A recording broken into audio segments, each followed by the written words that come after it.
Easy. Why didn't that play a sound? Hold on a sec. Don't tell me the TTS is starting out broken here. Unless you guys heard it and I didn't, which would be possibly even more concerning. Current world record holder and your favorite runner. Wow. Two different people. Thought it was muted. It was muted, like, when we did the Trackmania stuff. It should be working now.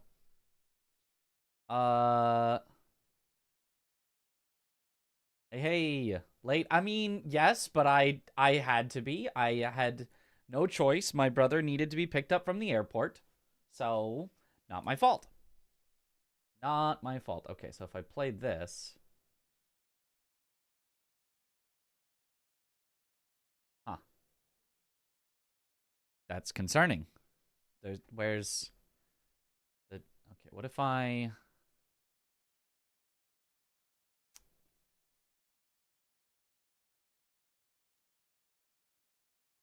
what if I refresh cache of current page for TTS?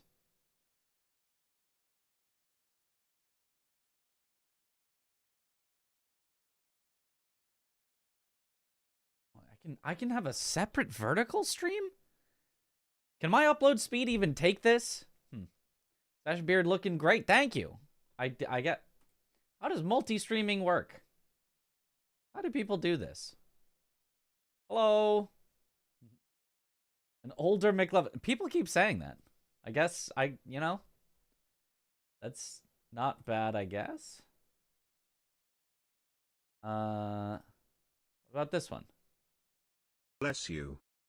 Okay, I think I just had to refresh it. I think it was just temporarily not working because I had to refresh it. So theoretically, we should have a multi-stream going that I don't have to do anything with.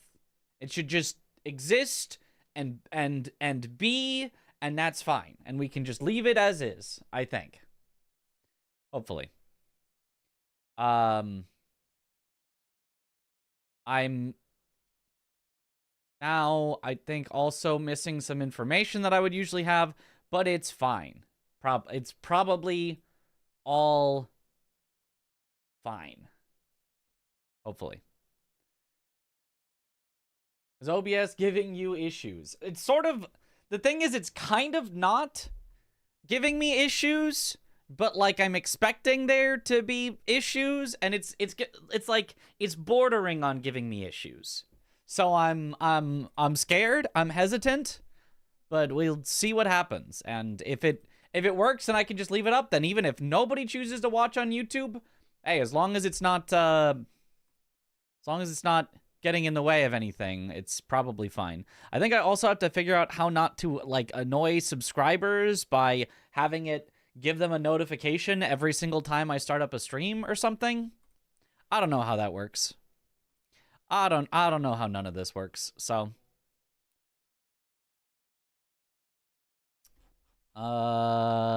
okay.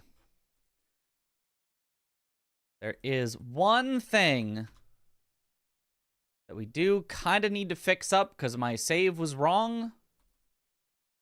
Laydying. Excited to see runs day. Thank you, thank you. Because last time we were actually technically doing Leda at the wrong stats, but I think that's fine. How to properly channel audio, and then music will show up on VODs. Hey, that's nice. Yeah, I have not done that, but I don't play music, so it's generally fine. It is generally fine. Yo, thanks for the good luck. Because we're supposed to be this skidoo. And these levels.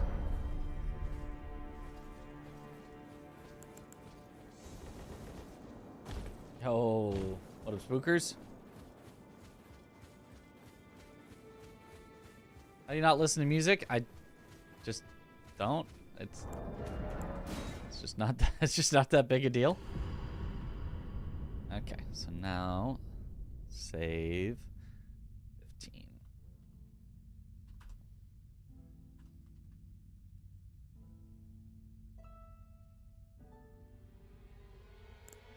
Hey. Oh, thanks for the best of luck.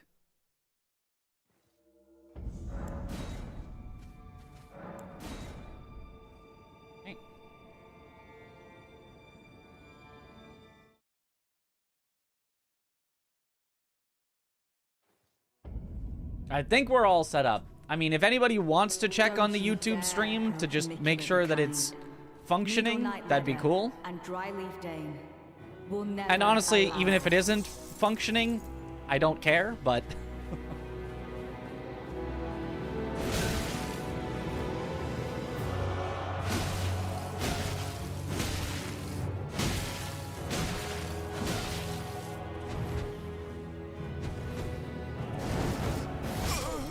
Oh, the wall. It's functioning. Let's go. On the YouTube stream, working fine. Let's go. I'm not going to be checking the YouTube chat, so...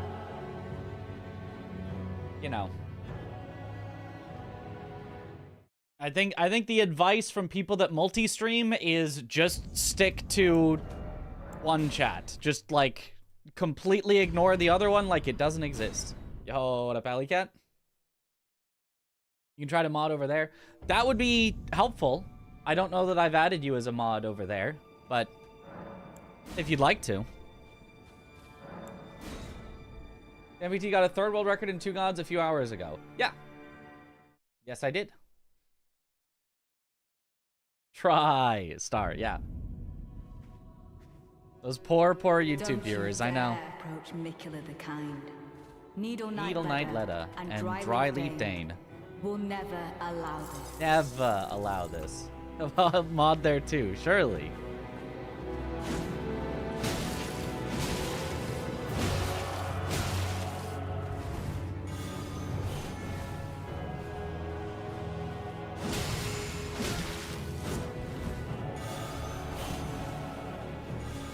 You don't.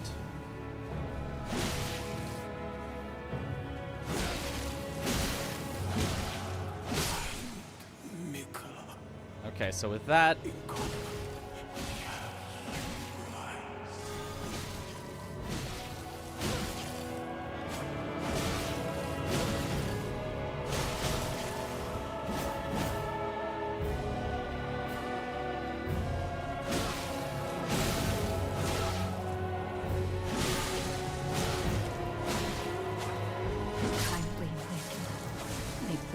No fear.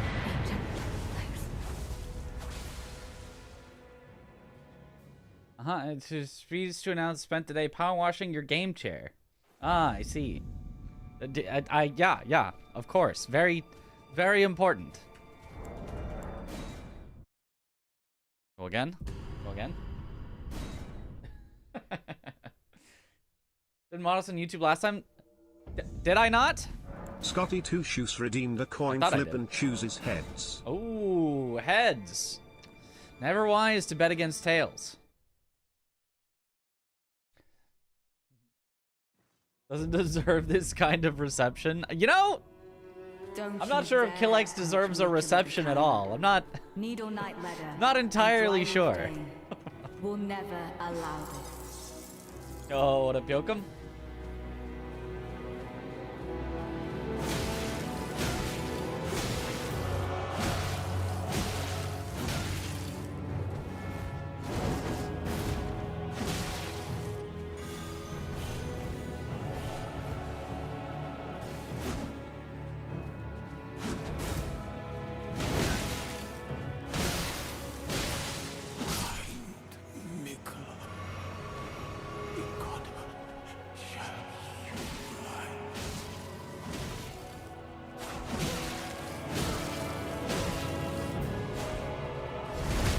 Backstabbed.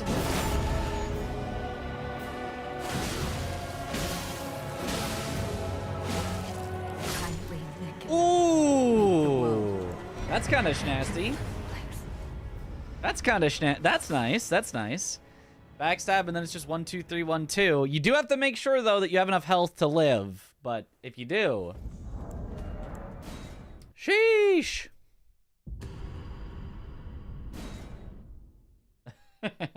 3-day streak of saying hi, so that's GG. That's it.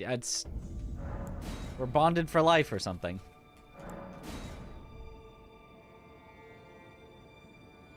Voting for heads because frick the patriarchy. Is Tails the patriarchy? I mean, Tails is a bird. So Needle Knight Ladder and dry leaf day. You're voting for will George never Washington's allow. face, so I mean, I feel like you're on the wrong side of history here.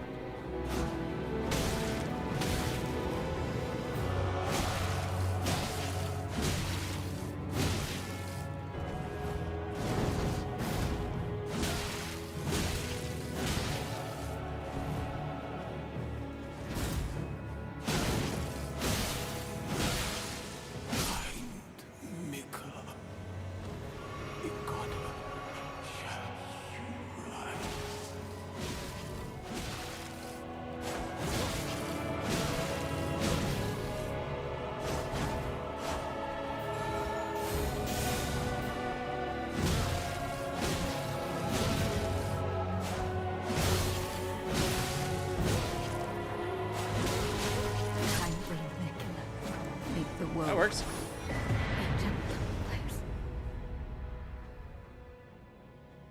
Tails is a fox? What? Tails is a bird. A bald eagle. Carrying arrows and... Okay, well that quarter is not... That's not a regular quarter either. Where's my regular quarter? They changed all the quarters. That's not a regular quarter either. There we go. Oh no, it's not holding anything. It's just an eagle. Classic eagle. A moose. The special quarter collector. I didn't mean to. I just went to a barcade and got a bunch of quarters so that I could play the arcade games at the barcade.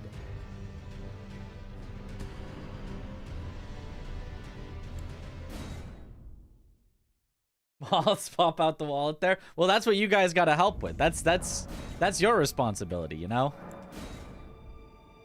What armor should you use for a run where you let streamers pick your equipment? The mushrooms. You know the stuff that's got the mushrooms? You should use the mushroom stuff. Don't you dare approach Mikula the Kind. Needle Knight Ladder. Be the mushroom mancer. Will never allow this.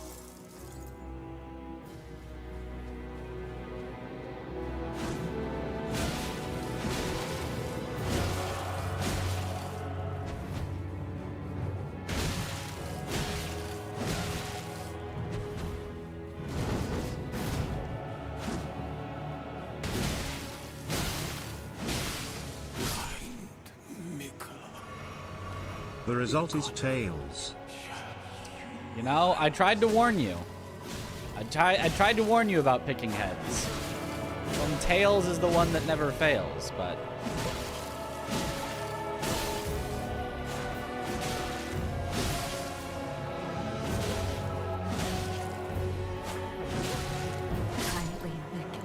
Sheesh! The world.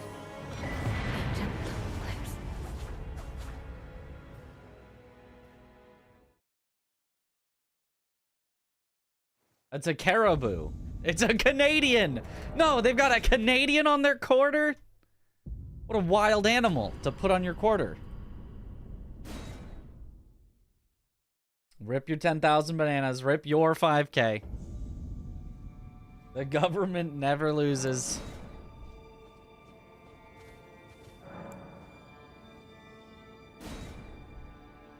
Rip Scotty your Two Shoes 50K. has been timed out for a week. 07 in the chat. See you in a week, Scotty Two Shoes. Don't you dare approach Mikula the Kind. Needle Knight Ladder and Dryleaf Dane will We'll never allow this.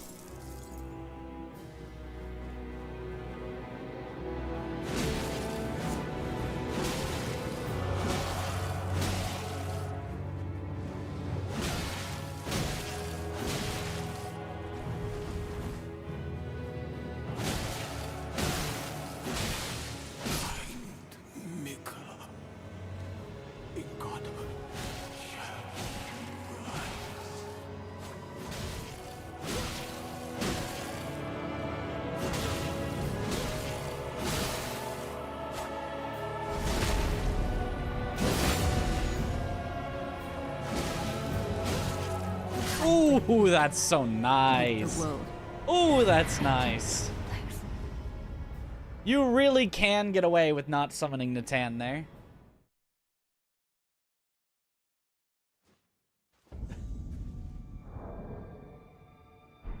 Who made that? Is that one of the AGNL? Oh, it's apparently by Extra Visual. It's an Extra Visual creation. We also, I think, have Airfish, huh? On 7TV. Which, like, the posing is perfect. It's so good. The only problem is Airfish itself is a little, like, dark, low-ish contrast. So it's a little hard to tell. But the creation is perfect. Just, like, the visual on the small space isn't as clean as it could be. Like with the cat. Getting the lighting right is a pain. Yeah, I know. Like, you could make it artificially way too bright like it is for my Airfish, which was taken from in-game screenshots. Maybe it'd be easier to tell. I don't know.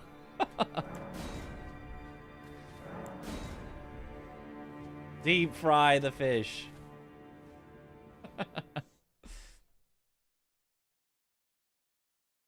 Had to crank the lights so high just to get any light to show up at all.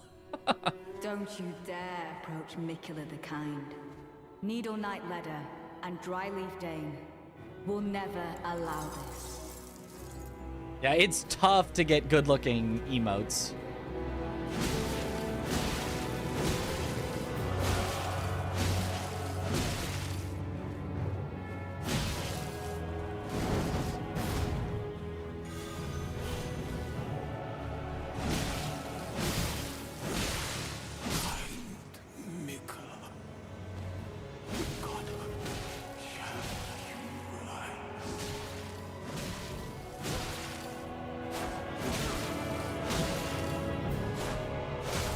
With this battle I send you on. Oh, that's so rude. Oh, that's so rude. My character went into the backstab animation, but I didn't get the backstab because this game cheats. And so I was stuck in the animation and just got killed for it. Oh, that's so rude. But did you remember to +8? I'll have to check. Oh, I didn't remember to +8. My weapon's only at +10. Dang it. That must be the issue. All right, remaking the save real quick with the correct armor on.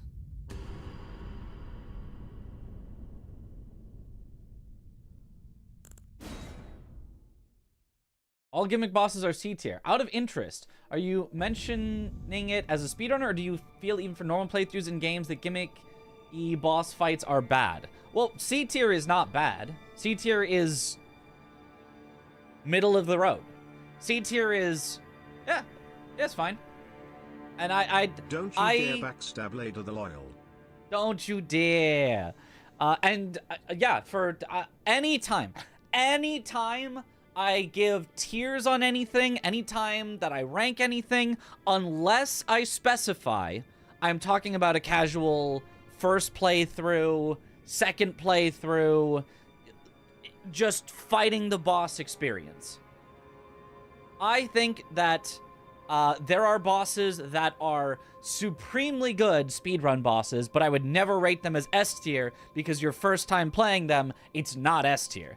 And there are terrible speedrun bosses, things that are just the worst things ever, but I would not rate them as F tier because they're actually pretty good on a first playthrough, right? There are different things, and you always have to rate things based on someone just playing the game. Unless I specify and say this is a speedrun rating, it doesn't make sense. To rate things that way. Approach Mikula the Kind. Needle Knight Ledder. That being said, will never allow this. The things that I value in bosses tends to, but not always, make good speedrun bosses. So most bosses that I think are the best for a casual playthrough tend to be good for speedruns. It's not a hard and fast rule. It's not every single time, but it is a lot of the time.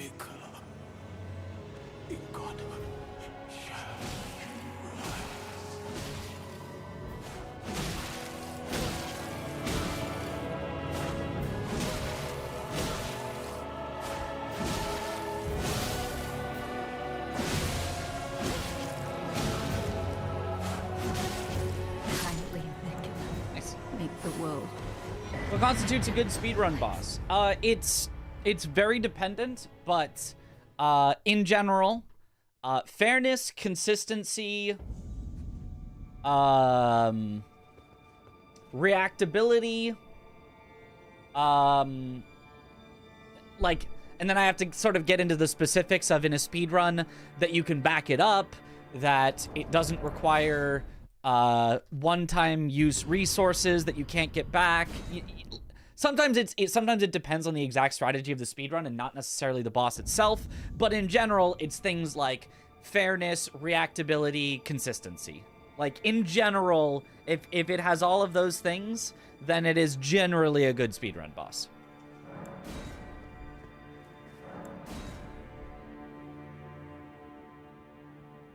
Good day. Felt like a loser for using a mimic in your run? Well, don't be. I used mimic tier in my first run. Don't you dare approach Mikula the Kind. I proudly used mimic tier in my first run. I mean, not on every boss, but there were some times where I was like, I think it'll be more fun to mimic tier this, and I'd mimic tiered it, and it was fun.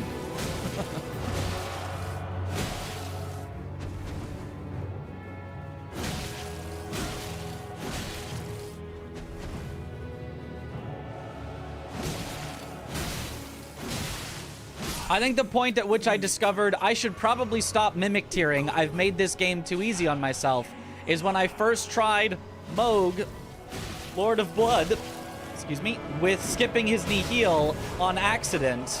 Didn't even know he had a second phase. Because I just walked in, summoned mimic tier, hit him. He started doing some weird, like, trace. And I was like, okay, I'll just keep hitting him then. And then as I keep hitting him, he's like, duo, and I'm like, okay, I'll keep hitting him then.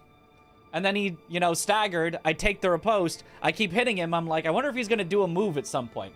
But no, lo and behold, he goes, Unis. I'm like, okay. So I keep hitting him and he died. And I was like, huh. So is that like, was that supposed to be an early game boss that I happened to find at the end of the game? What was that guy about? Was I supposed to find him like an hour, like 40 hours ago? What's up with this guy?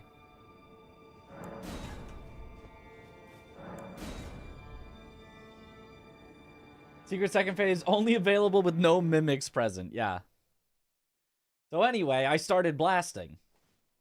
So that's where my bad Moog luck came from. Oh. Don't you dare approach Mikula the Kind. Needle Knight Ledder and Dryleaf Dane will never allow this.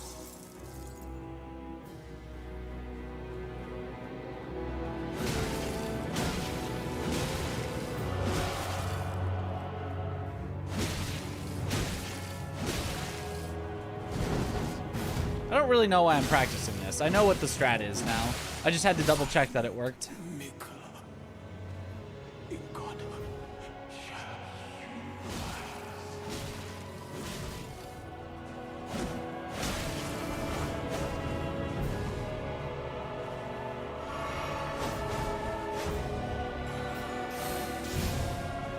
That's why we summoned Tan, just in case she's weird like that.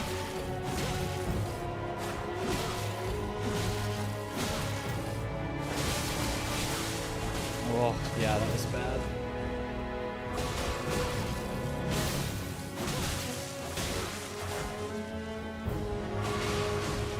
To live an attack from her anyway, so maybe the healing wasn't even worth it.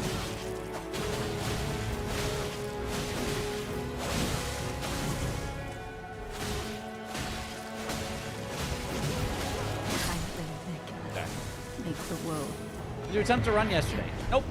Not yet.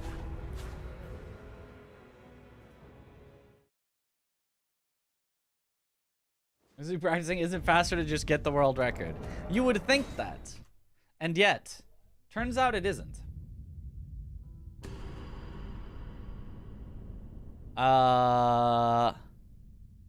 Mesmer is charged R2, R1, then weapon art. Romina is that try for double frost thing. Let's try a Romina to make sure that we've still got it.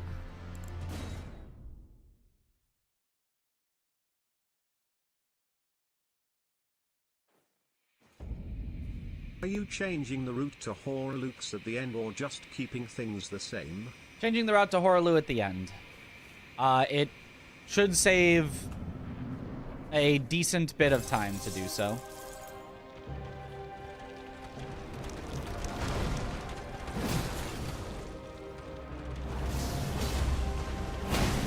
What? Oh. This is now ruined.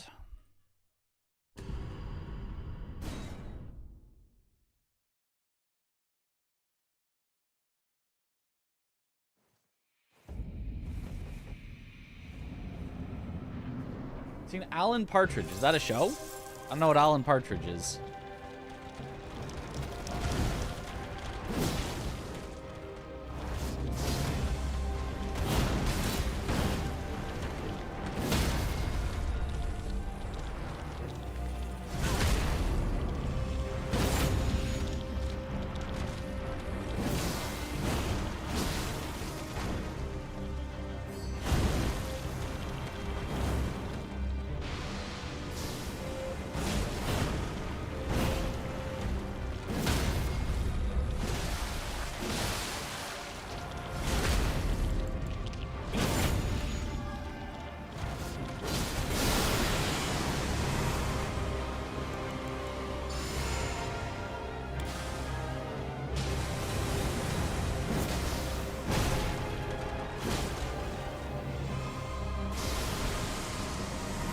Sucks.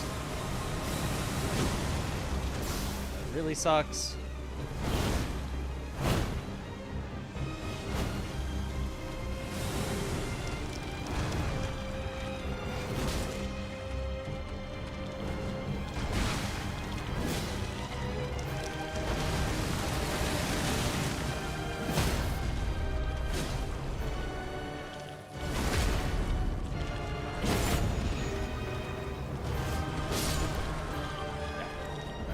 I do remember what to do, but man, Romina can stall if she wants to.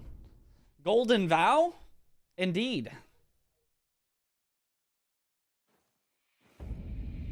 I think, and I could be entirely wrong, I think my route is better in terms of like average consistency than what I saw Tom doing.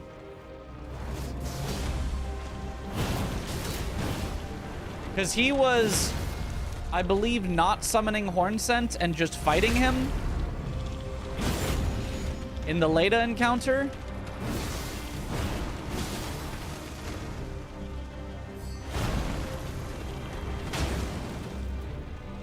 Oops, didn't mean to double throw, but I guess that's fine, actually. That's actually good, actually.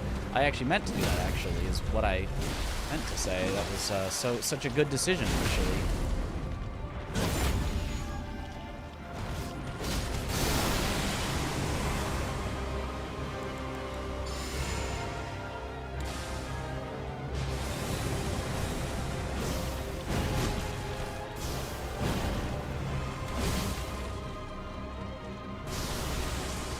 Stop stalling. Stop stalling!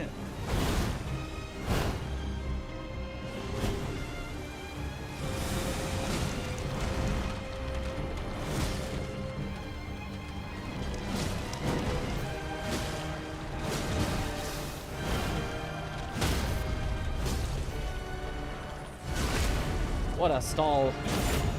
What a stall. Otherwise, though, decent Romina. Trouble with Mesmer as well sometimes could be because he was tilted. I mean, Mesmer can just be difficult, but yeah, I don't know. How did I get...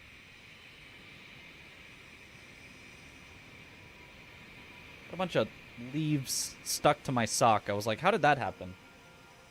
I went in the garage earlier without shoes on. Hold on. Gotta pick all these off my socks to feel comfortable. Leaves. I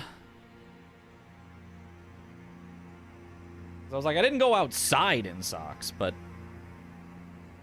did go into the garage. So that is almost certainly what happened. Okay. Touched grass? No, just leaves. Very different. Does the forbidden skip, so unless you sacrifice your soul, you're doomed. Which forbidden skip?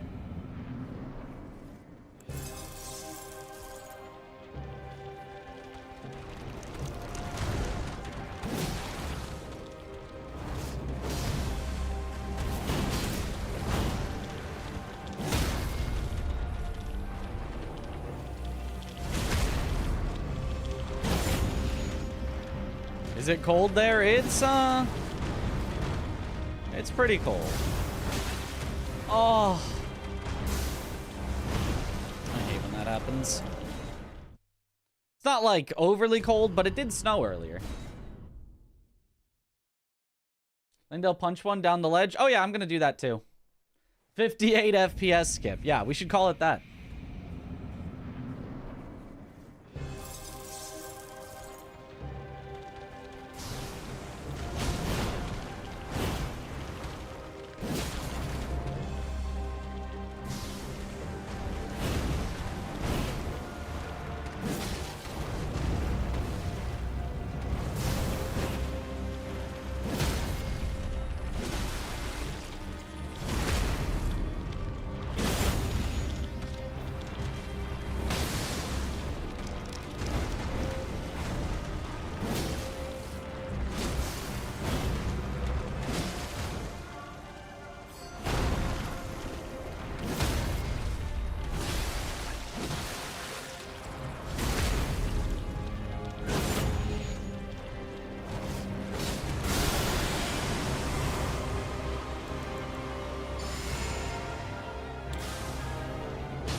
Yep, there's our disgusting kill. I didn't even have to do that last R1 that I did. That is the what you're hoping for. Where, like, phase 2 starts, you get, like, one charged R2 on her, she's staggered and dead. You just skip phase 2, basically.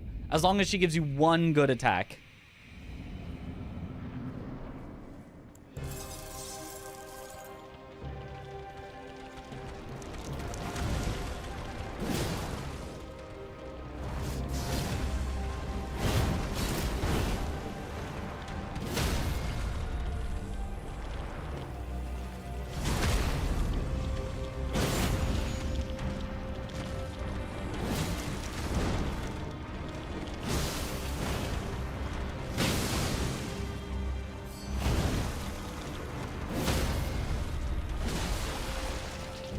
Do 2 attacks there, so not gonna get our fast proc like we wanted.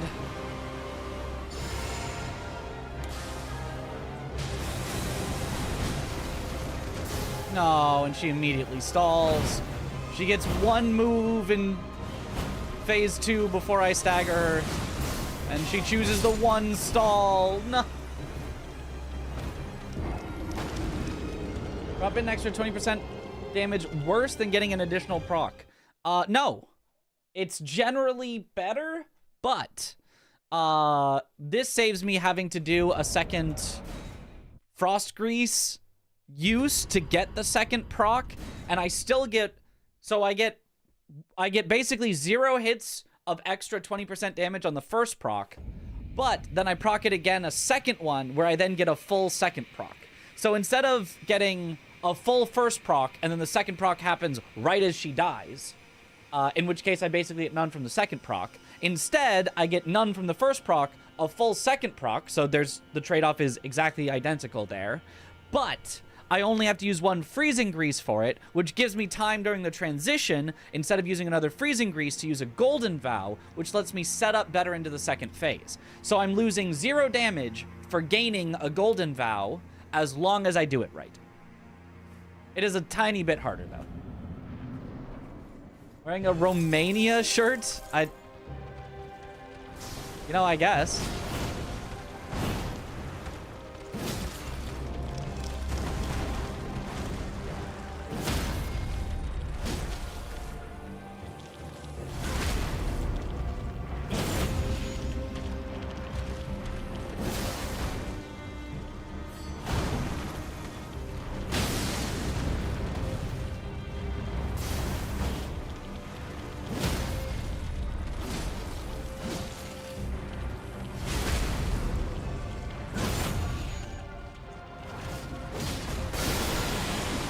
Surprised that did not frost her.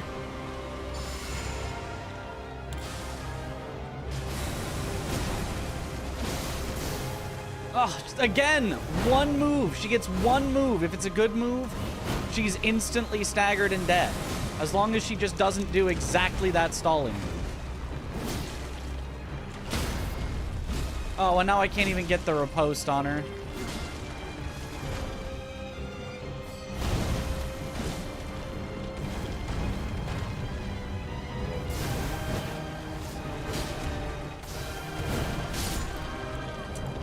Shame.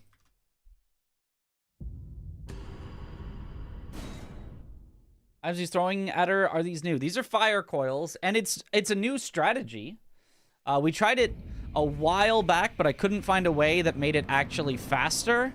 But I believe that the combination of fire coil plus golden vow, I believe, should be faster.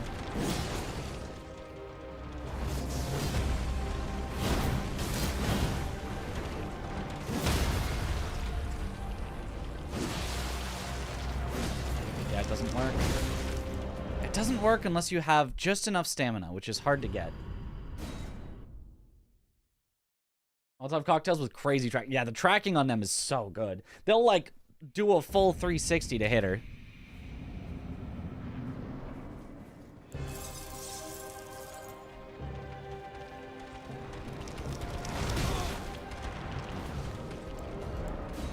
I need to save as much stamina as I can there, while still getting by her.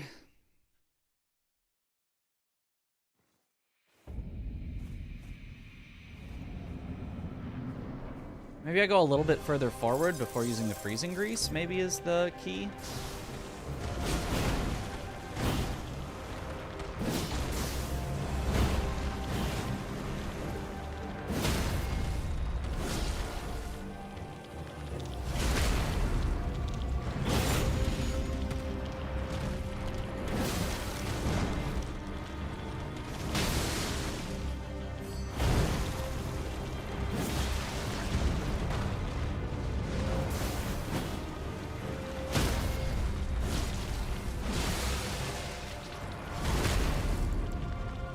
Fire Coil actually does a lot of stagger as well.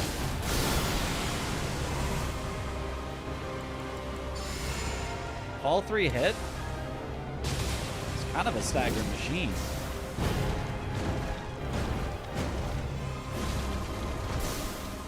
Oh, and then she stalls. She did a one bad move that I couldn't charge star 2 into immediate stall.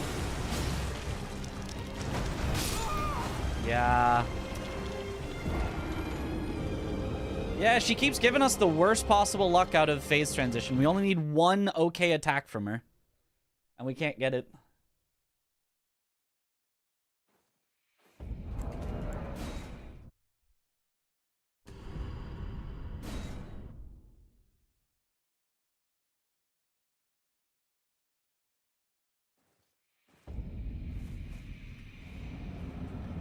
So, use the frost grease a little further up.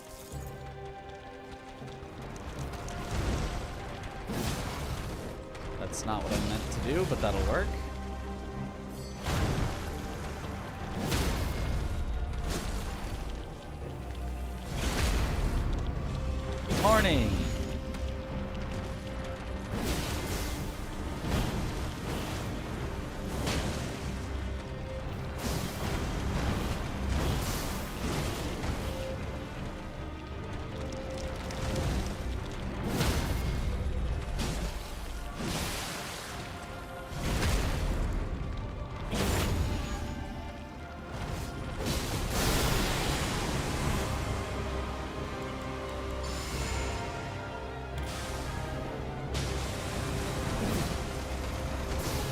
Oh, again? Literally one move.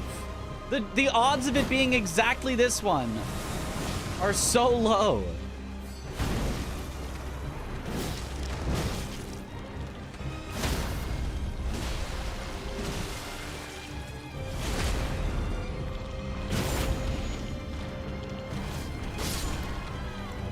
Still not the worst kill, I guess. Is there a way to manipulate the AI to do certain moves? Unfortunately, no. Not as far as we know. For the stall attack, is there any way to jump attack as she sweeps by? Yes, but it's not very useful. First, it's really, really hard on the timing. Like, I have tried it a lot, and I have barely ever succeeded at it. Oops. That's what I guess. But more importantly, it unfortunately doesn't do any stagger to her, and the entire, like, purpose of this strat on Romina is to stagger her. As soon as you get the stagger, she is dead. So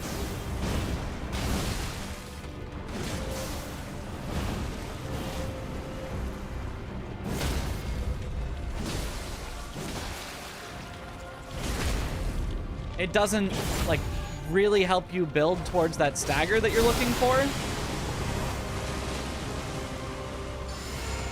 And she takes massively reduced damage. I think she takes reduced damage. Actually, I'm not 100% sure if she takes reduced damage during that move, but... Okay, worst moves. She's just trying to chain worst moves together.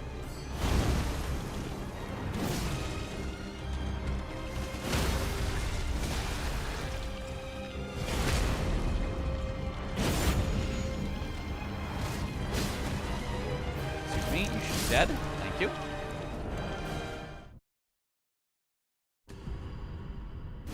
You're telling me there's a chance. We would help with the stagger, so that's useless. Yeah, unfortunately, you can throw. I could throw bone daggers at her while she's in the sky. They will hit her, but like nobody does it because yes, technically it is just free damage, but it's such little free damage and doesn't keep her stagger up that nobody like considers it even worth spending mental energy on. Excuse me. You are supposed to get hit by that.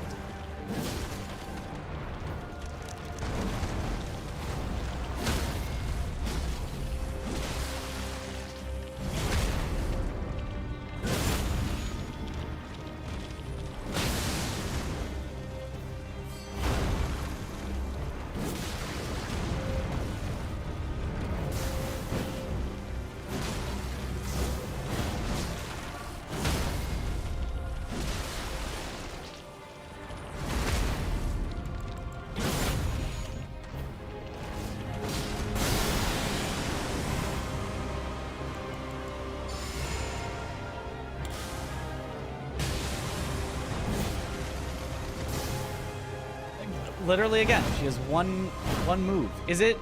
I wonder if it's something like she will always choose to do that if her health is below a certain threshold and she has the opportunity, and her health is always below that threshold because we're doing like such a good strat that gets her health below that threshold. Because she has chosen it like 6 times out of 7 or something. Even though she should only choose it like 1 time out of 5, I think. Maybe she has more than 5 moves. Maybe it's like 1 time out of like 8 or something moves that she has. Back on the grind.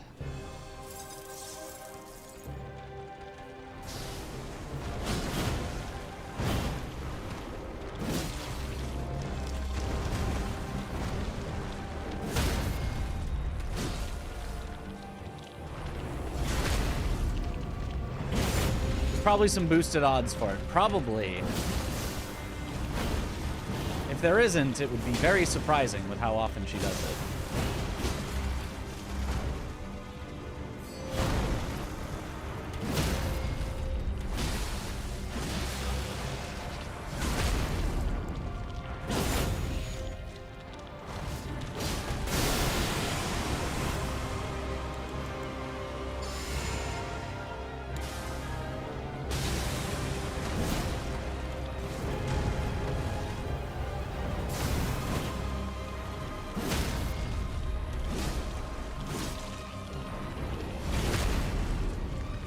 See, that's how it's supposed to go when she doesn't stall.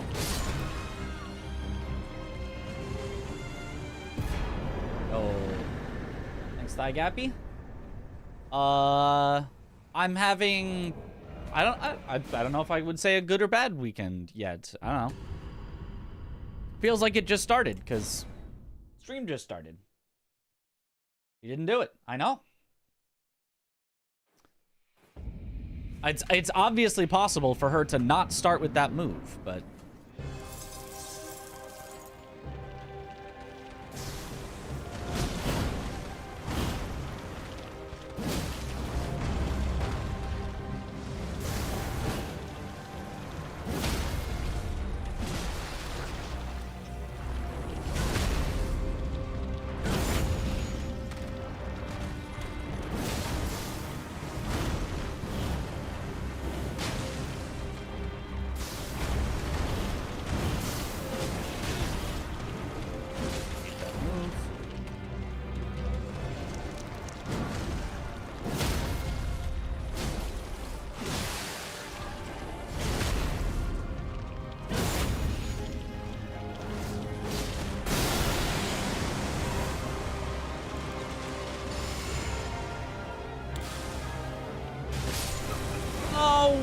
There's no way that butterfly hit me.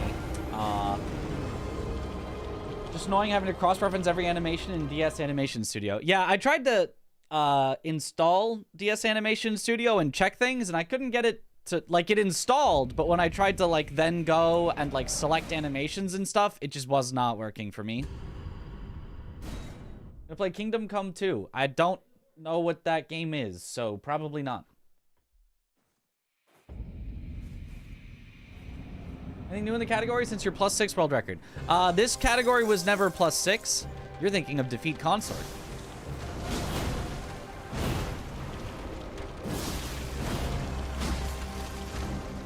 And yes, there is new things.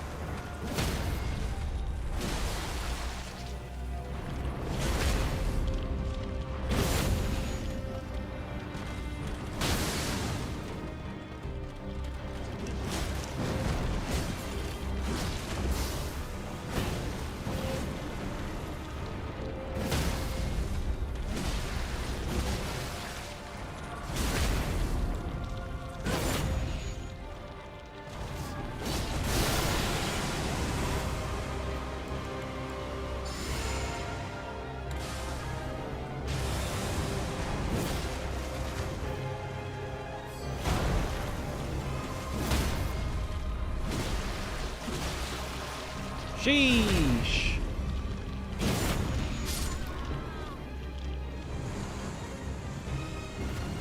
Like, I think this strategy is the only way we've found to get Romina in that, which is basically a one cycle. It's an RNG one cycle.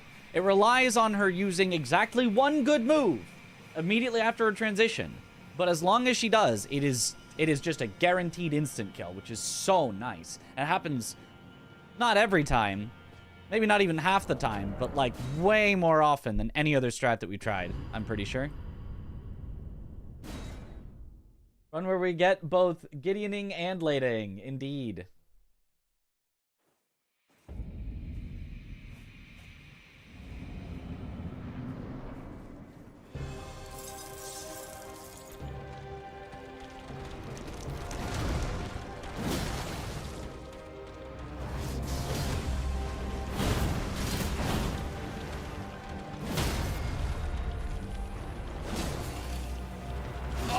I went to the wrong positioning. Otherwise, that would have worked, actually.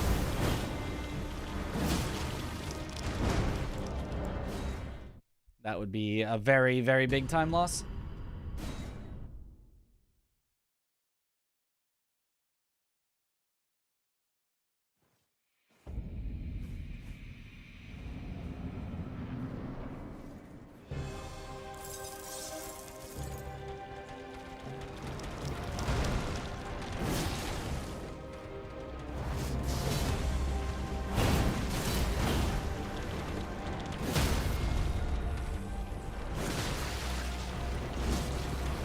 Really? That didn't work.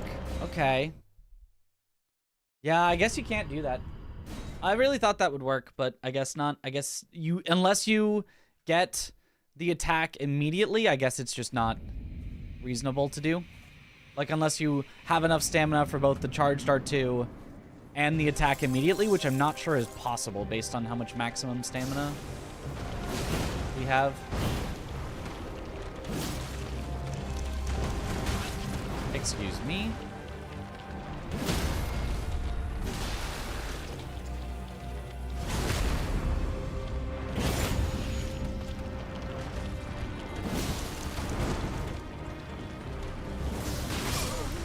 Oh, not her fastest move from in front of her. Some of these boss strats seem almost unfindable. You're shocked they exist. I mean, I don't think they're that unfindable. Or I guess you mean the things like dodging and then having her attack just kind of miss you, even though it looks like it goes through you. Yeah, no, I didn't find... I guess I don't know how those are found. Because, like, yeah, I would never think to do that.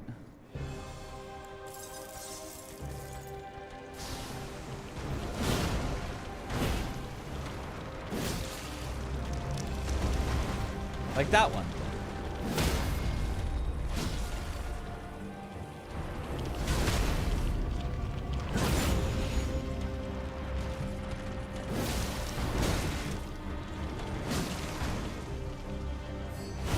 Oh, whoops, I forgot to fire coil.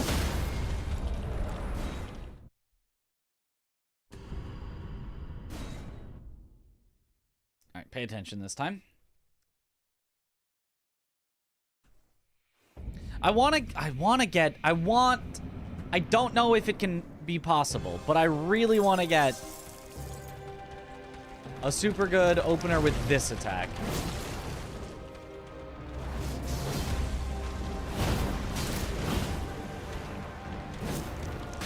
And that would not do it. Yeah, especially when she then follows up with the worst attack. Yeah, that's just, that's rip. Oh, afternoon.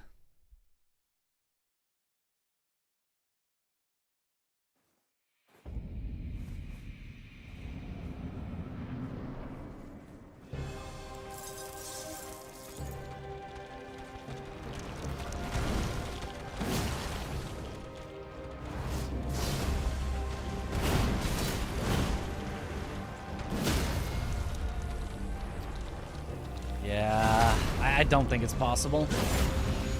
It's so unfortunate. Because it's so close to possible.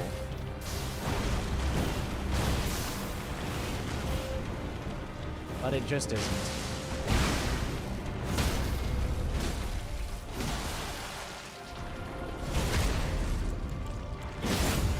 And now this isn't even gonna frost.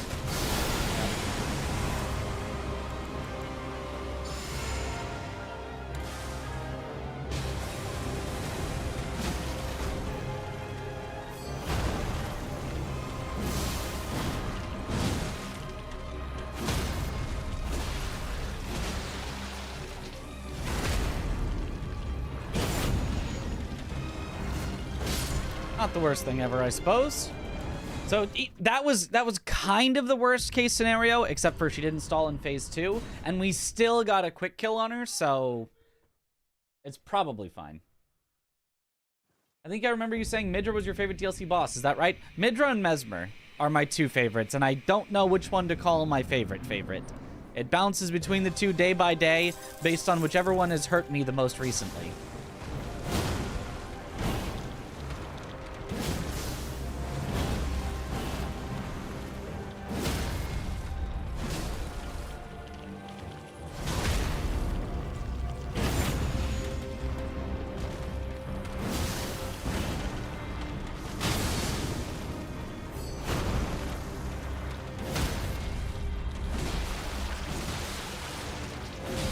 Excuse me, how does that not repost?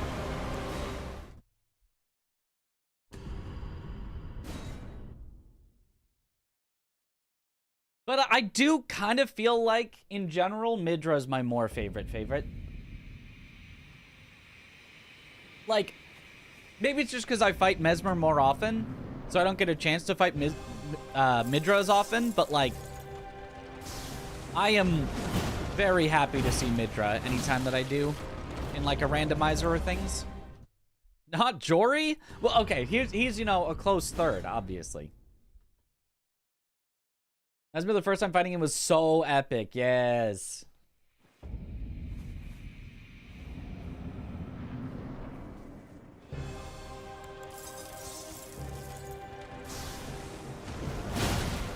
Excuse me, how does that hit? That's supposed to go under. Also, I really hate that that combos into itself. I think that's really stupid and very poorly designed. Like, it's so far apart. There's no way that should combo into itself. Oh. I started the attack like an inch too far back. Bring back the all remembrances percent. I mean, I never did all remembrances except for the disc bounty.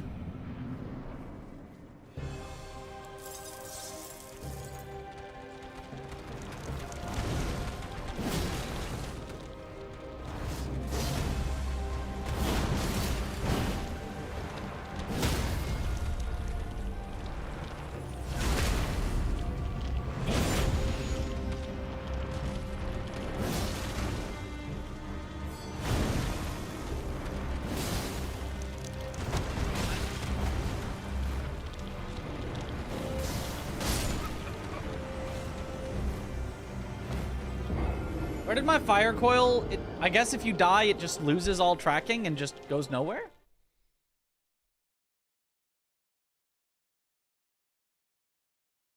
This bounty was a lot of fun to watch. It was, let's say, fun to run. It was fun to run, except it was like so hard to get a run actually started, and obviously it could die at any moment because it was RL1. I mean, I guess technically any run could die at any moment, but most runs feel a lot more controlled than that one was.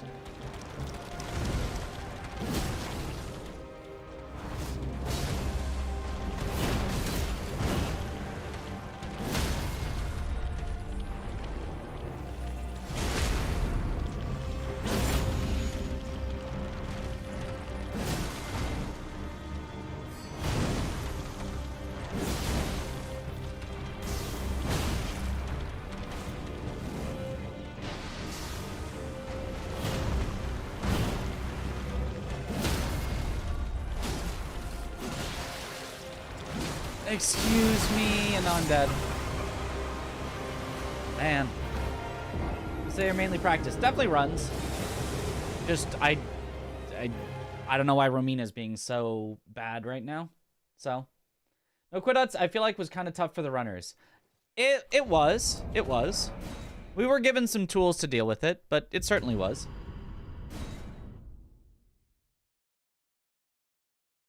Basketball. I don't follow basketball.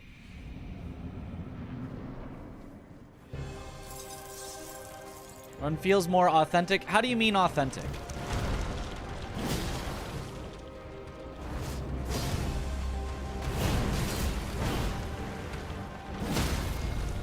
By what standard of authenticity?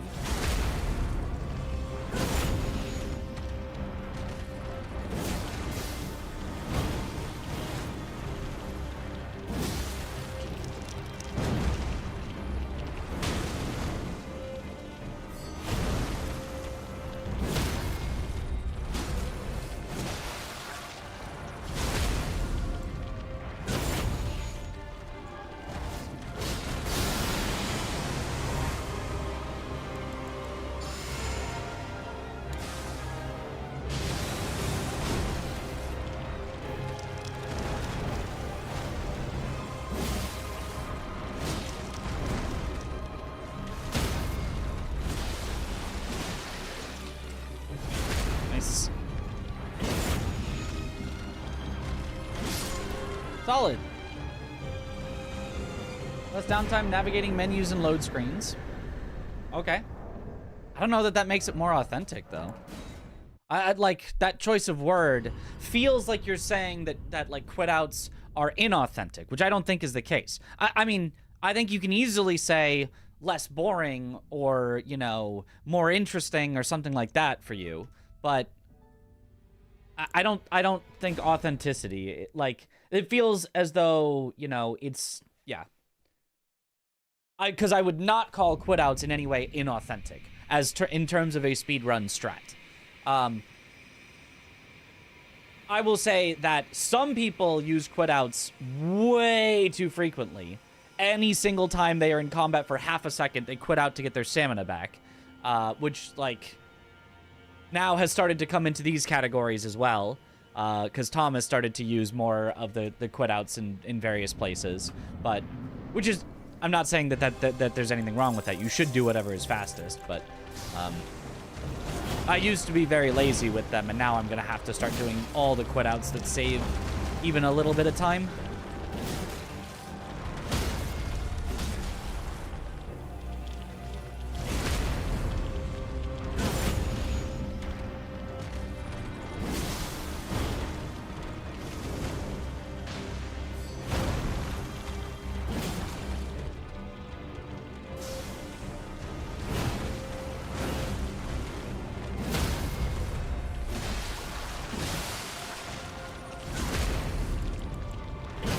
This one gets the frost on her.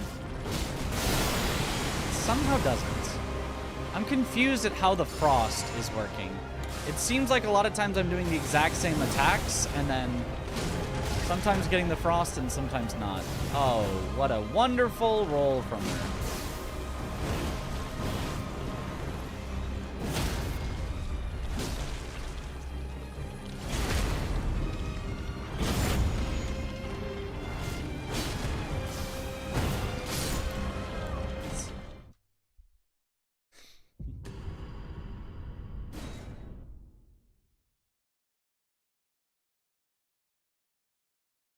Zero, zero, zero at Romina. We're just that good. How's practice going? It was going very well, and then Romina started being not so good, and so now I'm practicing Romina a bit more.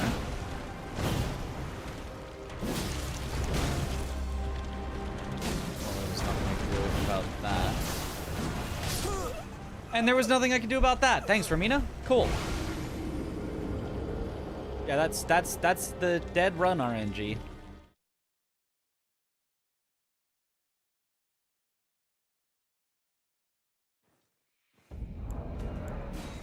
I mean, I don't know that it's necessarily worth practicing Romina, because if she wants to, she can just kill the run. She can just say, it is over now.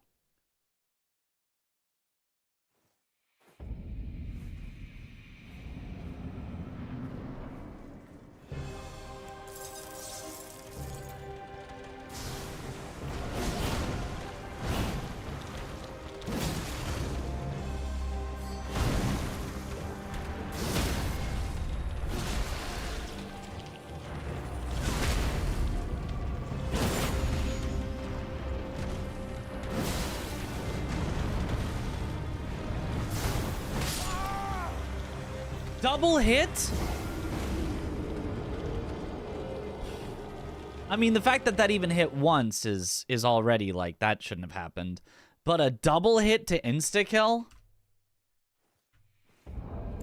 Ay, ay, ay. What is happening? Does glitchless include stuff like not jumping into Radon's arena? No, that one is specifically allowed.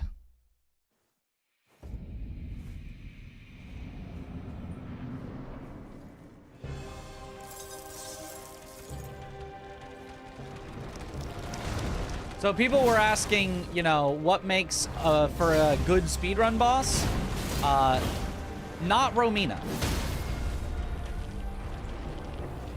Romina very much is very unfair in some situations, inconsistent all the time.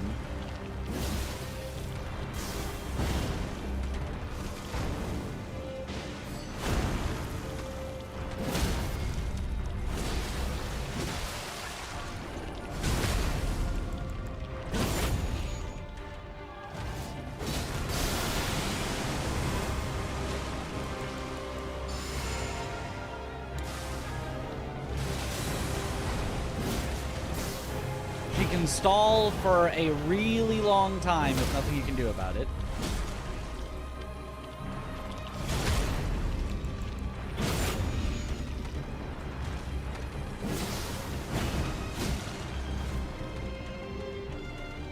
Like this.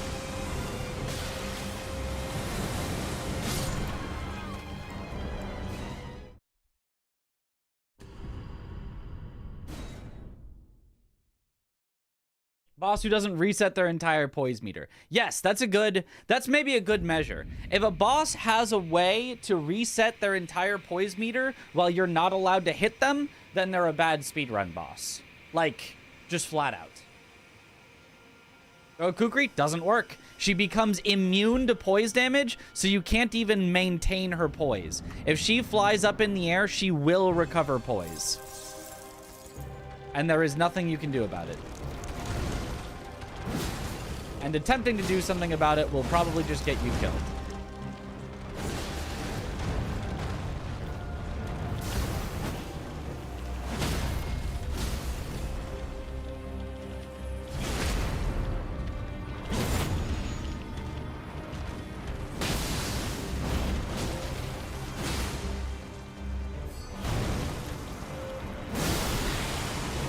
I over-damaged. Sucks, nothing I can really do about that.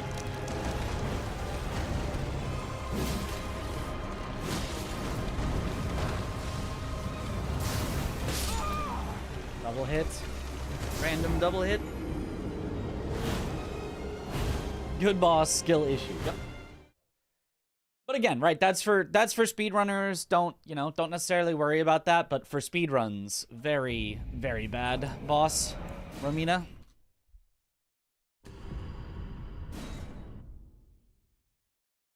Help you out with Moog? The key is to do more damage. If you do enough damage, he can't do anything.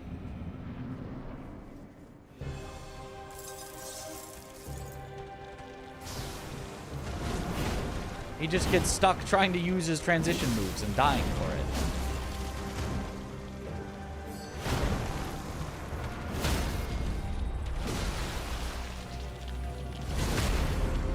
W idea, yep.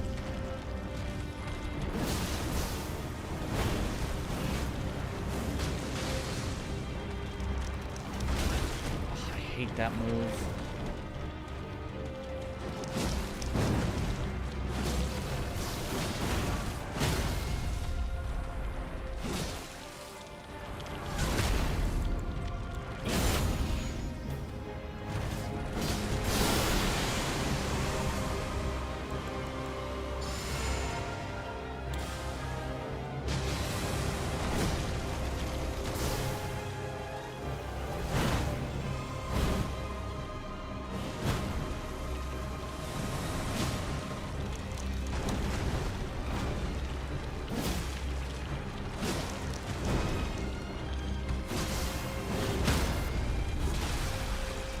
Okay. Salvaged from a terrible start.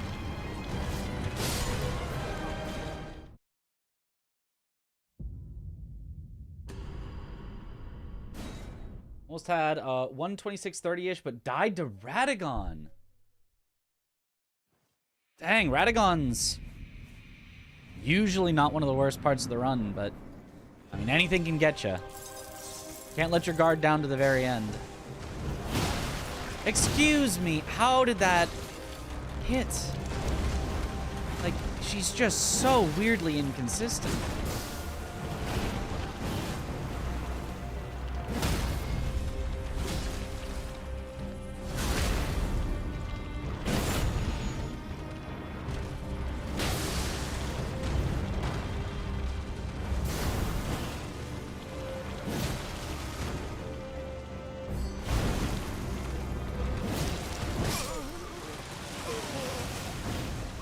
I don't understand. I don't understand the fire coil. I swear it is supposed to do posture damage because sometimes it has saved us like a ton of posture. And then that time it didn't do any posture damage because she still didn't stagger after 2 charged R2s. wonder if it depends on distance somehow. Oh, he got grabbed. I mean, quitting out still would force him to redo the entire fight, which would still probably be too slow, but yeah, that sucks. Yeah, no, the grab. That is a way that you definitely could die there. I forgot about the grab.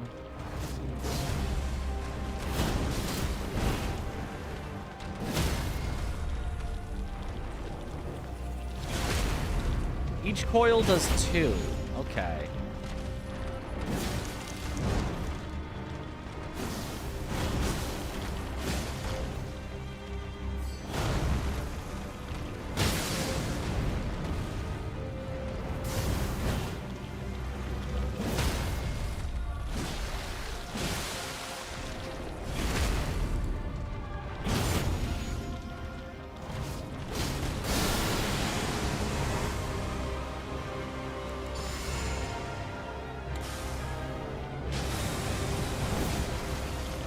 No, not the stall move. Anything but that.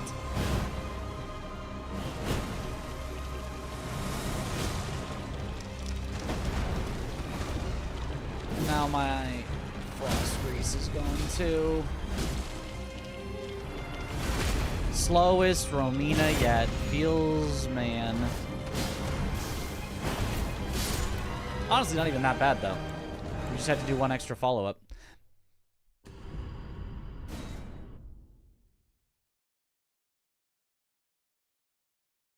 Don't forget about the grab on world record pace. Well, you can't forget about it when it happens. When it happens, it's like, oh god, there he goes for the grab. He's going to be standing in that animation for the next while.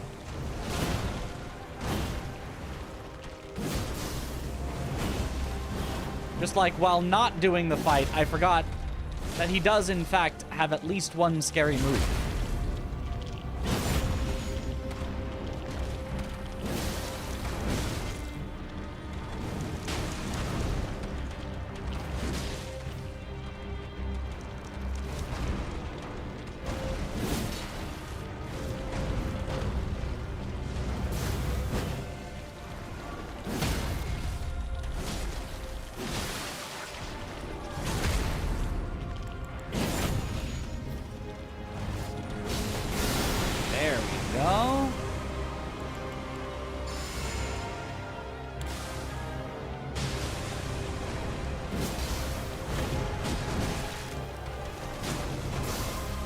No, I had you one posture away.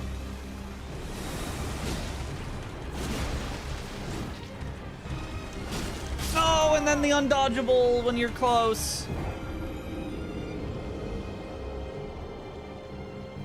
Was Romina yet? No, actually not bad. Well, the only one yet where our frost grease ran out. So yes, literally the slowest start to Romina we have had. That wasn't a death, you know, because death is even slower. But literally the only one yet where we didn't get a double frost. So it was, in fact, the slowest Romina yet. And even with being the slowest Romina yet, percent raw input percent, you know, we still killed her. And it wasn't like it took like 2 extra staggers, so. Thomas J035, thank you for the sub. Welcome to the bunch. Enjoy the emotes. Oh, the command needs to be updated. Tom got a new record.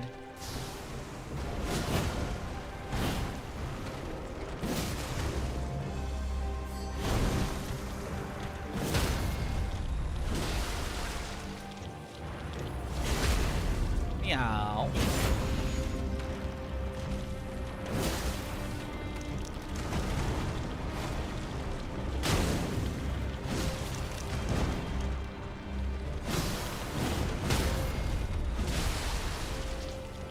Like, I had to do so few hits to stagger her there. Because the fire coil seemed to just do, like, infinitely more poise. Right? No, I guess not. Maybe that was the normal amount of hits. Maybe it did do 0 poise, actually. Maybe I'm just tripping.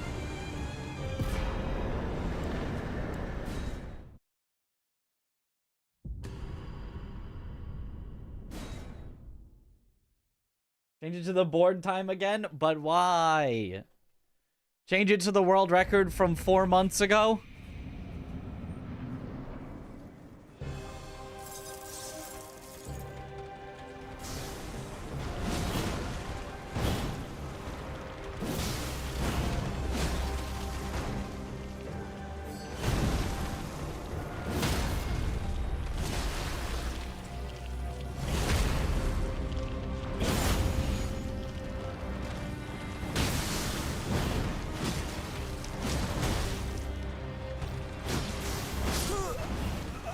Oh, not her fastest move.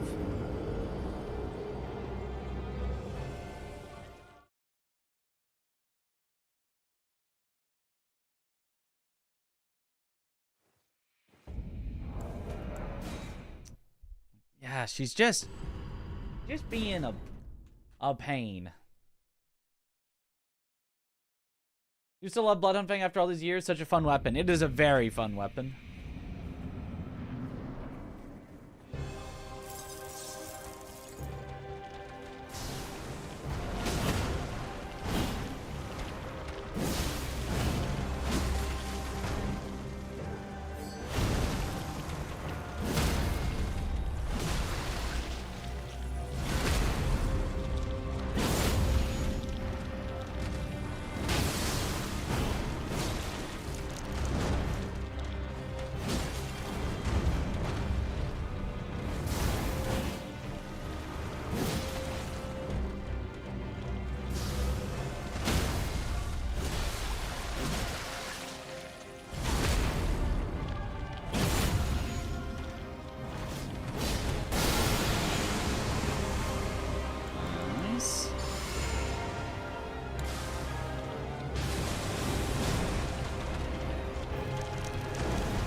Killer. Oh, a little bop bop boop. Skibbity bop. And she's dead. Okay, well, whatever. Moving on.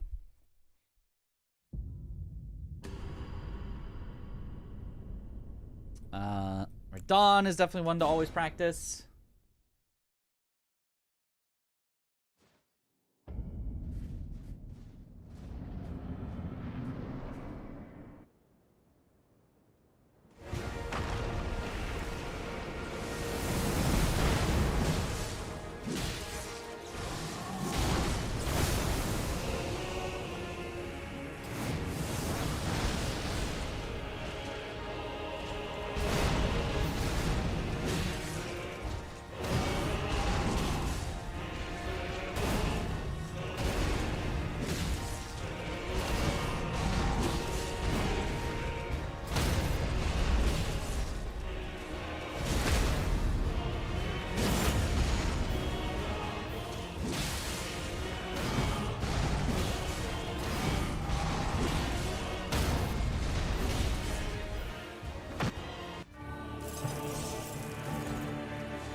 He got just too much posture back.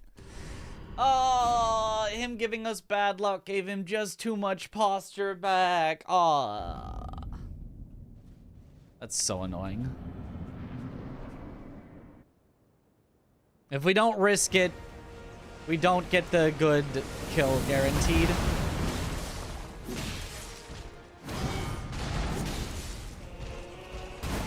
So I guess I gotta risk it. I hate risking it.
I risked it and it didn't work because I was then above him because of the trench.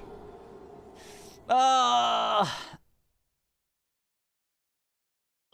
either have to not risk it and then we probably don't get the quick kill, or I have to risk it and if I get unlucky, then we just die and the entire run is dead.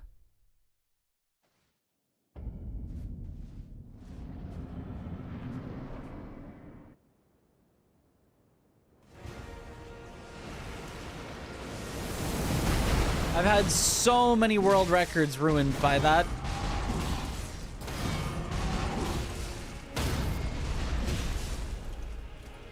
So yeah, again, if you're wondering what makes a good speedrun boss, it's not consort. It's definitely not consort.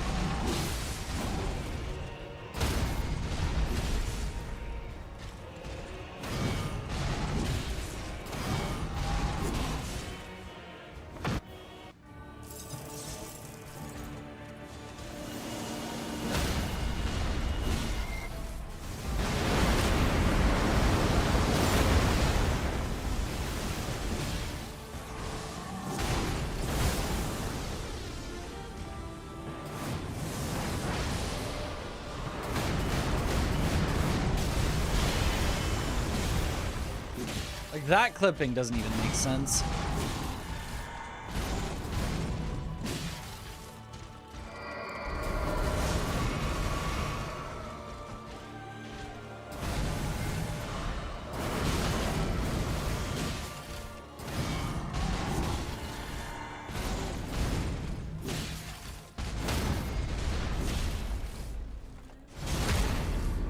Learning new ways to lose runs at the very end. That's right. We're innovating on the losing runs meta. Bless you.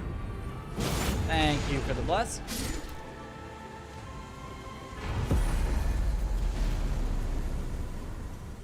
You've never seen somebody lose runs like I have. But I mean, he's generally just the way that we know how to fight him. Godfrey was simple. Radabeast, I just need to work on the timing of the one hit. So we'll do that real quick. Happy New Year, Mitch. Didn't get to say it cause it's been a while. Yeah. But your streams were a highlight of last year. Aw. Your runs are always sicko mode. Thank you, Vale.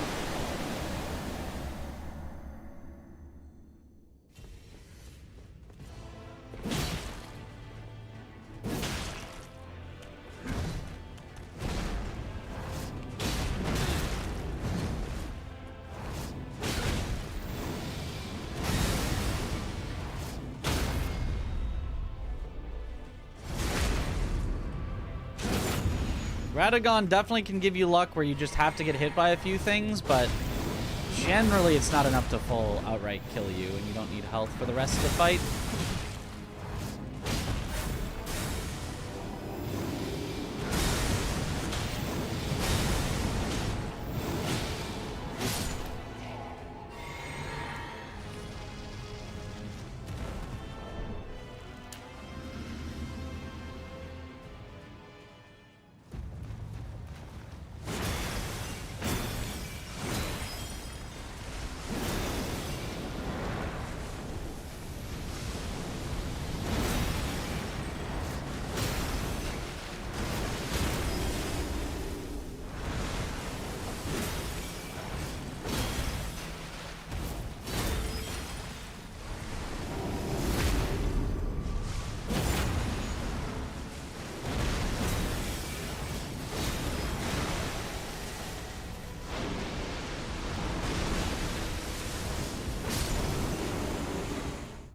Okay. Train yourself to get as good. Timing with rolls has gotten a lot better. Let's go. All it takes is practice. Radagon is such a good fight now that I think of it. If you kill him before he starts doing his annoying teleports, he's a great fight. Once he starts getting into the annoying teleports, the fight gets drastically worse.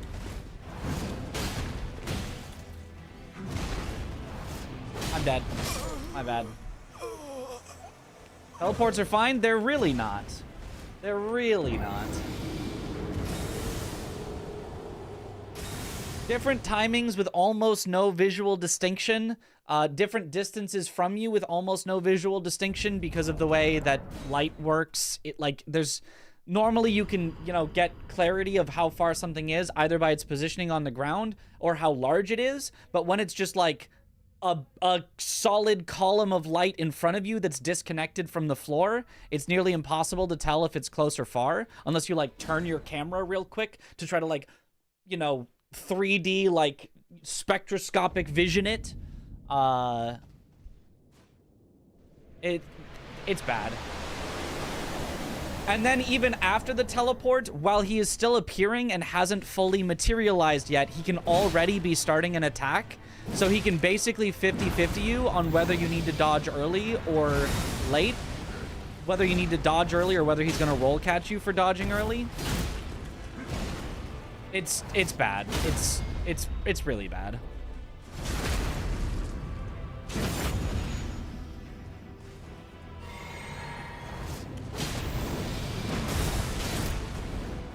There is absolutely no visual clarity to his teleports and follow-up attacks whatsoever.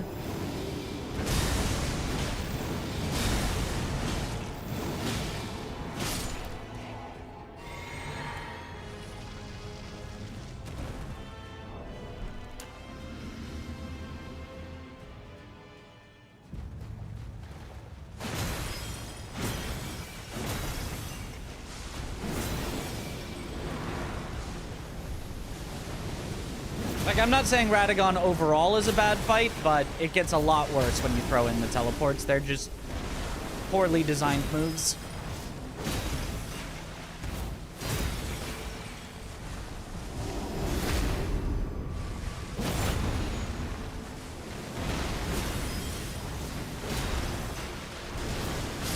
Nice, there it is.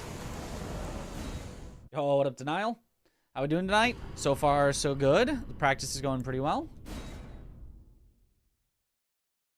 Almost half of his teleports also just hit you with the radial damage. Yep. How does it help to prone before riposte? Lets me get my stamina back faster before, so I just have more stamina after the riposte because I regenerate more stamina before. So if I were to use my weapon art here and then do nothing, you can't see it, but see how long it takes for him to stand up before he finally puts his sword back? Watch it again. Watch the sword and watch how long it takes before he starts putting the sword back. Now, see how the spot where he transitions from holding it weirdly to putting it back neutral? That's the point when your stamina regenerates. Whereas if I am to crouch instead, now, it starts regenerating. See how that was quite a bit quicker? It just lets you get stamina back sooner, which lets you have more stamina after the riposte. You'll notice I do it even not for a riposte. I'll do it almost anytime I just use Bloodhound's Finesse if I use both parts of it. Not every single time, but a lot of times if I use both parts of Bloodhound's Finesse and I don't need to immediately dodge, I will immediately crouch. Or even for charged attacks, it technically still does something, but slightly lesser.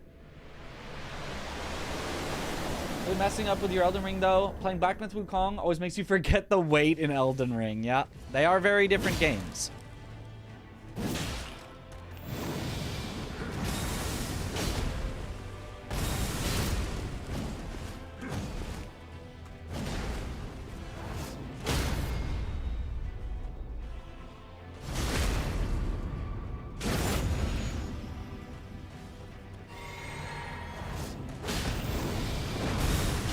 I don't do it here just because I don't need stamina for any reason here. We already get back to full.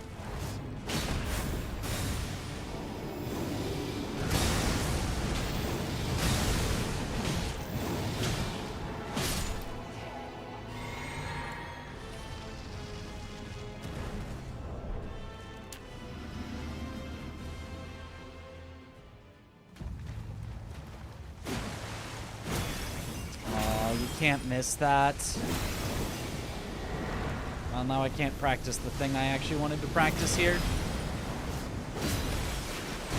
Oh. Unless it gives me the opportunity to do it anyway.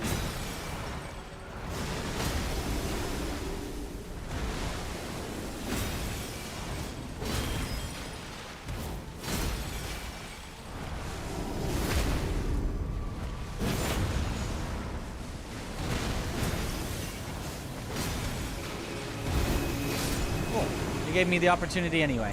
Lucky us. I'm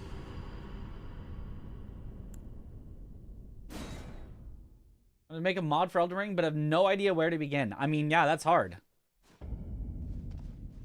I assume making a mod for a game has to be much easier than making a game, right? I mean, obviously, it's less total things that you have to do, but like...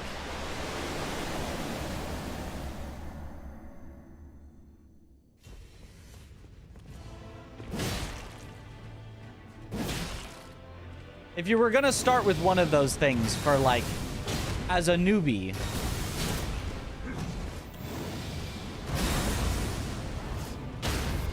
Would you start with modding or making games first? Obviously, making simple games versus making simple mods.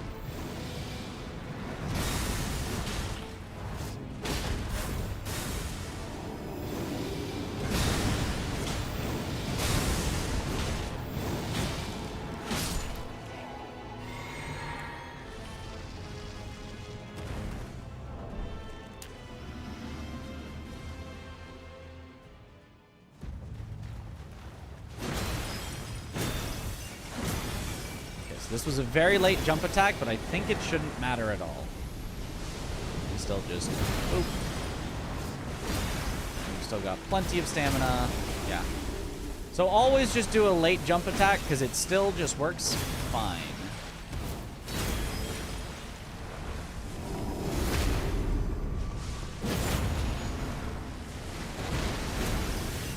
Might be too late. Still worked. Okay, so it's not that precise. Good, good. Everything about Elden Beast is not as precise as I've been making it. I've just been erring way too early on both of the semi-precise parts. Cool. Okay, that sounds good. Let's move on.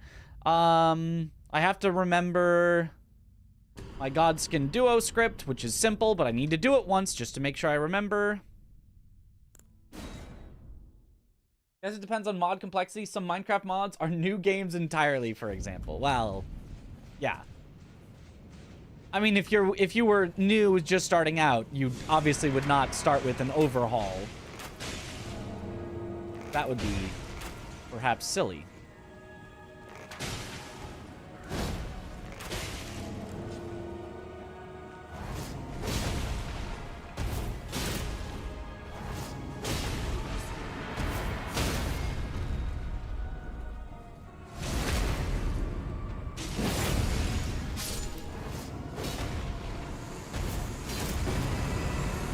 Or I guess maybe you would, because you're like, that's the thing I want to make.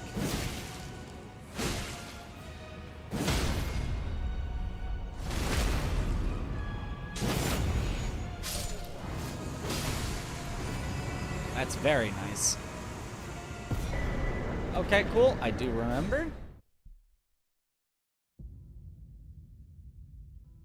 Oh, Fire Giant. Fire Giant was something new. Try your hand in overhaul mod and see what you can do with it. Only one guy in coding is so hard, yeah. Just realized Convergence isn't open source. Would have been a great place to start otherwise. Ah. Okay, it's magic grease. And then kukri throwing. You can hold it in the left hand.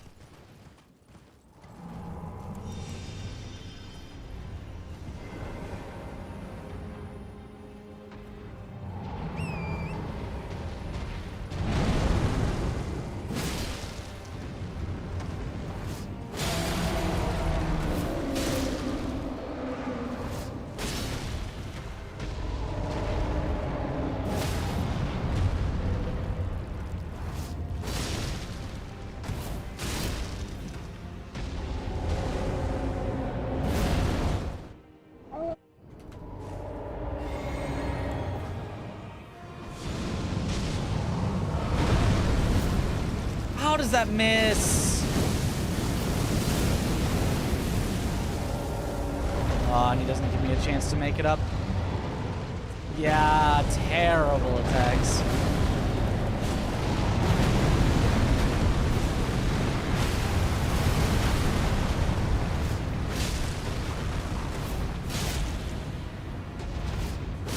I mean, we still got it in the end, but much slower than it should have been.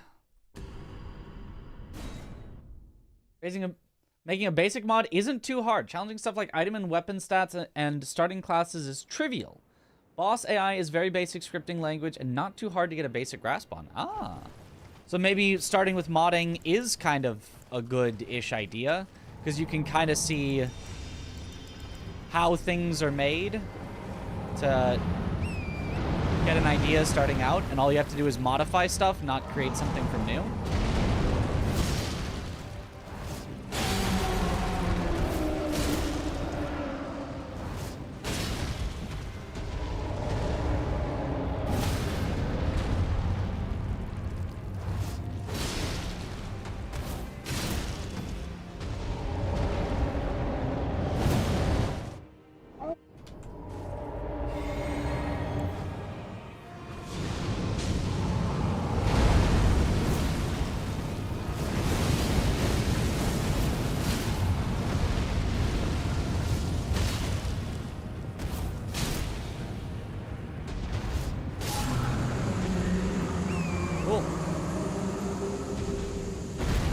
Elden Ring and Souls World, you've never been so stressed in your life.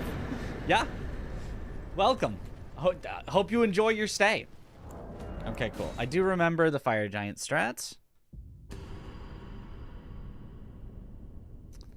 The Hippo strat is the same thing we've always done, but I'm going to do just a couple just to make sure.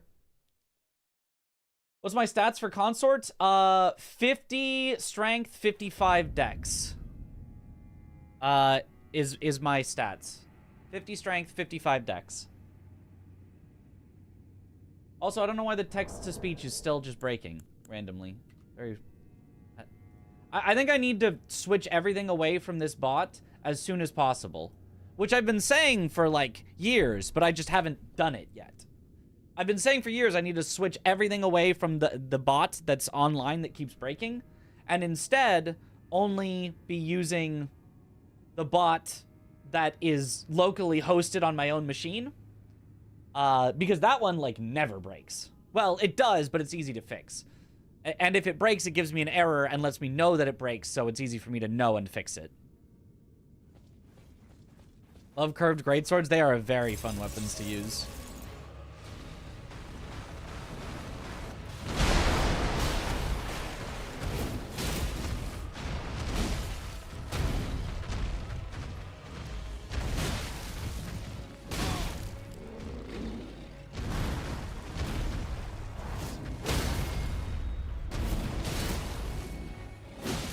As long as we don't get needled here, we're still fine.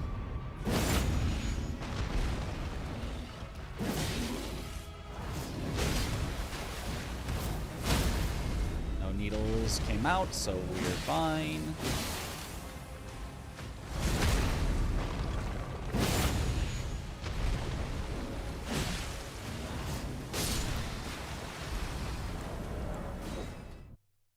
I'm just gonna move on because that one's an obvious strat.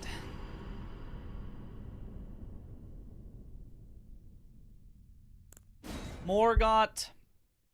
There is a perfect kill, but I am okay with an imperfect kill.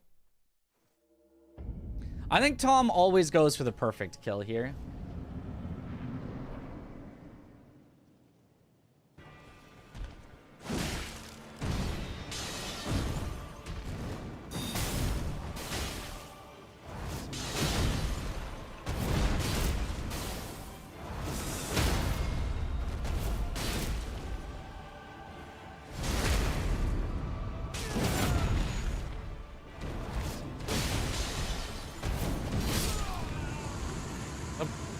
Well, I guess it doesn't really matter. I think I might just not do Tom's end, but the rest of it is very, very good.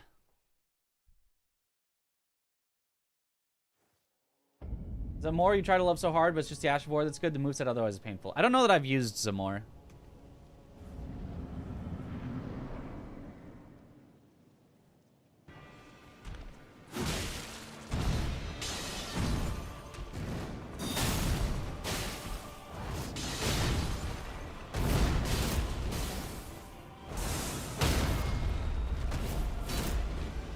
How does that miss? Well, pretend like it hit and see what we can do.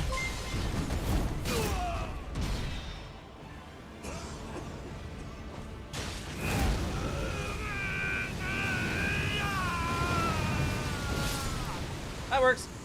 Yo, the graphic truth. Thank you for the raid. Welcome on in, raiders. Yo, hope you had a good stream.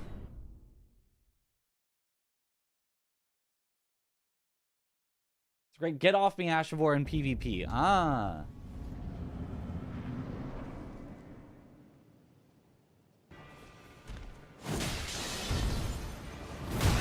Oh, come on.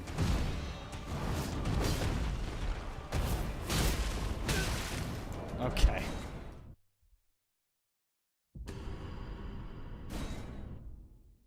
Has a really weird bad moveset with pathetic range and especially slow. There's a crazy strong scaling Zamor Ice Storm Ash with absurd amounts of frost. Huh.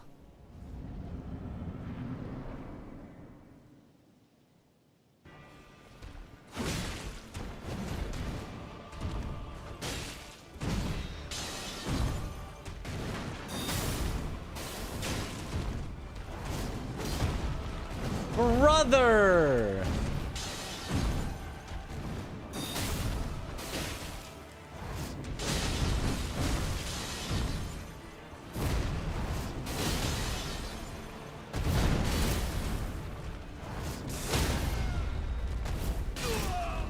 Oh, I did one too many. Whoops.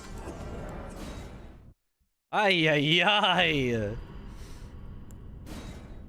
If you really want to know a bad speedrun boss, it's Morgoth.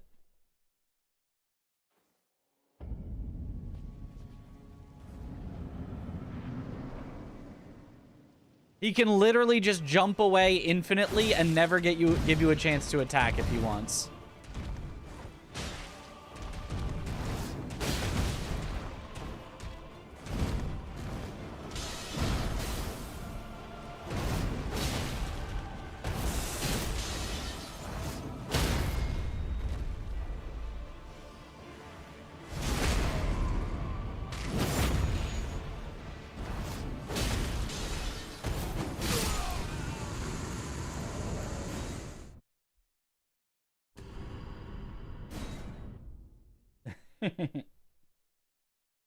Don't care for the Onyx Lord's curved greatsword. I don't know that I've used that one much either. Least favorite boss is probably Estelle. Estelle is definitely a weird one.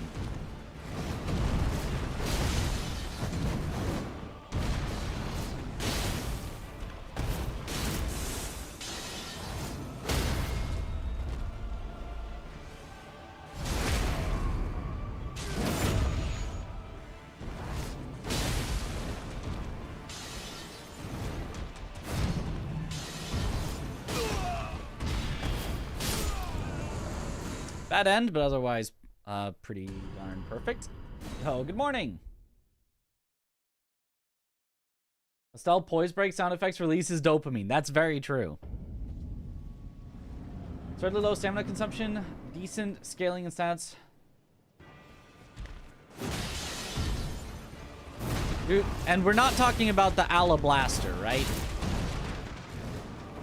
which is not a curved greatsword, but is...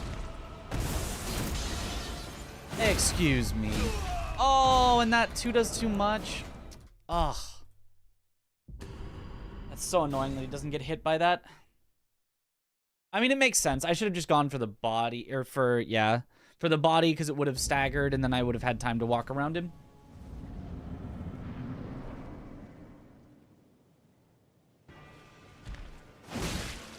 Alabaster is one of the best weapons in the entire game.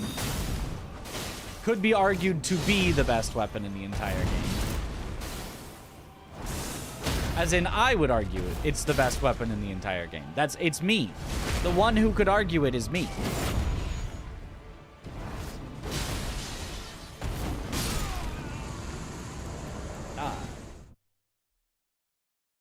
So we get right before Rykard's tower. Okay. Got some hard competition between Bloodhound Fang and Death's Poker. Alabaster destroys Bloodhound's Fang. I don't think there's a single aspect in which Bloodhound's Fang is better than Alabaster Lord's Sword. Well, actually, no, that's not true. There are a couple. I think Bloodhound's Fang is a little bit higher range. And I think the bleed on Bloodhound's Fang is obviously quite nice. I think that's it. I think other than that, Alabaster Lord's Sword clears in every way.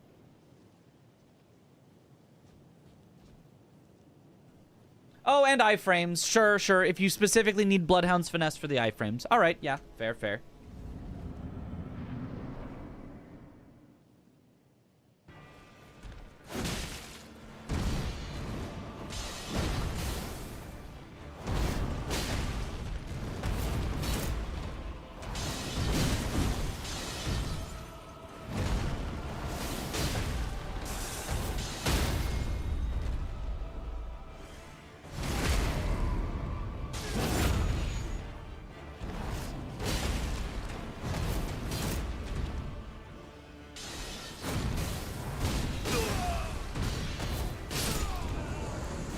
Scary.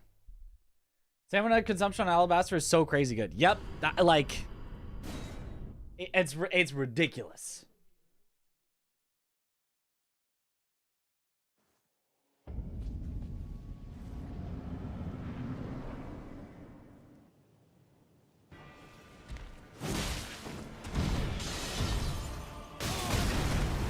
I hate when that just hits you an hour before it actually swings.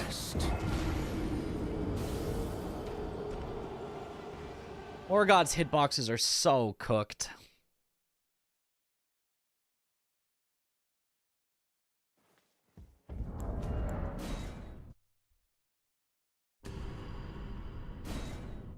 Such a good boss. Perfection, surely.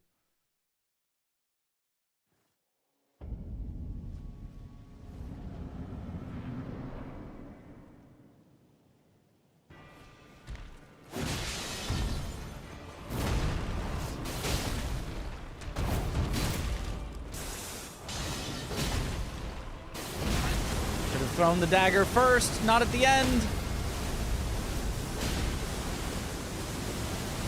No, and then well, we're alive still, technically.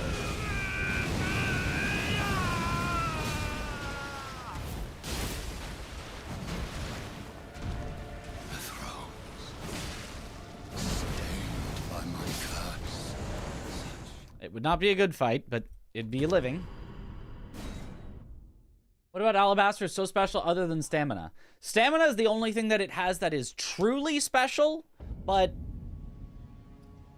if it were not for the stamina, it would just be a very high tier weapon. It would not be top tier if it spent the same stamina as every other similar weapon. But it's got a, like, middle fast attack that is high tier strength, high tier stagger,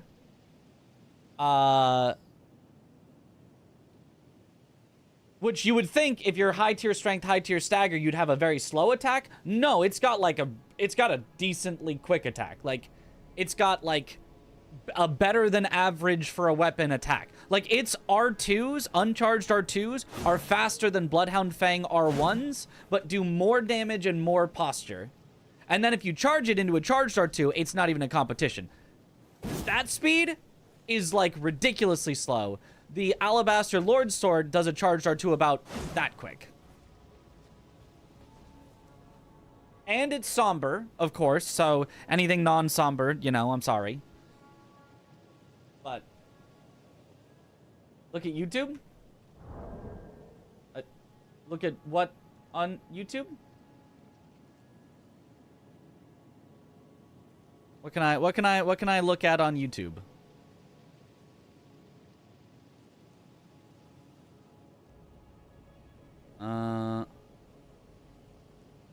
I don't have a notification. My chat from time to time. Oh, I should do that. I mean, I shouldn't. Apparently, that's not what you're supposed to do, but I could. View my channel. I forgot I'm streaming on YouTube. Hello, people. What the? $10! Yo, Feel Good Productions! Yo, thank you. All right, well, I guess I'll... Hold on.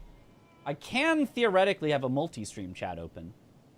Yo! I'm so sorry. I should not have foregone YouTube. Yo!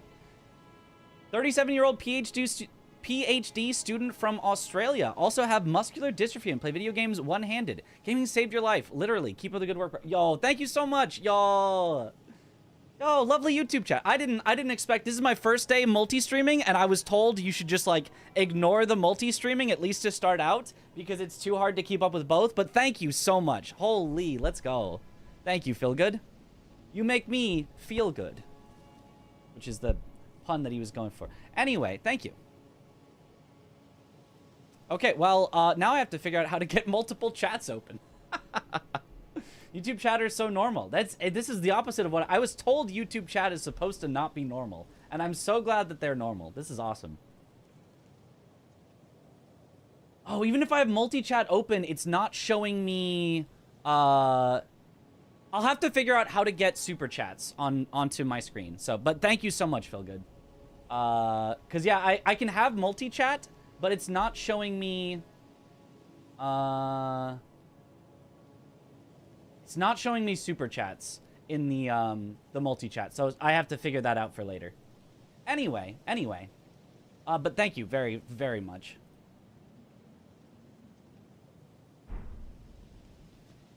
All right, back to practice.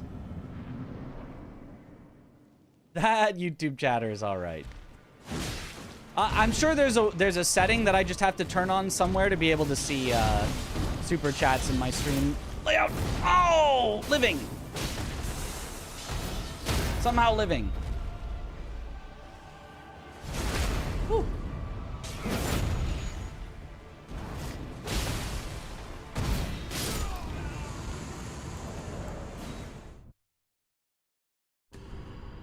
Okay. Most senior mod by like years. You know, also one of the most senior sub. Did we determine if it was you or you were second most? Indeed. Very wise. Thank you. No!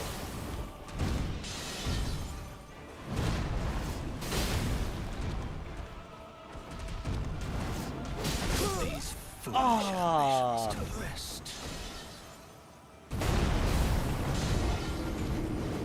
How many students to a classroom? Yeah. Oobagob.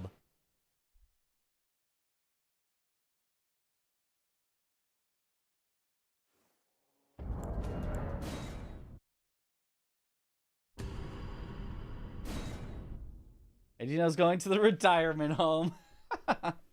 One person like 10 minutes earlier, but I don't know if they're still subbed. Haven't seen them in ages. 10 minutes earlier. Imagine losing being the oldest sub by 10 minutes.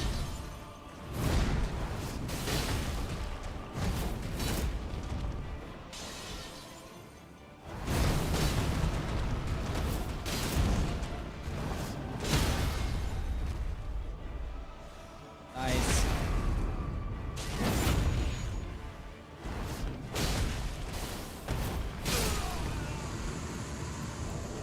Okay, cool. I'm gonna call that good for Morgott. I am now aware of what we need to do for Morgott, which is nice. Okay, so all that's left, Goldfree doesn't need practice, Moog doesn't need practice, Radon doesn't need practice. So I think that's it. I think that's all that we needed to re-practice for this category. I guess I'll do one Goldfree just in case.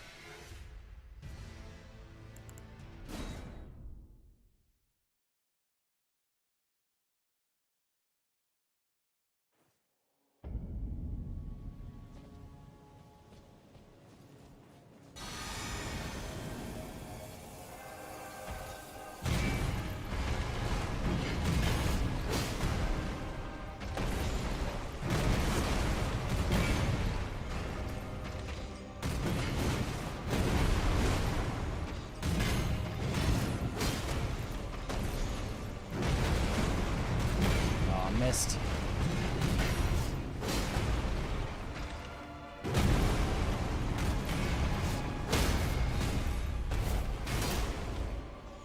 Okay, yep, pretty simple. Pretty easy. Alright, cool. I think we're then ready for a run. Let's try it out. Okay.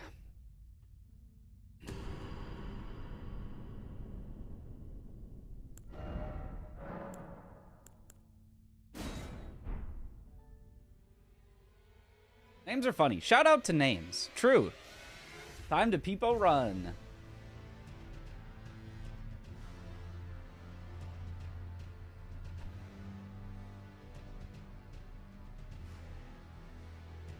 All right.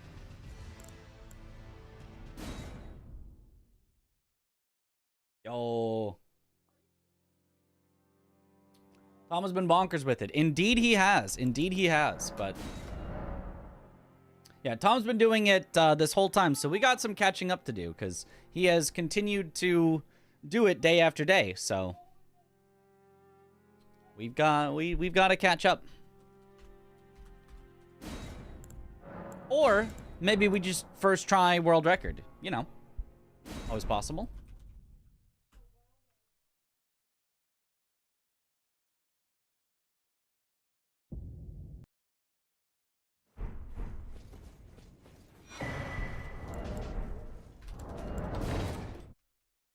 Yo, thanks for the good luck.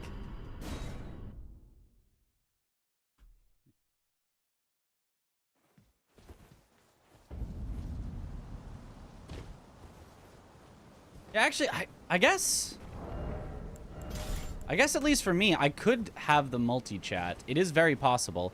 And if I can also get all of the YouTube stuff, actually, it could be good. As long as Twitch doesn't get confused as to why I'm responding to questions, which they will, which would actually be funny. Now that I think about it, that's actually kind of good. I can just pretend like there's a YouTube chat comment that says, "Hey Mitch, how are you so handsome and amazing at video games?" Wow, thank you, YouTube chatter.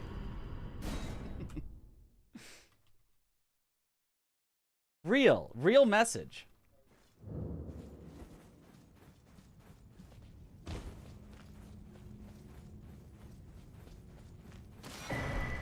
Let's do that. I've seen people having combined chats on the stream. Yeah, you can definitely have it on the stream.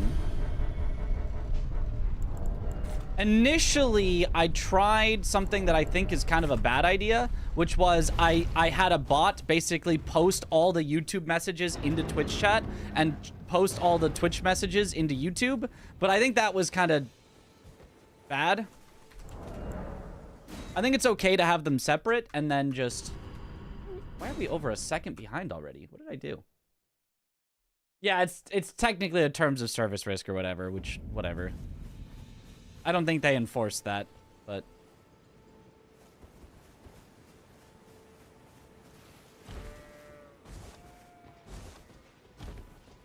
Oh.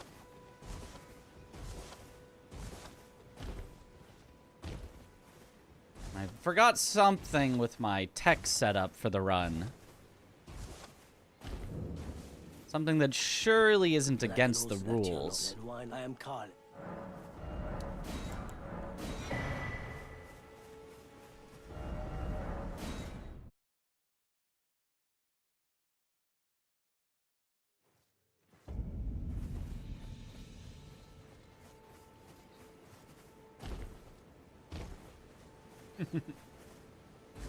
I would never specifically do something. Oh, maybe I don't need it. That jump was actually good.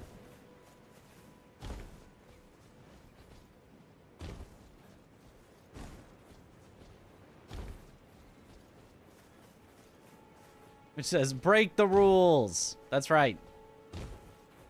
Rules are made to be broken.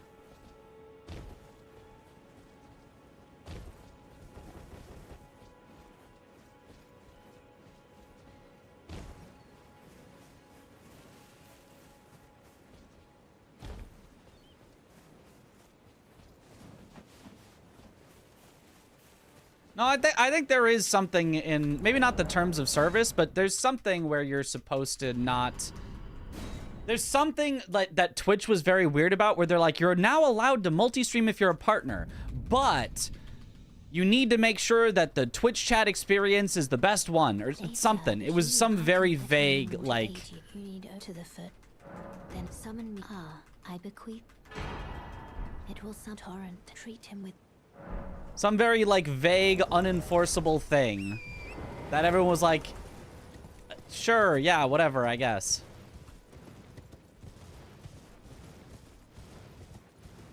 That I don't think they have ever actioned upon, ever. But theoretically is in the rules.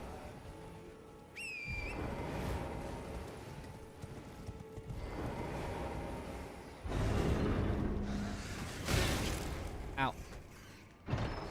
Rats! YouTube chat doesn't have cool emotes, so that's not going to be a problem. I think YouTube chat... Well, YouTube chat theoretically can have emotes, although you might need to get an extension for it. I don't remember exactly how the YouTube emotes works. I haven't watched on YouTube a stream almost ever, but the streaming, like, client, the, being able to rewind like it's a video is so nice.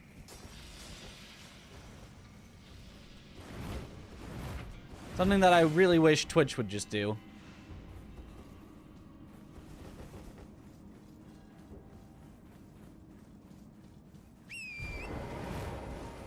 Is the TTS just paying off? Well, I don't have super chats working right now. So right now, if you super chat, I just won't see it. It'll just be gone into the wind. Very unfortunate. As of right now, the only way for me to do it is to, like, tab entirely out into the entire, you know, YouTube chat itself. None of my OBS integrations have super chats in them, so I'll have to figure out how to get that. I'll probably set up an alert box for super chats, so that it'll work the same as any other, or any, like, Twitch donation or sub or anything.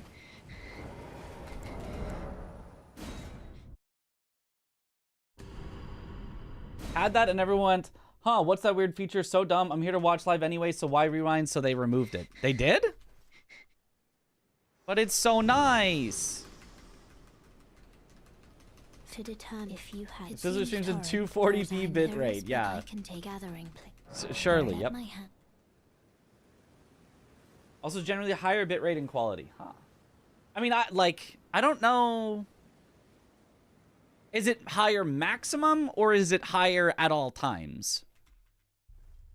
Because I cannot stream at the highest bitrate and quality because my upload speed is trash. Like, it's so bad. My upload barely is enough to stream.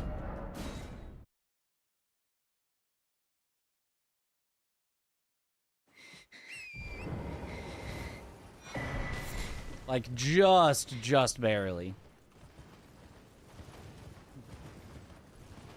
Beat Liza P yesterday. Yo, let's go. Congrats.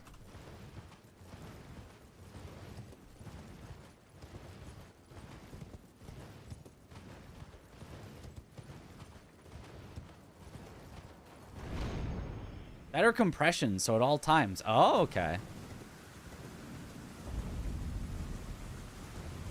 1440p AV1, I think. Re-encodes to 1080. 7,000 or 5,000. H264 last you checked. Okay.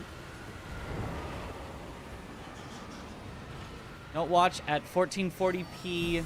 There isn't much benefit. Gotcha.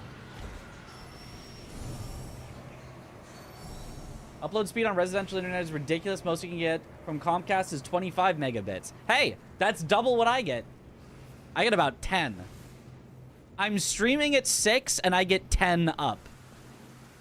So if it stalls at all, if it's got any moments of, oh, you're not quite getting 10, stream is probably having issues. Because we are barely at speeds above what I'm streaming at.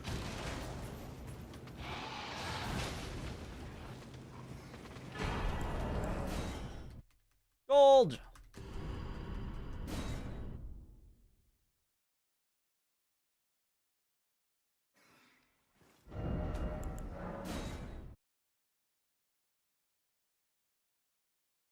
Working from home, it's nonsense, yeah.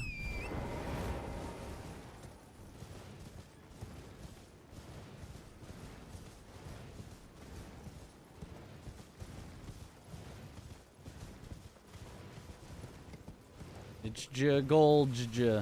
Let's go.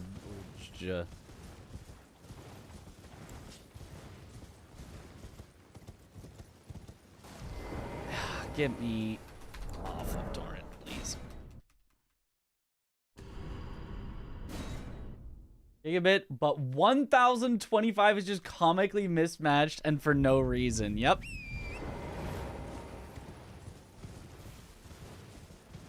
Well, the reason is so they can get you to pay more if you want to not have it be comically mismatched.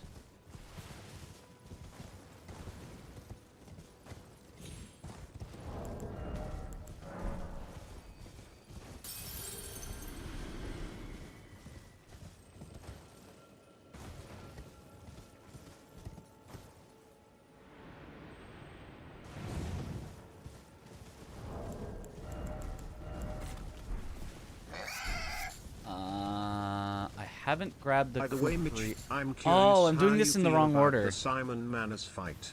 I know Parky Oops. hates it, but I still had fun with him.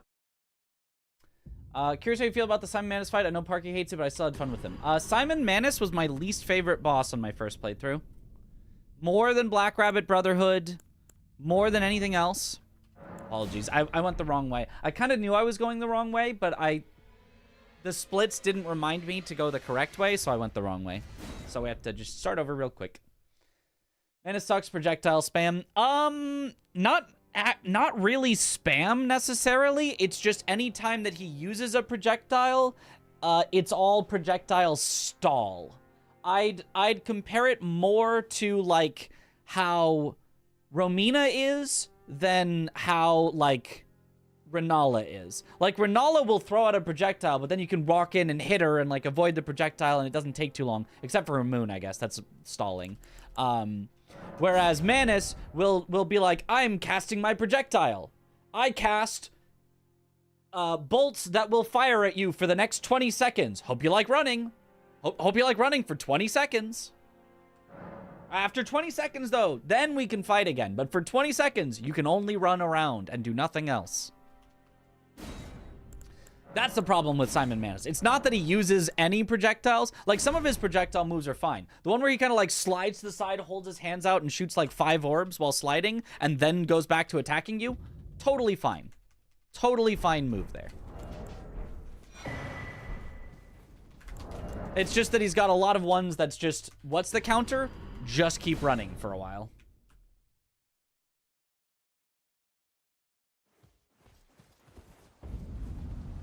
I mean, nowadays, I think Black Rabbit Brotherhood would be my less favorite, and the one that I think is a worse boss if I were to rate them on a tier list.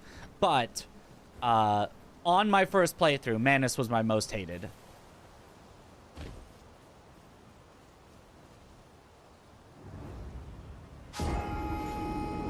Manus of the Abyss. Not that Manus. Simon Manus.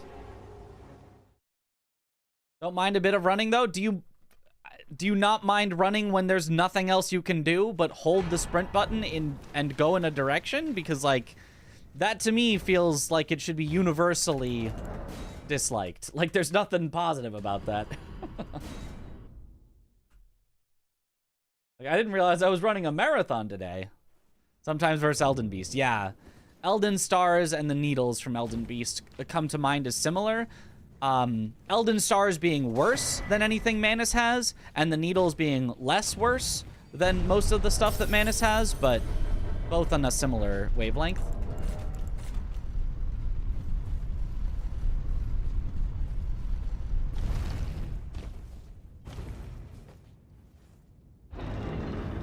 Just doesn't bother you too much, I guess. Yeah, I mean, different things will bother people different amounts. Didn't get put out. So that's like 2 or 3 seconds lost.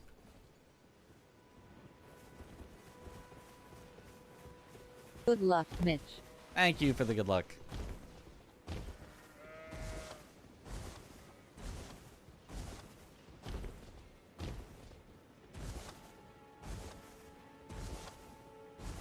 Maybe it should have been something like Bale, constant aggression instead of running away. Bale absolutely runs away.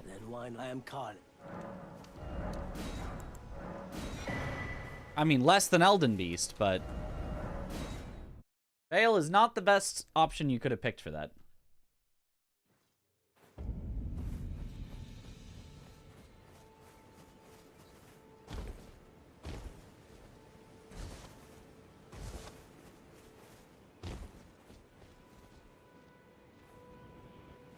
Bless you. Works, I guess. Oh, thank you for the bless.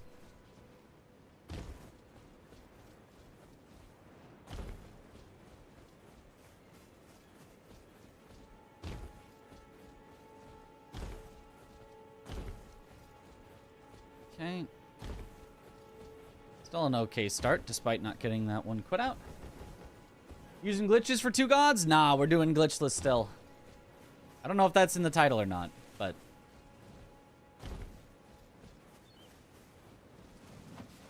Is 2 gods technically already glitchless? No, there is 2 gods with glitches, but that is not what I'm doing today.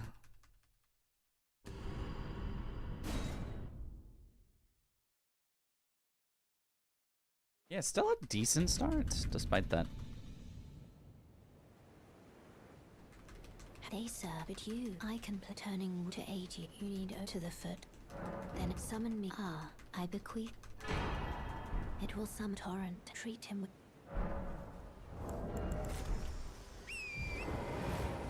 Don't mind Elden Beast being a fluid and somewhat spiritual fight, if that makes sense.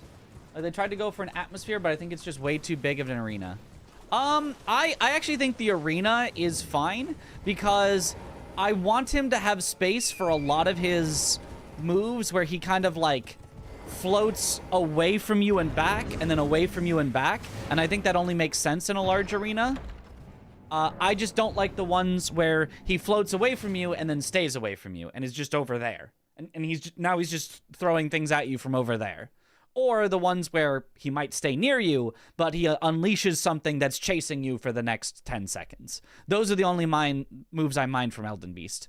I don't mind the arena being large and there being enough room for him to move around. Sir, but you. I can play turning to aid you. You need to the foot. To the foot. Then summon R. I bequeath. It will send torrent. Treat him with. Indeed.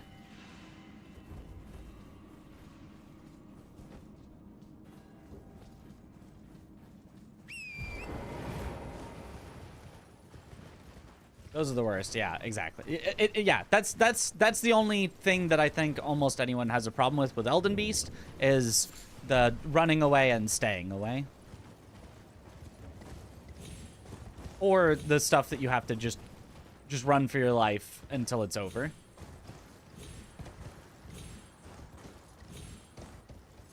And I don't necessarily think that a small arena technically would give him less room to run away. So it would, like, put a band-aid on one of those problems, but I don't think it would be a true fix. I think it would just be a little band-aid. Because in randomizer, you can still fight Elden Beast in smaller arenas. And he's less annoying, but he's not annoying.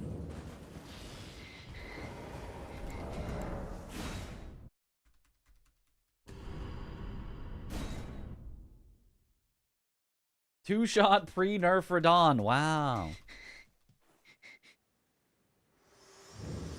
Nice, no crisscross applesauce. Fit to determine if you had. It seems torrent, whereas I'm there is, but I can take gathering play. Bear at my hand. Glitchful has 10 minutes of running through the air. Yeah, that's what I've heard, which is fun. Why do you stream after midnight? Because I'm a degenerate that is gonna be up at these hours anyway, and I'm not necessarily gonna be up before these hours. There have been days where I wake up, eat, and then start stream, and that's it. That's my morning.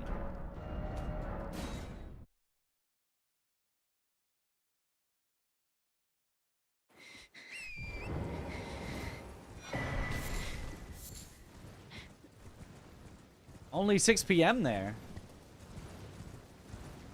Asia?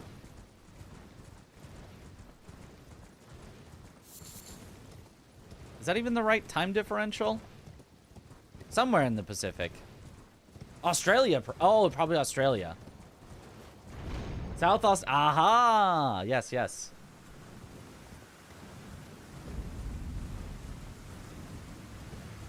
Hey, perfect timing then.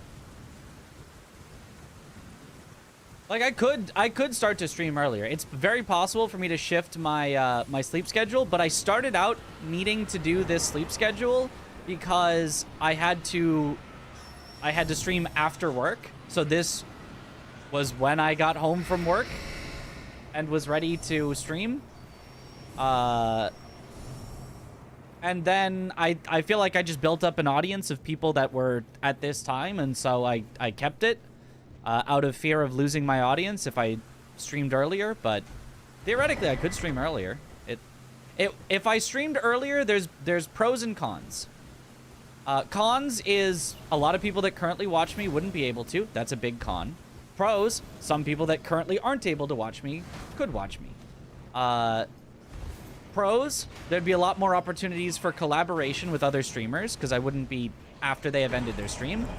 Cons, a lot more competition with other streamers because they're also streaming. So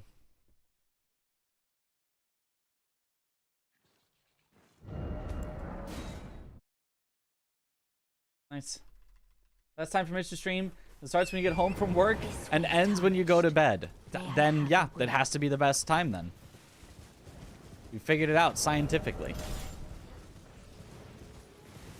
Solution, stream 24/7. That's a solution, you know. If I started an uncapped subathon like Chris, you know, we could just go 24/7 as long as people keep subbing or whatever. Sleeping stream. The idea of an uncapped subathon is appealing to me. Like but at the same time, I like to have plans for my stream, and it's not like complicated plans. Sometimes the plan is just grind for world record today, like today. That's the plan. But I like to have a plan, something I'm like ready for. I don't really have like filler stuff, unless you consider grinding for world record to be in itself filler.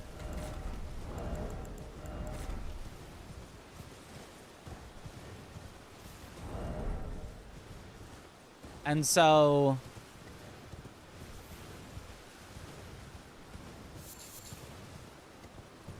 I feel like it'd be hard for me to do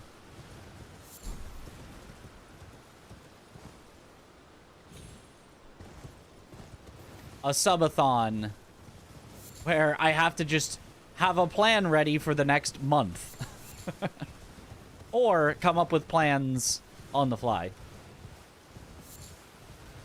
Plans out for a week, or let chat decide. Letting chat decide is always a bad idea.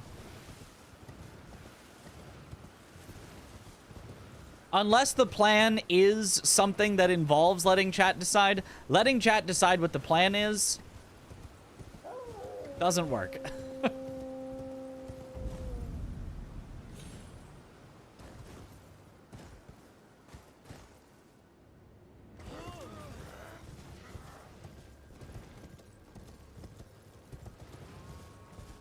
Like, if the plan is chat chooses what weapon I do, you know, a speedrun with, that's reasonable. That can be content.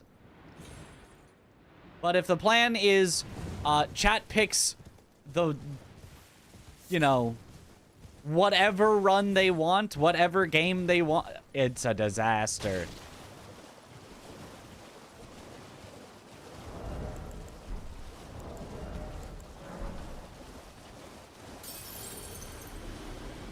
Chat, choose your opening pickup line in the bar. See?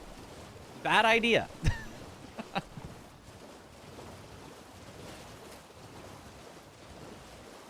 Zip % all remembrances. Yep. Just do it.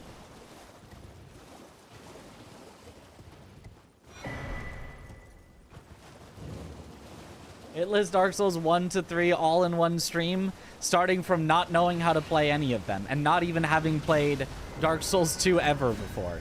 Perfect.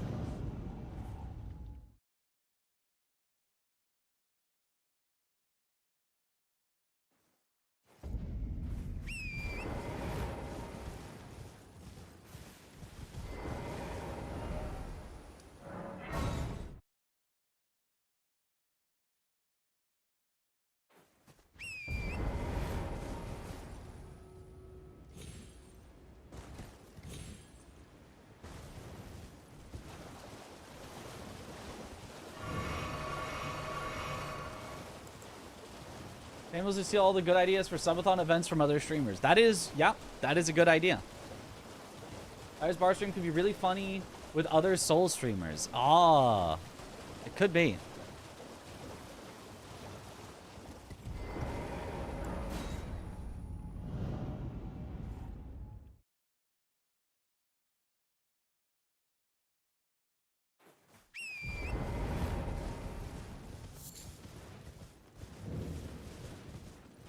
That could be interesting. I did learn in the...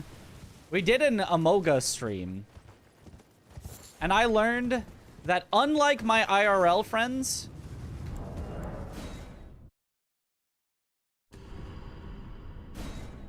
Okay, we're not that far behind Tom at this point.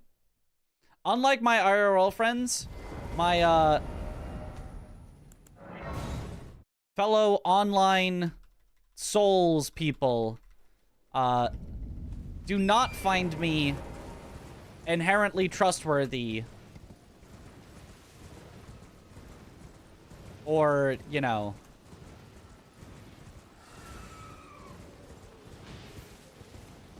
will follow with what I'm saying to win the game. My IRL friends, if I'm crewmate, I can, like, sniff out the imposter a mile away, tell everyone, and boom, we win. We did the Amoga stream, and it was like, I'd sniff out the imposter, I'd be like, it's definitely this person. Here's exactly why. And it would be like, nah, it's probably Mitch, actually. I'd be like, oh, well, screw me then, I guess. Well, rip.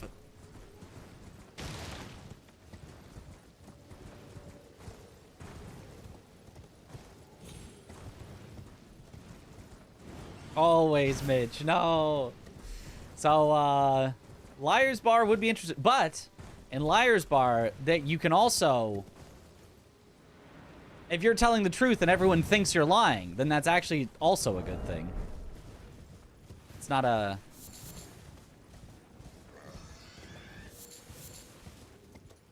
Not as much of a negative as in Amogus.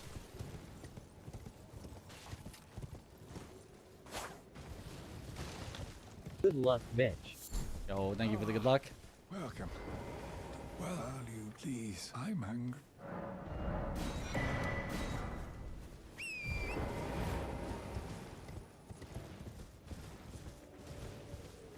Oh, thanks for the good luck. Dude, DS2 100%? Like a solid 2 weeks right there. And honestly, when I do DS2, because it will happen eventually, I can't just not have played a Dark Souls game. We have to do a you complain, you get punished, like Parky did. I was already gonna do that, and then Parky did it, and it was great, and I'm like, yeah, I definitely have to do that. Yo, what up, Jackal?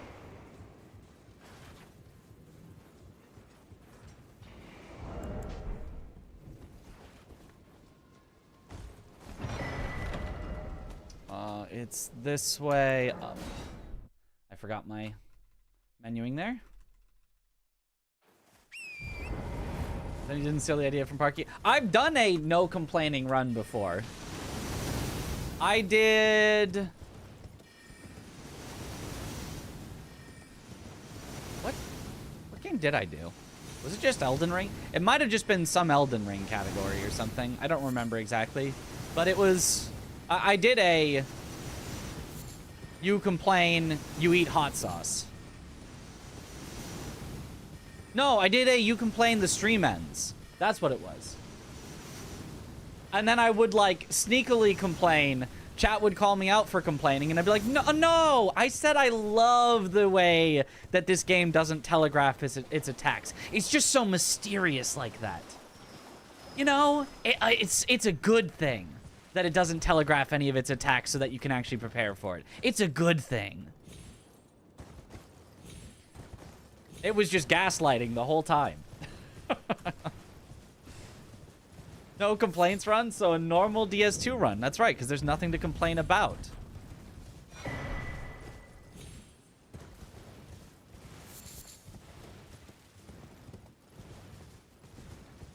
Elden Ring boss, all bosses, when you complain, you have to throw all your gear away.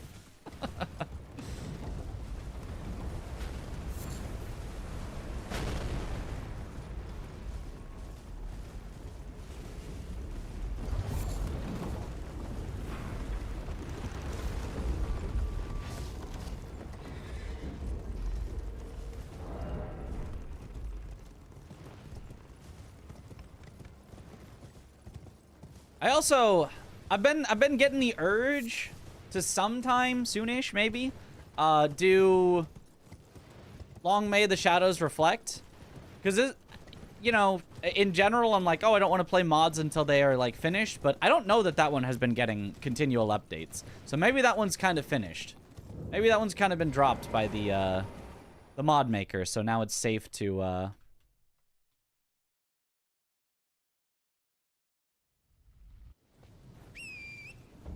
Oh, how did that not work? To play. That is Sekiro mod, yes.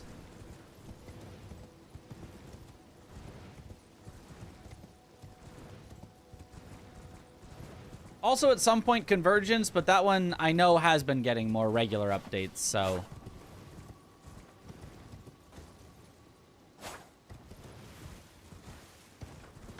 Not necessarily one that I need to play right now, but maybe one when it's more finished.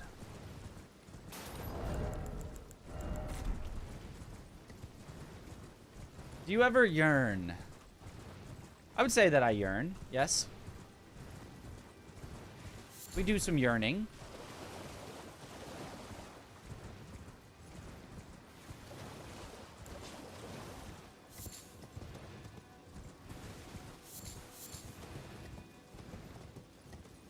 You know, you try not to yearn too much, but a little bit of yearning.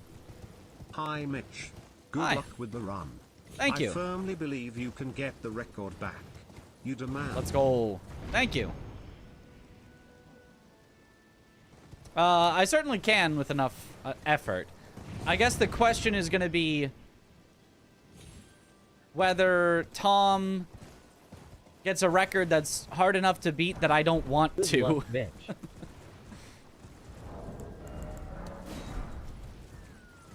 Because there is going to come a time where the only way to get record is going to get every single boss perfect luck, every single skip first try, including the awful skips that we all hate, like Dis Ruined My Life skip. And it's going to be so miserable to grind out that there will come a time where it will just not be fun and I will want to move on to something else. And the question is, will Tom get it to that point before I get record back? My money's on no, because that's, like, very unlikely to, you know, happen on any given run, but...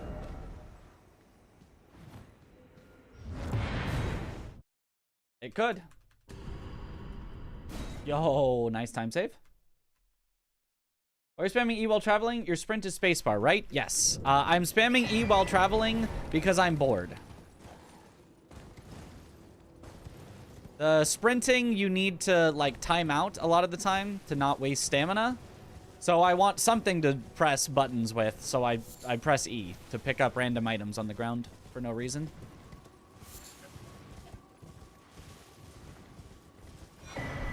Do I need those items on the ground? Absolutely not.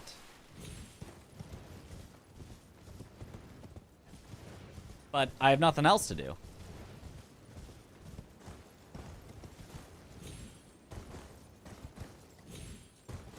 Oh, let me up, let me up.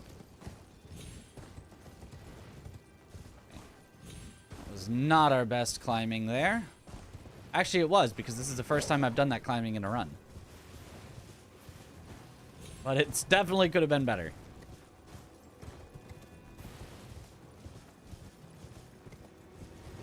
Collecting rows are smart. Torrent might get hungry. That's right.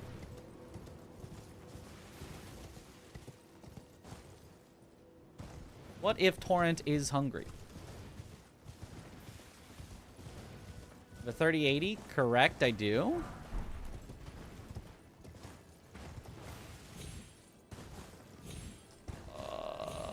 Why was that so bad? Where do I normally jump from? I normally jump differently than that. Oh, well. Driver update with your 3060, and now Elden Ring is running trash. Just FYI, in case you also have a driver update. Okay, I will, I guess, try not to driver update. If it causes the game to start running badly.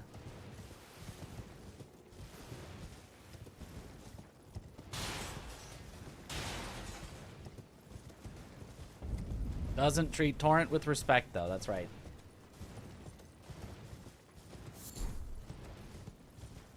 A button to let Torrent eat berries straight off the plant. That would be convenient.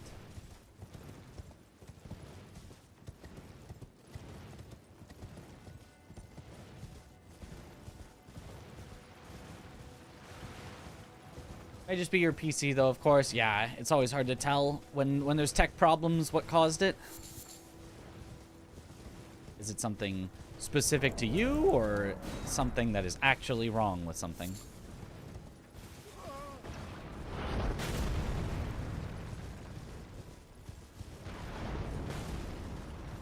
Logic would dictate that a 3080 would also run bad. That is what logic would dictate.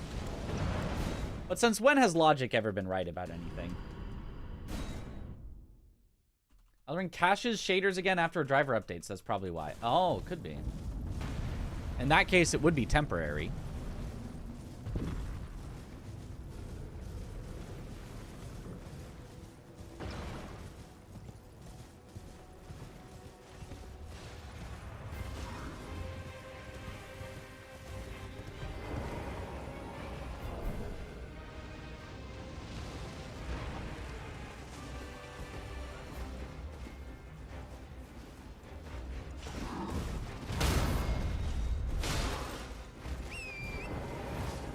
Nice. So in theory, we should gold from the new pathing there.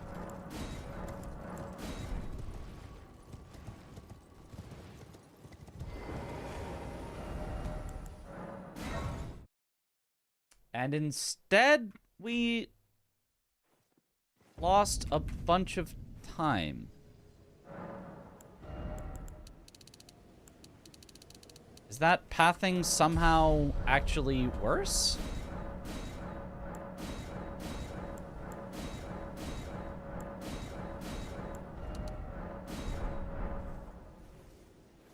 I mean, we did definitely, like, jump incorrectly. We probably lost 4 seconds to pathing, but that would still mean that we lost 2 seconds that the route is 2 seconds slower doing that? It feels like it should be much faster, though. I mean, we'll try it again next time, because maybe...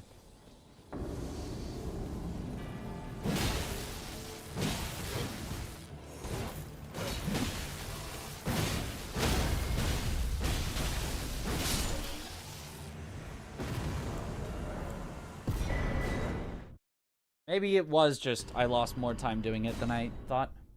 How do you menu on keyboard so quick? Do you use the arrow keys? I do use the arrow keys, which is not a good idea. Most keyboard runners have changed their key bindings to not be the arrow keys, but I've just gotten used to them. So I just move my hand off of my mouse and onto my arrow keys to do menuing. That's why I pretty much only ever menu on a straightaway. Oh, that's annoying.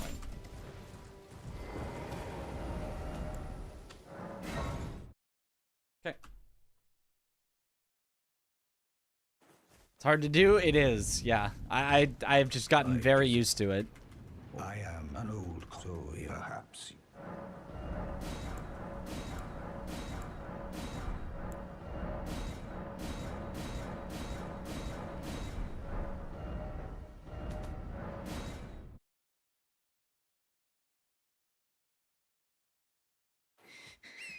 And back and forth is why you bought a 10 keyless keyboard.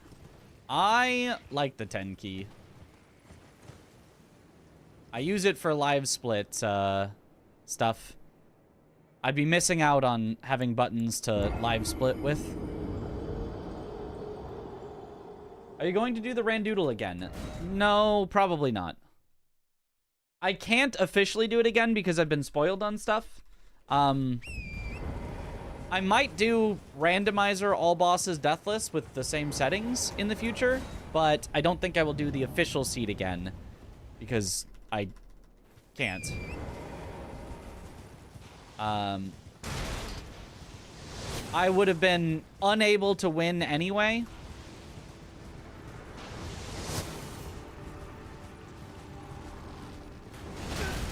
So I just decided to spoil myself and watch others do the run.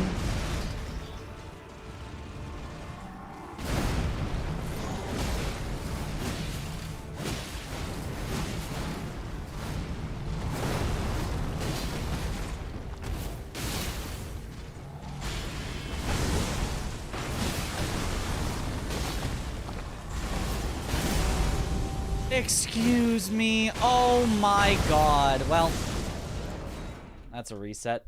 Wow, how did that happen? Oh, man. That's never happened before.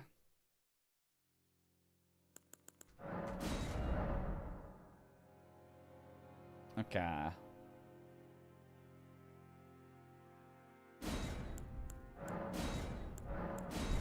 Well, that's not never happened before, but that has not happened in, like, years. Since very old times in the any percent glitchlessing.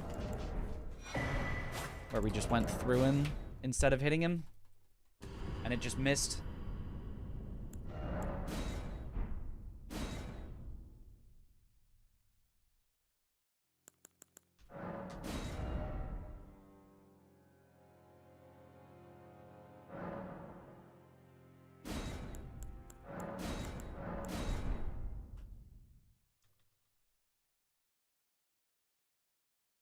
Did he just move his foot out the way? It just... The hitbox on Bloodhound's Fang is just really bad. Like, you wouldn't think it's bad because we use Bloodhound's Fang and, like, you see us hit with it very often. But the hitbox on Bloodhound's Finesse is really, like, buggy bad. And you have to, like, really finesse it to get it to work. You know, Bloodhound's Finesse. And... It just, like, goes through enemies and doesn't hit them, and that's kind of just... I didn't properly go along his body in the way that you're supposed to make sure it hits.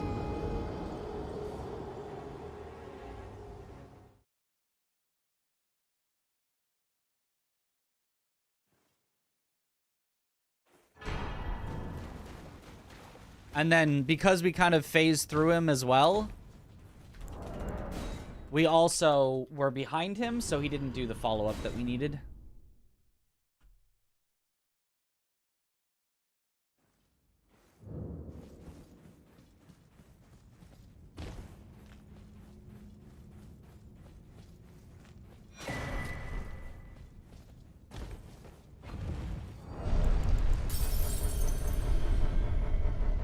Sophia is from Lies of P.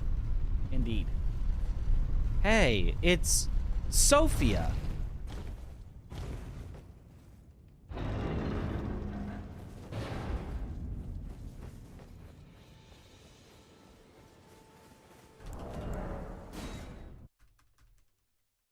That counted.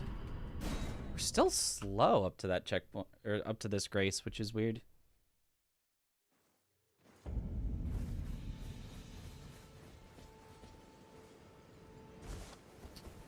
Early on the bow cancel. Turns out it's for a poll. Ah. Well, it's also Sophia instead of sofa, but close. It's actually Shifra River.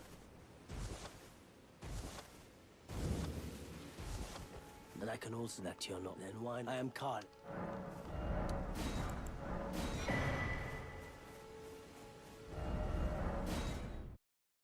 Okay, 150.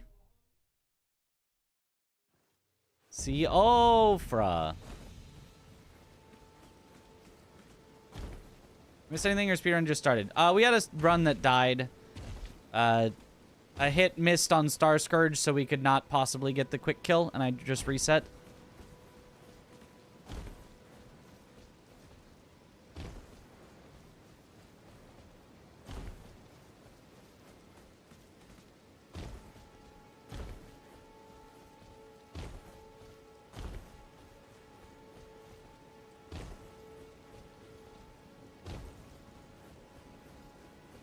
Like, it would have been probably like a 45-second time loss just from one hit missing. Because we were going to have a really slow phase 2 with no stagger or anything.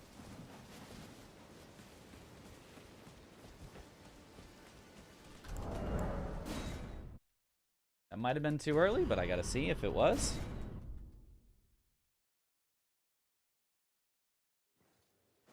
It was too early. That's a reset. But now I know the limits. I've never been too early on a grace before, but Tom was doing it way earlier than me, so I'm testing the limits of how early you can do it. So the world record? No. Nuclear pasta Tom does.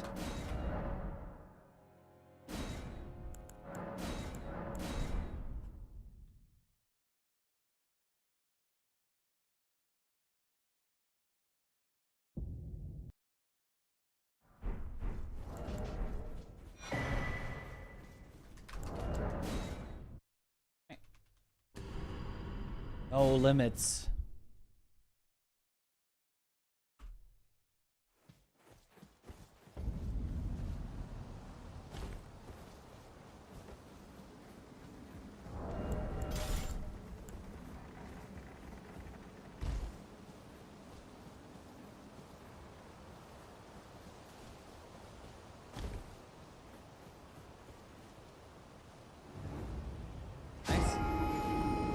Learn to make games work on PC someday. I mean, it's not really that hard. Lies of P figured it out. Lies of P runs great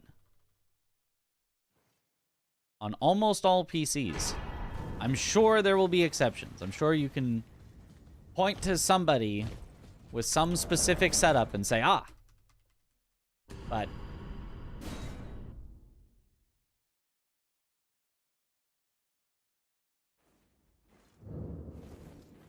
Lies of P runs on Mac as well. Ah.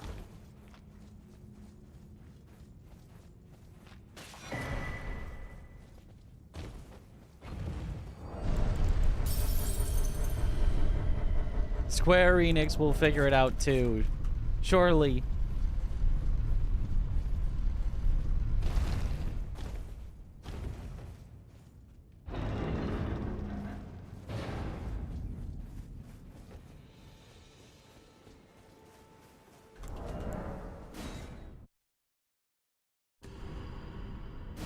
Like if crossplay was figured out more often, how hard is cross-platform servers? I mean, I don't know. I don't know how hard that is.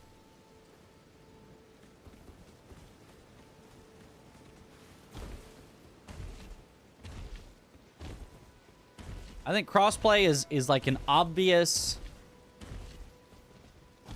benefit, obviously good. Unless there is some But I can also that you're not then why not? I am Carly.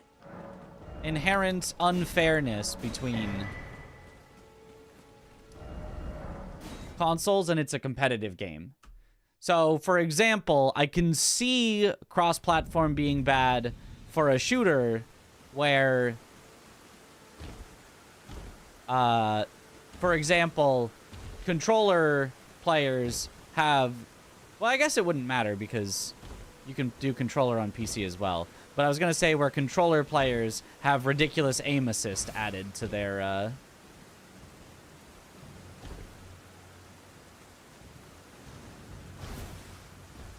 to their aiming, so that mouse and keyboard just can't compete. Which happens surprisingly often.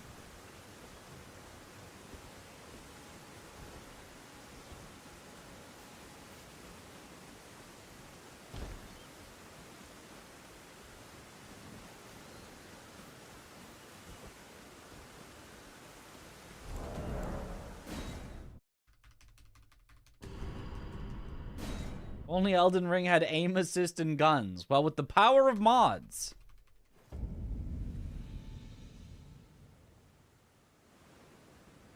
Does allow PC to do the same thing if they use a controller? Easy fix? Well, they would. Just to the foot.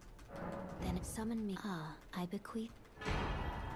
It will some torrent. Treat him with... So yeah, I guess then in that case it's not really crossplay at all. That's at fault. It's just aim assist.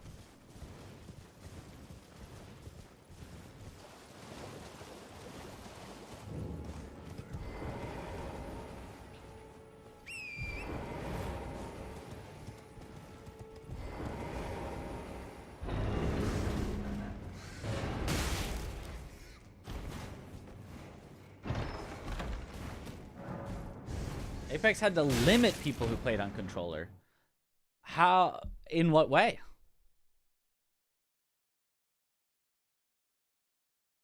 Figure out your killers on console. You can spin like crazy, and a lot of controller players have a lot of trouble hitting you.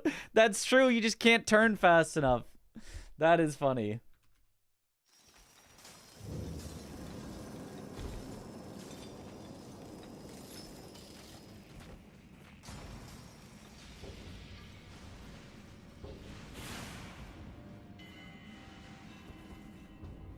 So, yeah. That would, though, constitute... That's not the advantage I was thinking of, but that is a good idea of an advantage. If there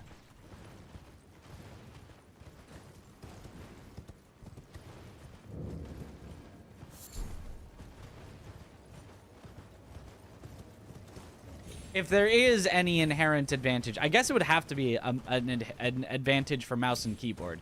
Because if it's an advantage for controller, theoretically on PC you could still just use controller.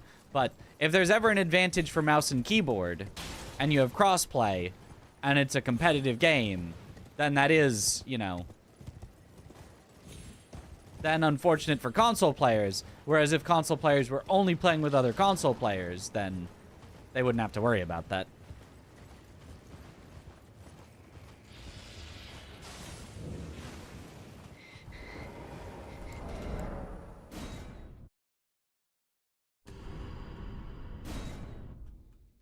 Why am I so slow here? I've already lost like 5 seconds, but literally I don't think anything has gone wrong yet. But somehow I'm already 5 seconds behind, at least where I should be. To determine if you had... It seems torrent, whereas I'm in... Most competitive games should probably not be cross-platform for ranked play. I mean, I think cross-platform between Xbox and PlayStation... Like, what's the problem? They're the same. Unless there's some, like, weird hardware dependence.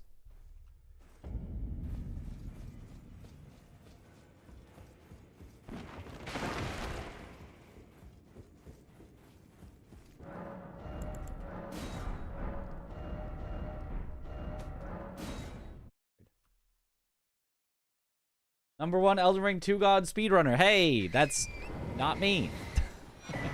Not yet.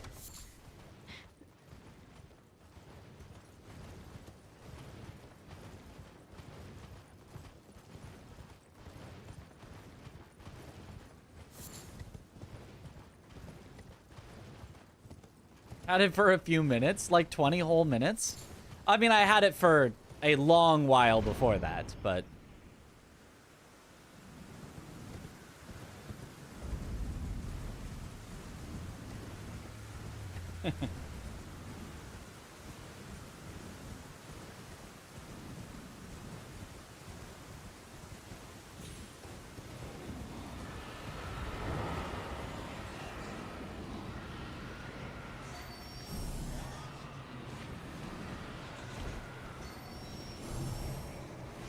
All modern consoles can accept mouse and keyboard as inputs. If you want to be competitive, just use your preferred input device. Crossplay has nothing but positives. Are you sure about that? I believe, like, I know that a console itself can accept those inputs. That is a true statement. But I don't believe that all modern games are set up to properly use mouse and keyboard in that way, right? Like, I know, and this isn't super modern, but it's just the one that we have talked about the most. How did I lose another 4 seconds there? Weird. That Bloodborne does not have keyboard and mouse controls if you plug keyboard and mouse into your PlayStation. This way, tarnished. May I have a word? There's delay. Oh, that's bad too. If it has to delay to figure out how to get your... Yeah, that's not really the same then either.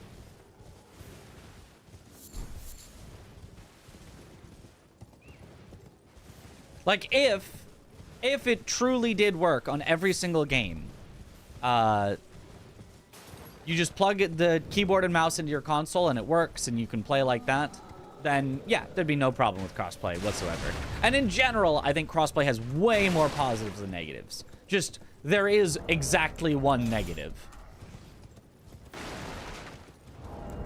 Competitive integrity. In some cases. I think there's tons of games where it does not matter at all, whatsoever. But there are also some games where there are competitive advantages.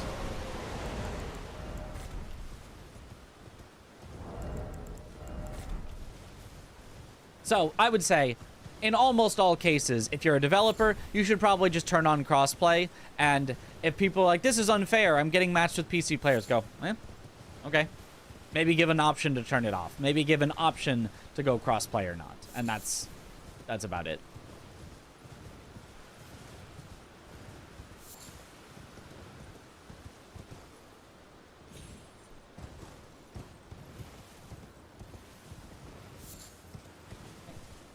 Reported ban for using keyboard on console for some games?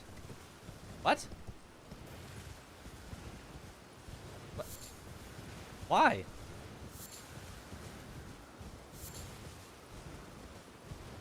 That's weird.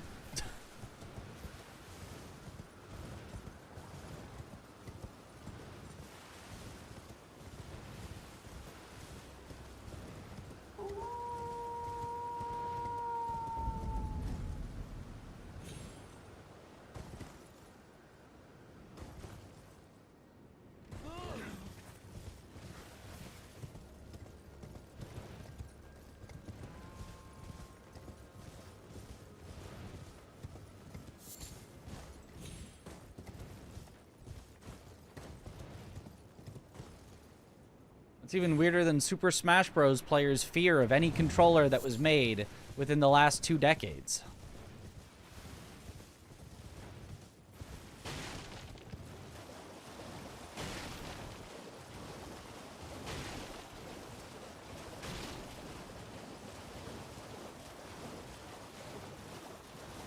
He says, as someone who does like to use a GameCube controller for it, but...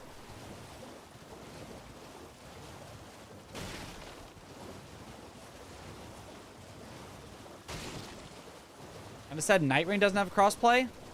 Are you sure it won't? Or is it just the network test doesn't?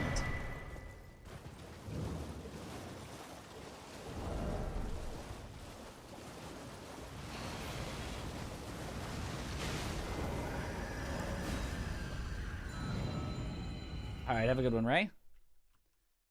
Problem with crossplay as an option is that it cuts up a player base. On huge games, it's not a big deal, but when you turn it off and you're only matching with other players, also have it off.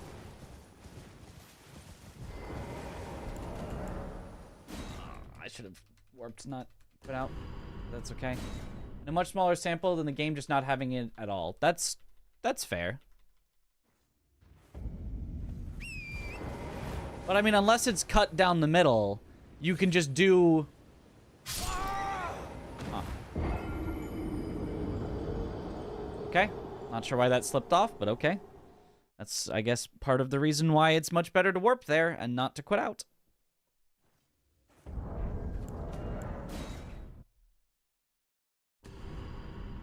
GameCube is my favorite controller because I like not having enough buttons. Yes.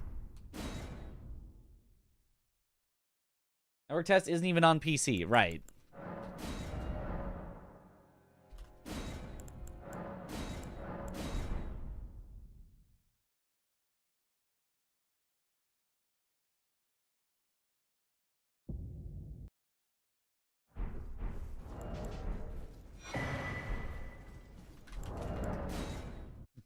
Okay, well, Wii Remote and nunchucks, that's hard to play. That's bad. But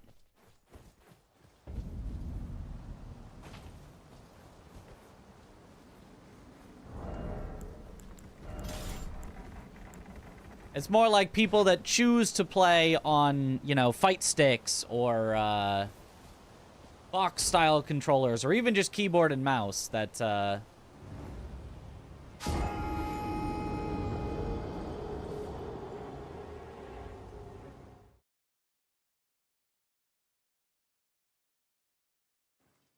and some people get very upset about.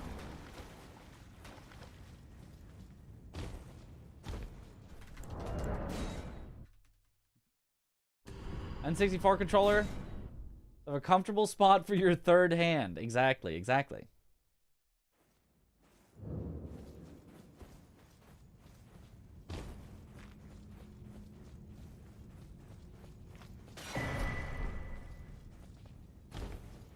$125.33 incoming? That'd be quite the time.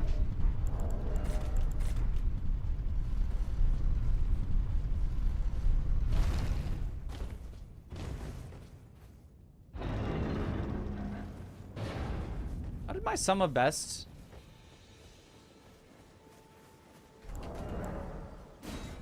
Drop by like a minute and a half when we haven't even done the first, like, quarter of a run yet?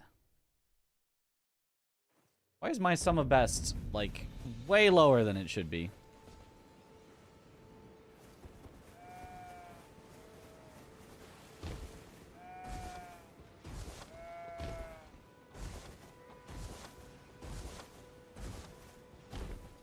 I have a feeling there might be a gold purge needed.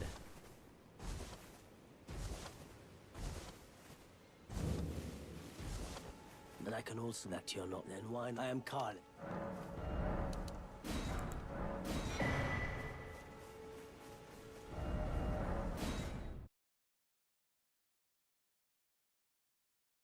Minimum runtime for each segment ever? No, that's exactly what it's supposed to do.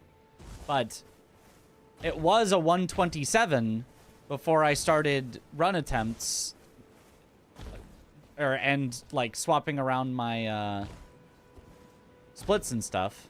That jump still is just not working for me. I really need to turn on the FPS fix.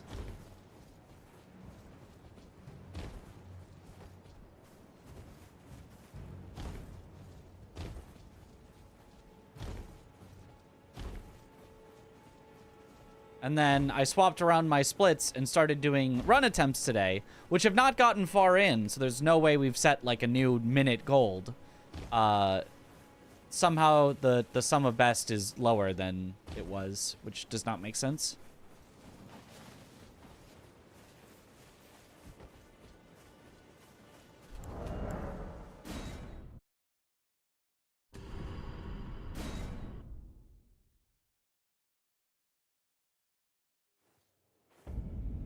pressed numpad 0 20 minutes ago. I have no recollection of why you would have done that. They serve To split, you, obviously. I can play turning to aid you. You need to the foot.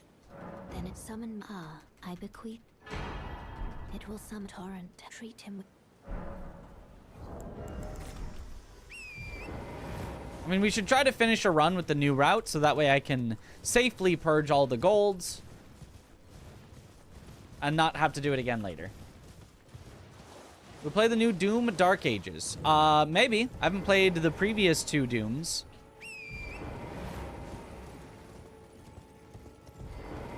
So what if I miss out on all the story? Doom, surely a very story-heavy game. You gotta play the previous 2 to understand the new one.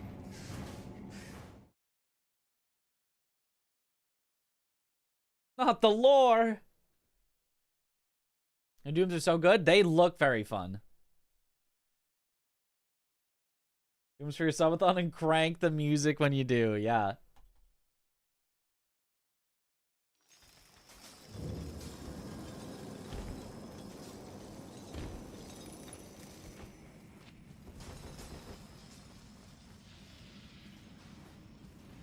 I wouldn't even need to, you know, have external music. It's just the in-game music.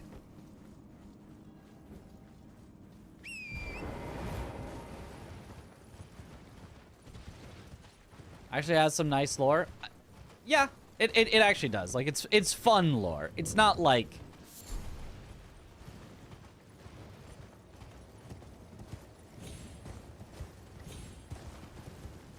The lore is like...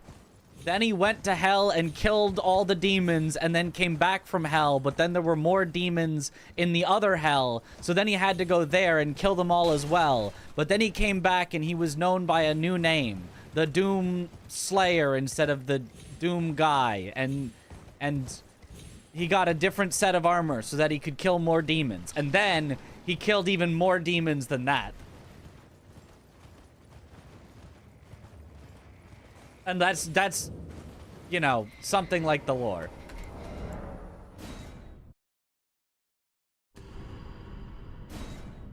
And then giant mecha plus flying mecha dragon. Rip and tear until it is done.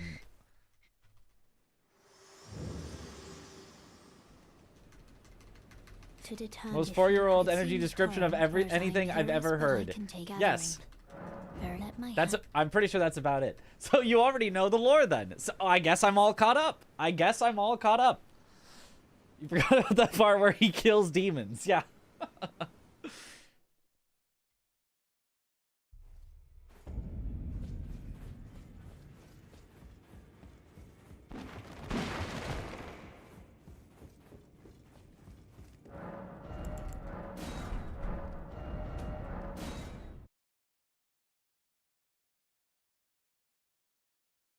Makes you think of Dante's Inferno a little bit. I don't actually know the tale of Dante's Inferno.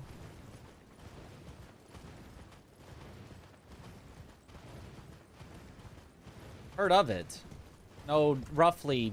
I think that's where, like, the, you know, layers of hell came from, but I don't know.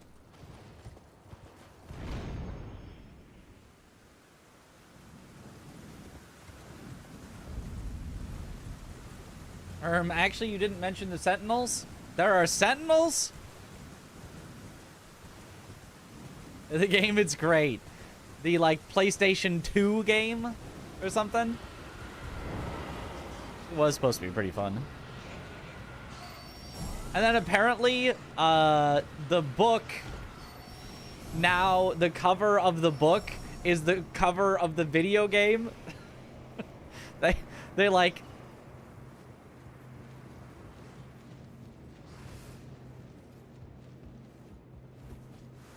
And it says, you know, the classic tale that the EA video game is based on.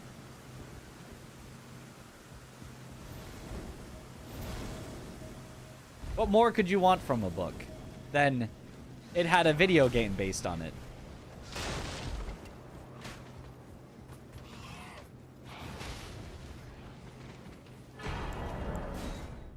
Okay, not bad. It was so fun you played as a kid. Nice.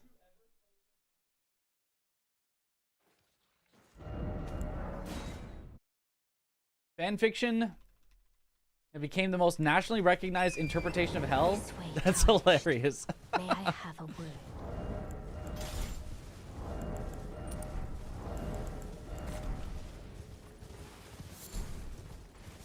She keeps wanting to have a word, but that's a time loss.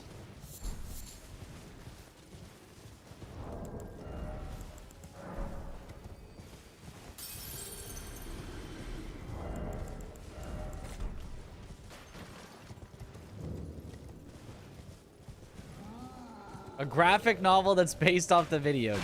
Maybe.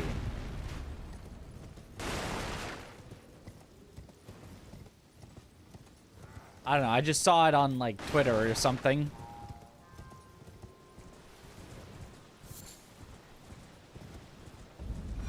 One time loss? I mean, if we actually talked to Ronnie, it'd be a very big time loss.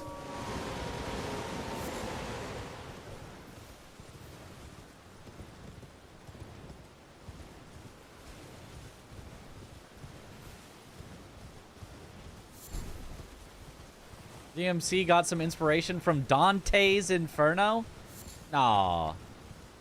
There's no way. I can't think of anything in Devil May Cry that has anything to do with Dante's Inferno.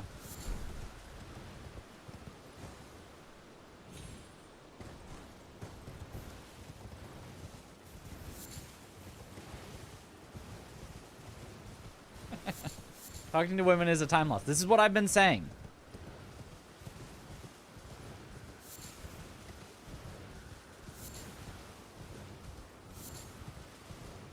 This is why we stay single.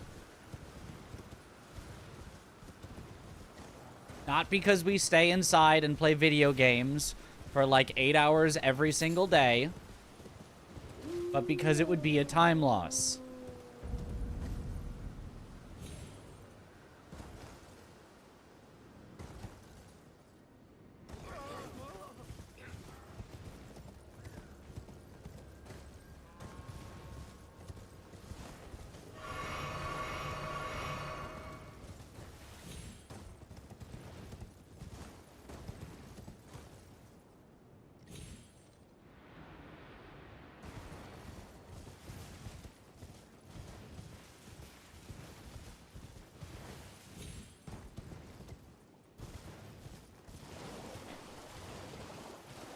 XP waste.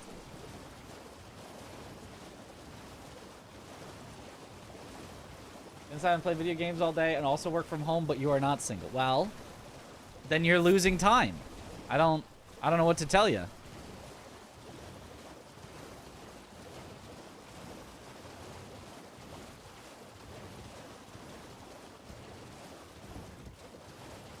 You could be going faster. You could be becoming CEO right now.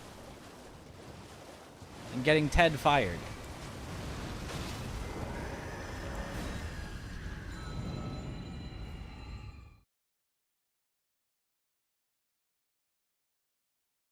Cars started breaking down because you do not drive it enough. That actually kind of happened to me with a previous car.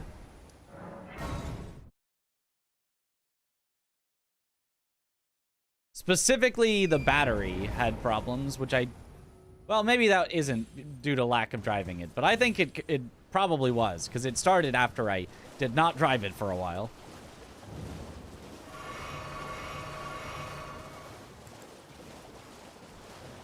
What has Ted ever done to you? He got a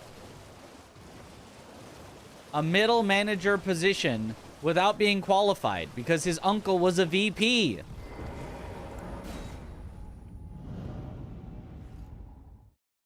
Doesn't Ted even actually help you in the story at some point? No, Ted takes your promotion, takes all of the company's money in an injury lawsuit so you don't get your promotion and instead only get a pizza party. Which, I mean, I guess is lighting a fire under you or whatever. Because you're on that grind set, but Ted is the reason you don't get promoted.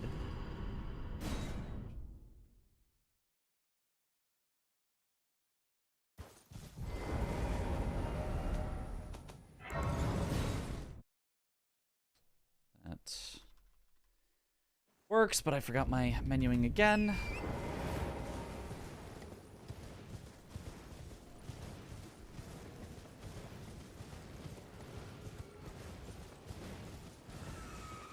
Ted is, you know, against you in the running for middle manager, which you beat him out for, but then he gets the job anyway because his uncle is a VP. In the end, he's arrested for embezzlement.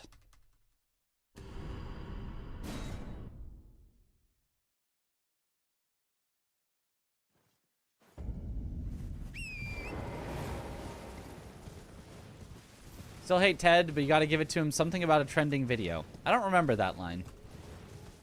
Maybe.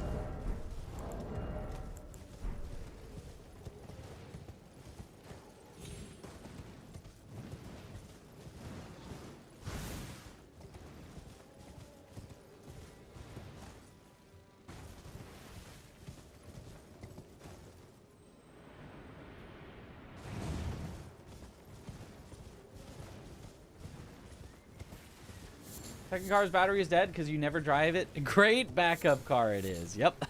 Might as well go dead when you don't start it for a long time. That, yeah, then I guess, yeah, that is a problem that I've had before. Ah, welcome. Well, you please. I'm hungry.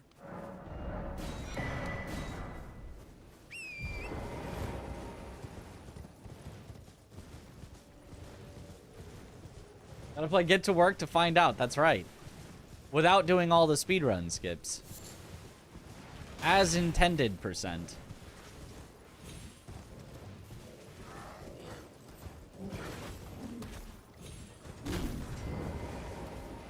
I mean, we will be playing Get to Work as SGDQ game submissions get closer.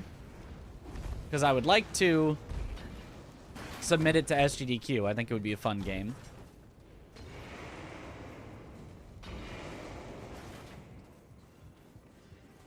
Good luck, Mitch. Yo, thank you for the good luck. Oops. Don't do that until you're at the top of the ladder. We choose to master speedrunning not because it is easy but because it is hard. / Indeed. We embrace the challenge / of perfecting our runs, shaving off seconds and achieving new personal bests. / We dedicate countless hours to practice, analyze and refine our techniques. / We under. We under.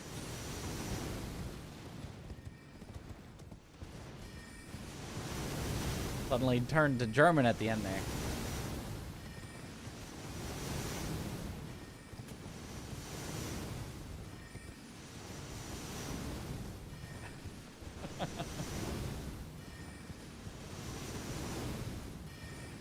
Unironically forgotten it was the new year already for a second. So did Zoodle when making the Randoodle dates.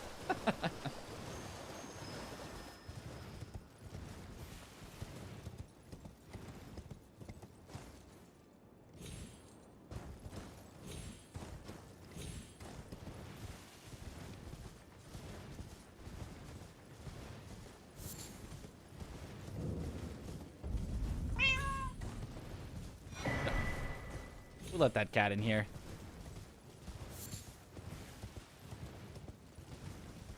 A Subaru Baja? A Subaru Baja Blast?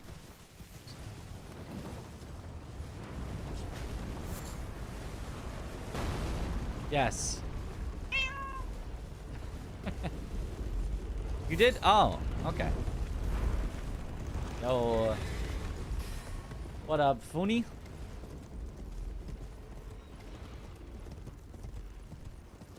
The coolest car ever. Okay.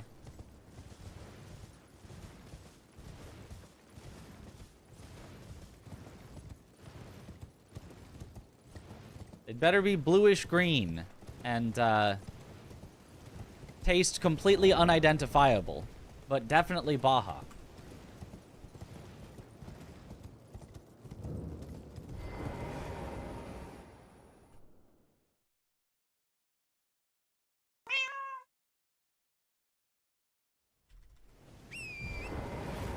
There we go. correct.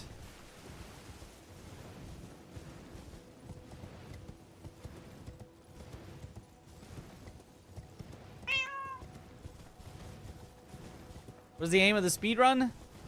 To receive the God Slain message twice. That is Promised Consort Radon and Elden Beast.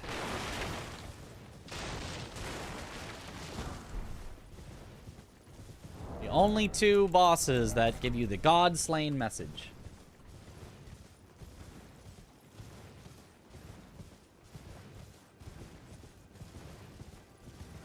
3.0, 3.6 options don't come in manual. Huh.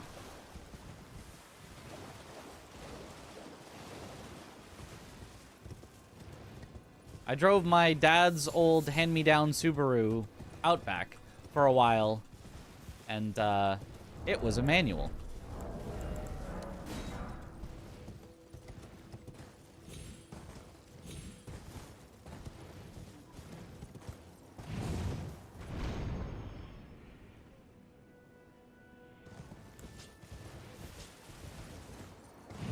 That was the one that had the battery problems.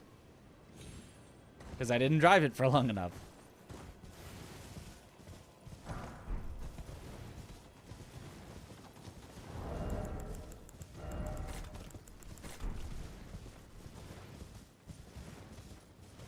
Final boss and final DLC boss, that's right. Convenient how that works out.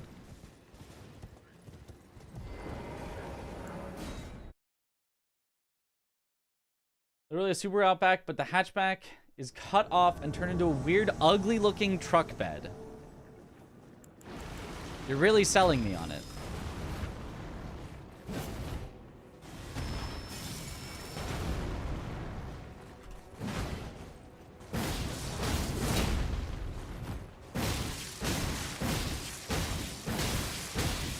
Salvaged? Weird Magnus. Very salvaged.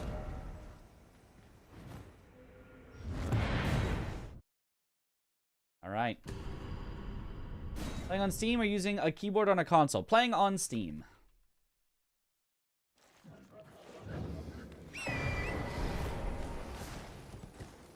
Pretty much everyone that is competitive at Elden Ring does so on Steam for speedruns.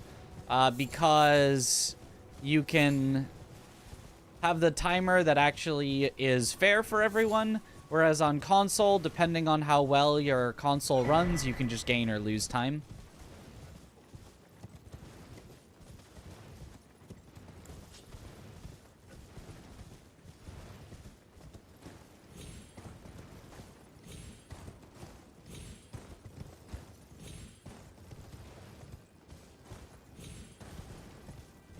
Okay, that was good.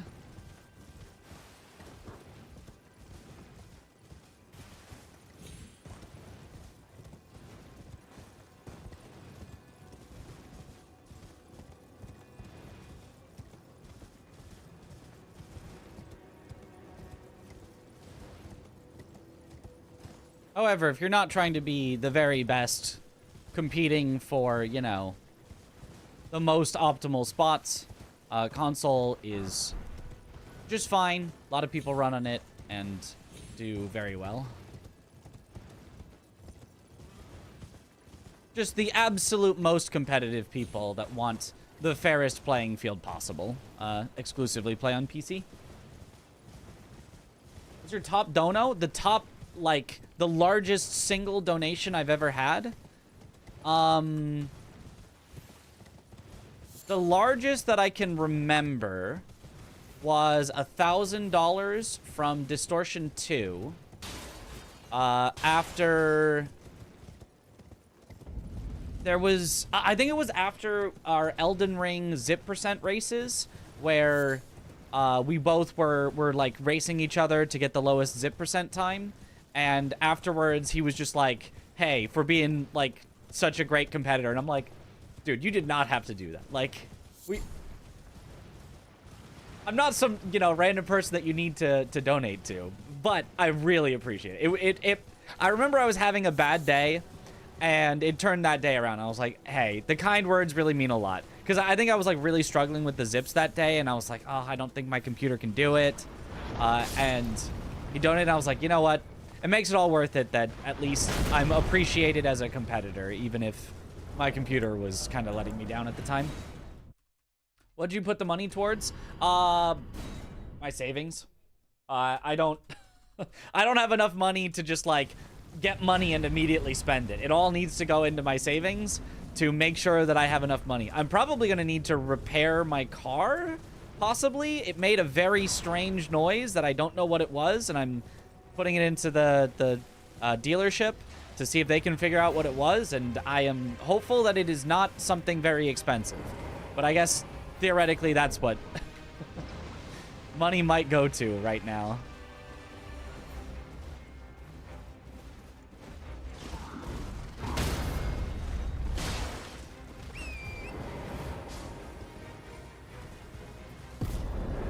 Probably the blinker fluid being low. That's got to be it. I got to replace the blinker fluid.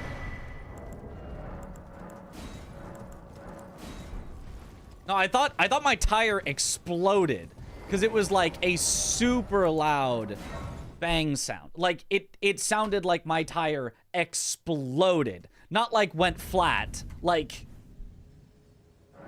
I thought I was gonna see like shrapnel on the road, and then I you know, found a spot where I could pull over and inspected it, and the tire was fine, and I was so confused.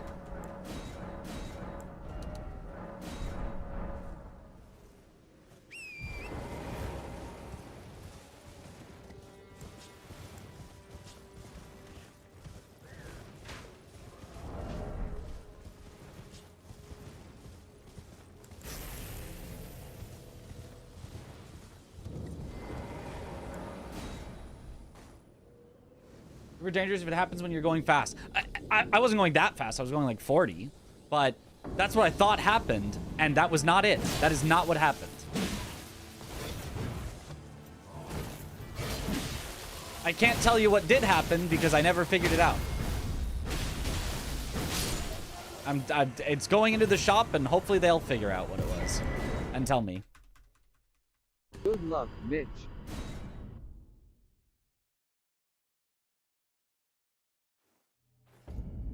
Thank you for the good luck.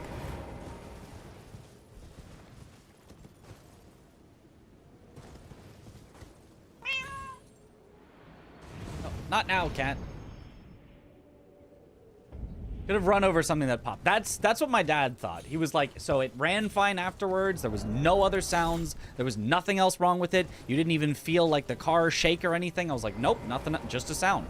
Just a really loud sound. And he was like, you probably just hit something, ran over something that did that. I was like, well, if so, then, you know, at least the car would be fine. I am an old crow, perhaps.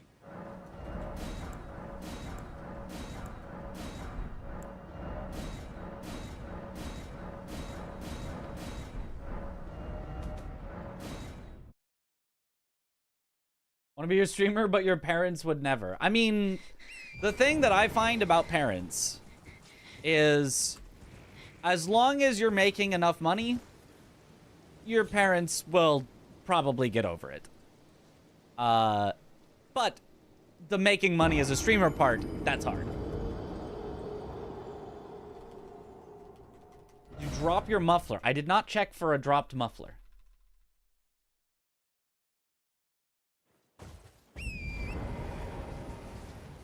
You drive over a plastic bottle of steel, it's like an IED going off. Maybe that was it.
Nice.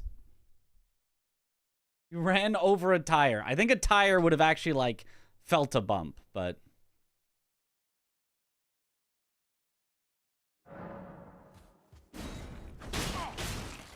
Wait. I see. I see it now. How could this... was my whole existence?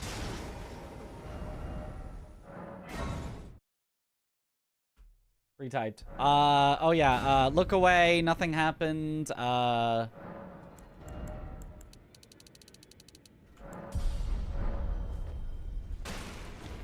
me and Alexander just had a good talk, and then he gave me a shard for being such a good friend. Until it was tragic across the far, but the Cursor seek to become lethal. It's been so long since we did this category, I forgot to... I forgot the whole thing. Oh, gold at Enya? What? What happened?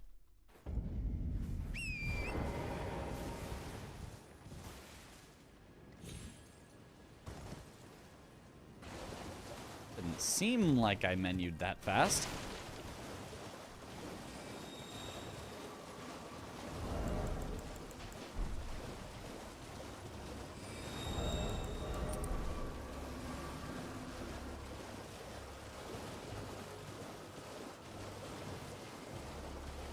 His whole existence was just a crock. You claim what? My words are truly, I believe, even that's the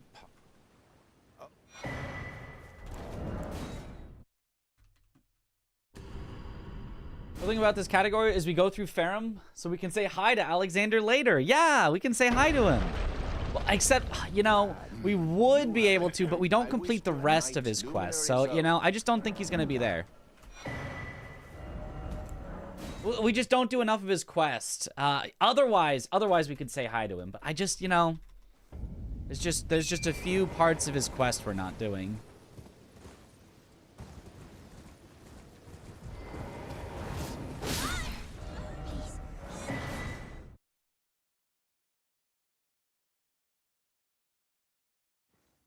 Your favorite streamers are head-to-head in the speedrun. Yes. Well, head-to-head might be putting it a little too nicely to me right now because I've got a lot of catching up to do. Oh, chat, look over there. Wow, nothing happened. Not D-colon worthy? Okay, that deserves a D-colon in itself. That you'd say not D-colon worthy.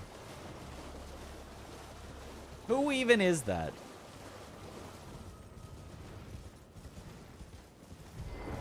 You've complained with this a night now. This.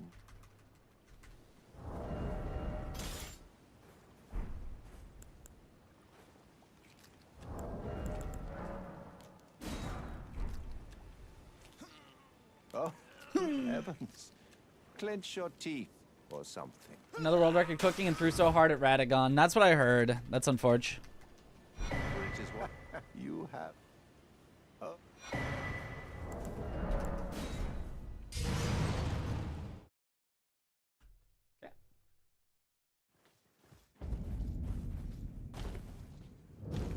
Only saved 10 seconds. Tom says we should have saved 12, not getting Blood Flame Blade. But I don't think I lost 2 seconds in that split, so... I think not picking up Blood Flame Blade literally only saves 10 seconds. Maybe we should start re-looking for if there's places where Blood Flame Blade actually saves time. Because that's not a lot of difference. Although we do still already have good scripts for every boss, so it's possible that it doesn't save time just because the scripts are so good already without it. Like, thinking about it, the only places that I can think of it really saving time, it would definitely save a hit, but like one hit on Fire Giant.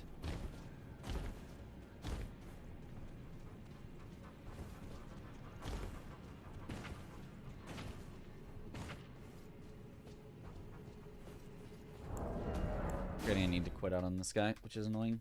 Of course it's Tom, that speed demon, indeed. Yo, thanks for the good luck. We are on a pretty good pace here.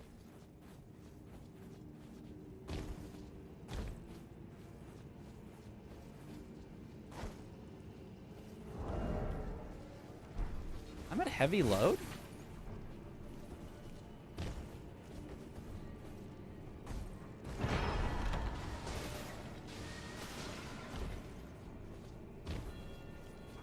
Oh, it's because I haven't swapped back to Source Seal yet. Ah, there's my reminder to swap back to Source Seal. Is because if I don't, then I'll be on heavy load. Aha.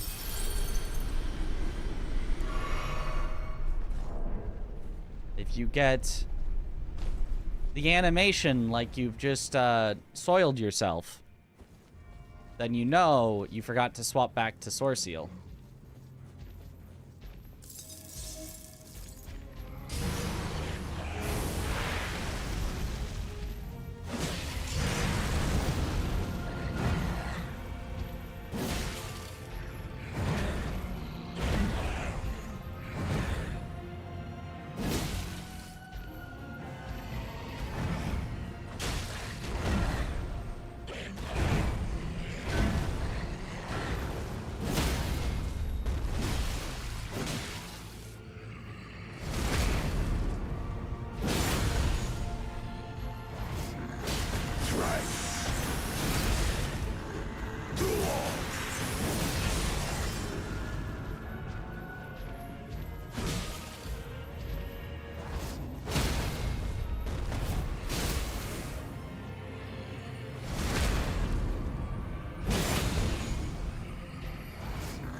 I can see it as clear as day.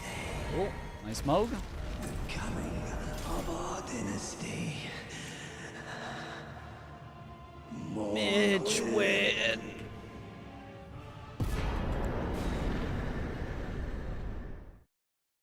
Not a perfect one, though. So, lost 11 seconds to him stalling a little bit.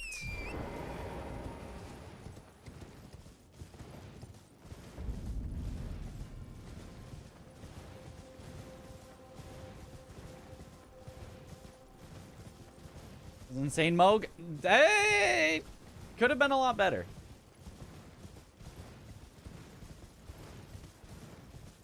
Does L2 spam maximize DPS? I'm actually not sure, but I think the answer is either barely yes or barely no. But it most importantly maximizes damage to stagger ratio in the exact amount that we want. And is easy-ish to hit headshots with, which gives us more damage.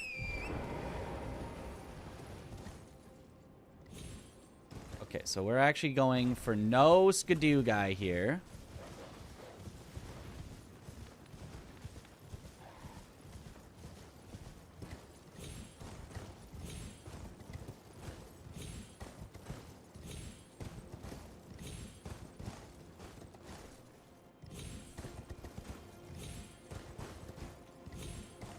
Go.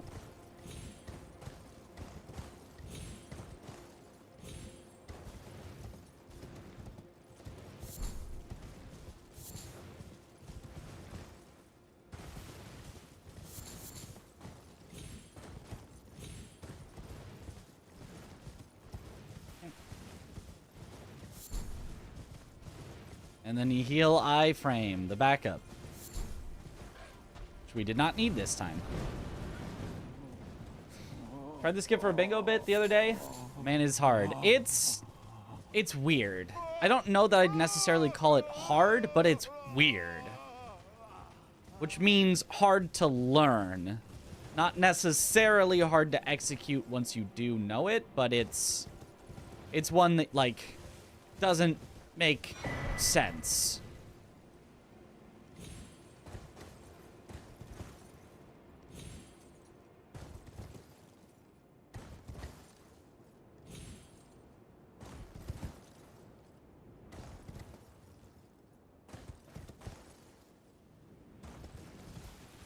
Good. Good skip.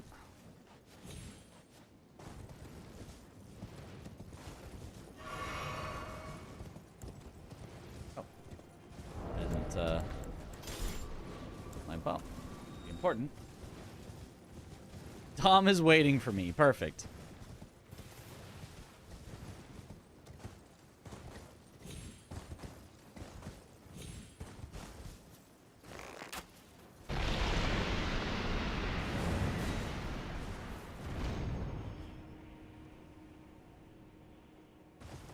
Knowledge check, not a skill check. Yeah. Something like that.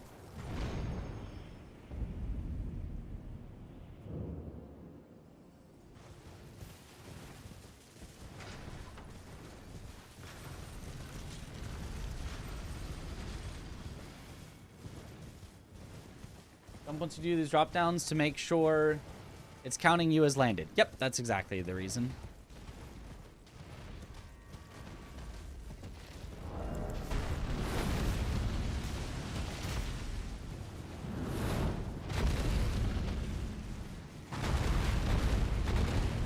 Planning on streaming Night Rain on release? Oh, absolutely.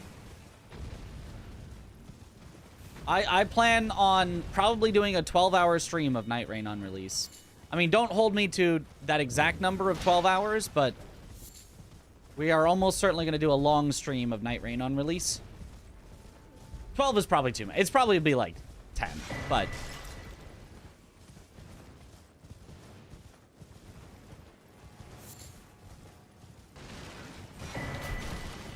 At least more than our usual... Although, wait.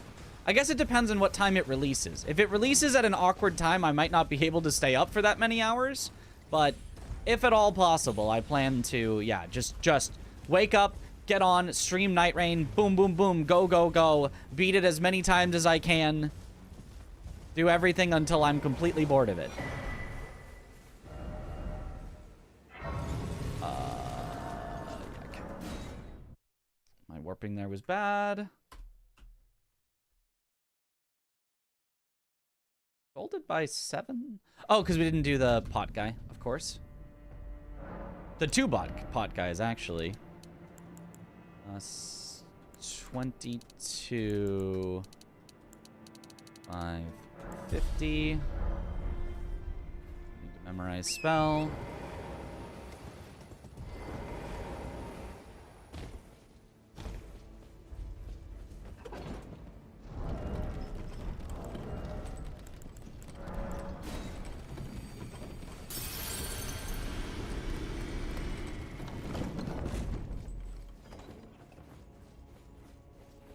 Gonna peepo ride if I don't stream for 12 hours when it's out. Alright, well. You know, fair enough.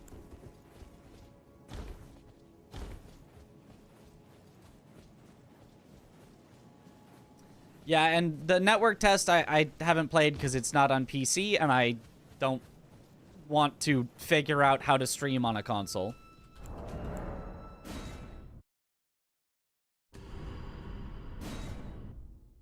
How bored of Elden Ring am I? Not really. I mean, playing it completely normally, I'd be bored, but... Speedrunning and stuff is still fun. I hate the skip. I knew it wasn't gonna work. That even looked good, felt good, but I knew it wasn't gonna work. I need to quit out there and not try to warp. The run is not dead, but it is a big time loss.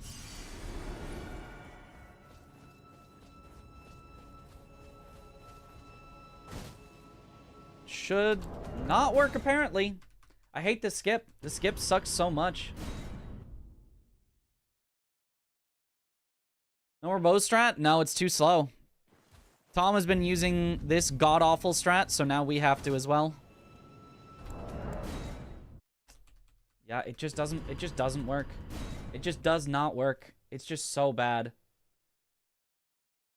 This is a single skip you've seen the very most practiced? Yep, and it still doesn't work, even after being the most practiced skip that anyone ever does. Is it dead now? It's... Still no, we still do have a lot of time to save later, but it is real bad. No, close. I tried to do it differently to see if it would work, and that does not work at all.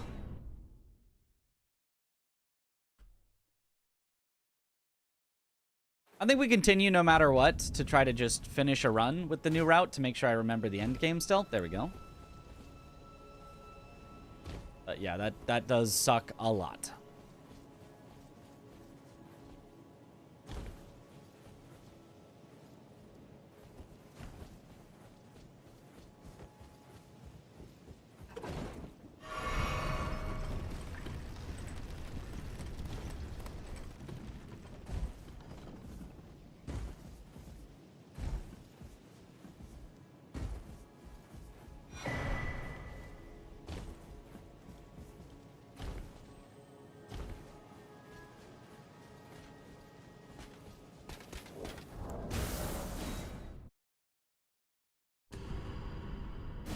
I'm gonna do this skip consistently. Nobody can do this skip consistently.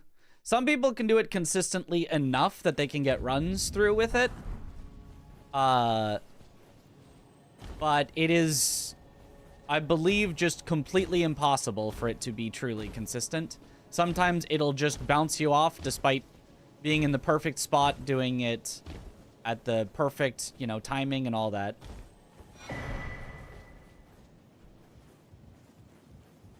What bosses are in Lanedell other than the main ones? I think it's just the main ones. Unless you count the sewers, in which case there's 2 bosses in the sewers.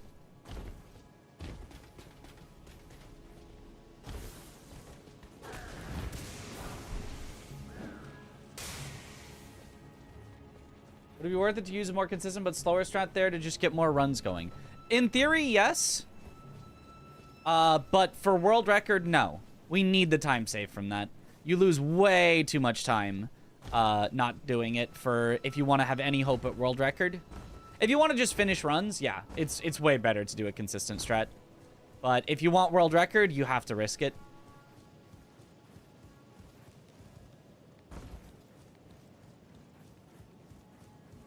Like, if you try to get world record without getting that skip, everything else needs to go so perfectly that you're just like, you're just setting yourself up for failure. It's much more likely that you'll get that skip correct than that every single other thing in the entire run will go perfectly. Like, that's such an unrealistic thing to even, like, say.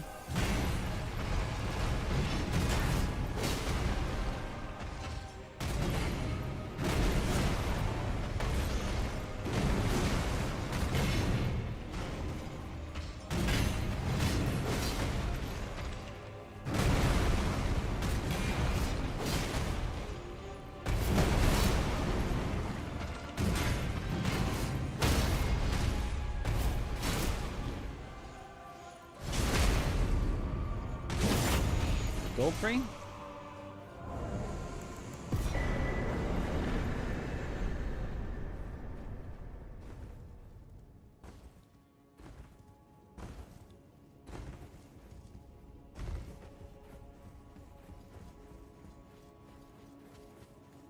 Is it a cool run? Yeah.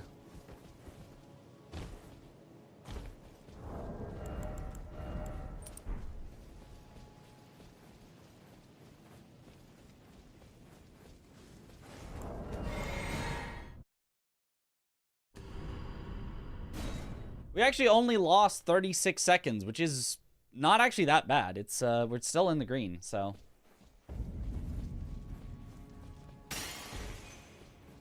I mean, it's bad, but it's like winnably bad.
For vigor.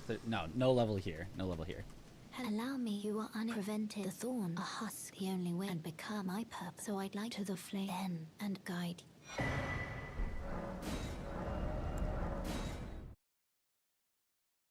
Bulge.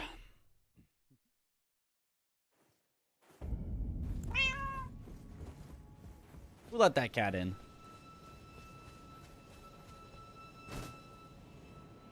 Oh, I thought we had it first try this time. That was so close. I really thought that would do it.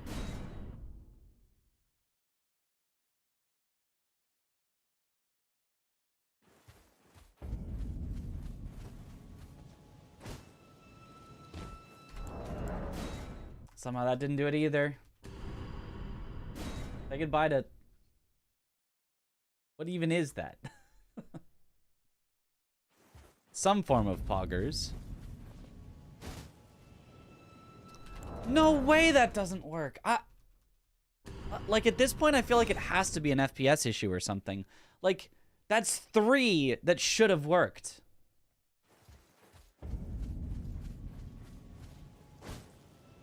There we go. That one easily worked.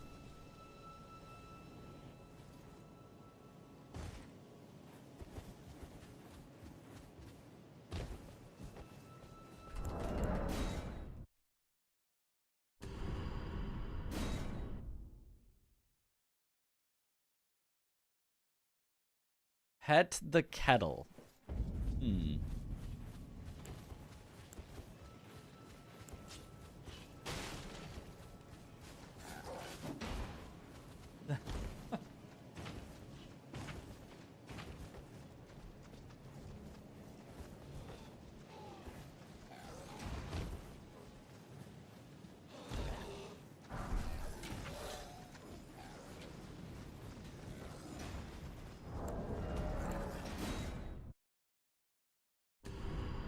Not showing for you yet? It's not showing for me yet either. I don't know how I can refresh my chat at all even.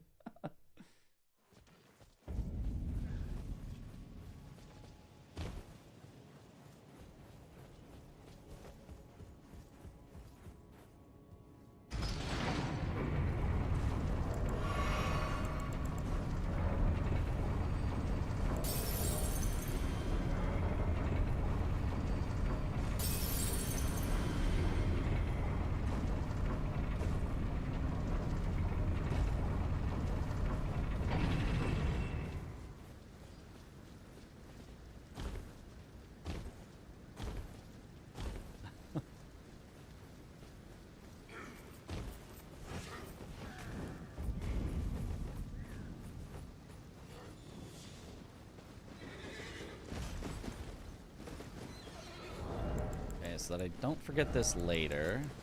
I'm gonna need magic grease.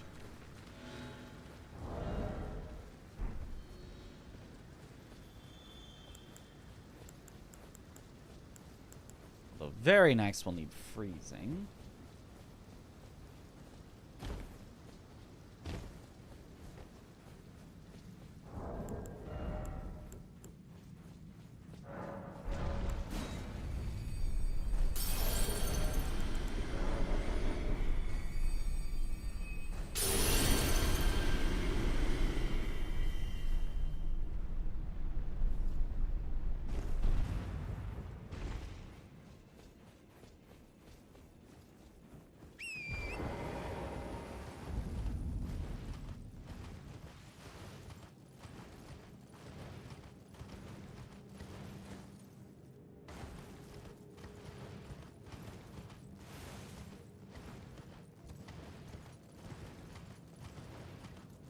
Magic grease.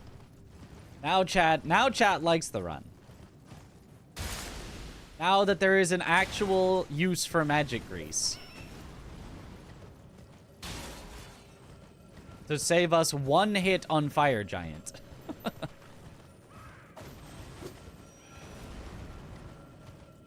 But that 1 hit is so important.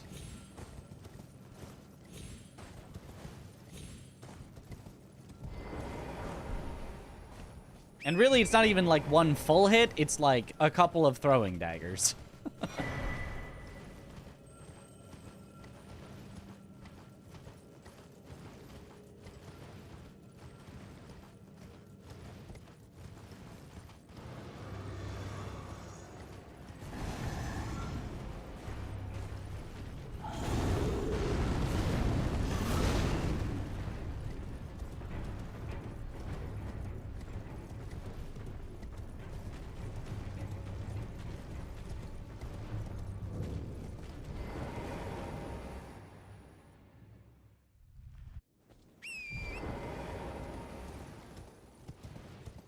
How long did it take you to break the habit of picking up any shiny? Not long at all.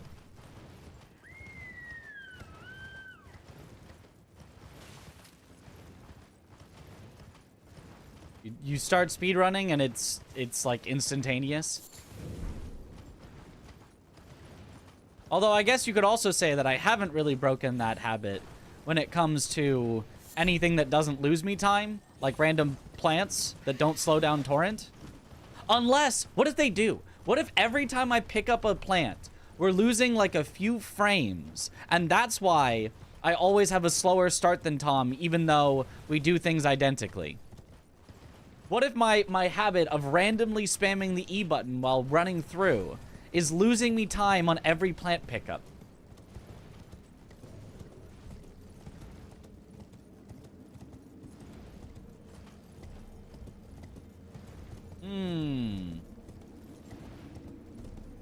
Could actually be true. Very unlikely. Visually, I don't see even a single frame that looks like it would be missing when we pick things up, but who knows?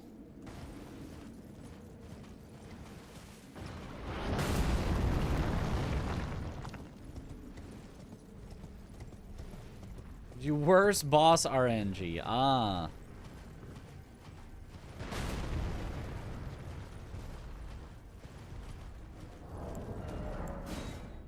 Blame Tom for this quit out. I wasn't doing this quit out, but now Tom has started doing it, so now I feel like I need to, because it is technically like barely faster.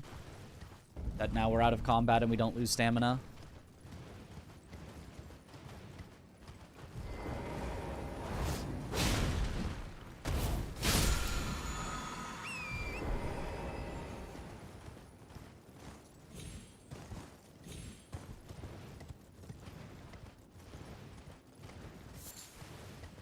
No, stop picking things up. Time loss. That's gonna be my copium. It's the picking up random items.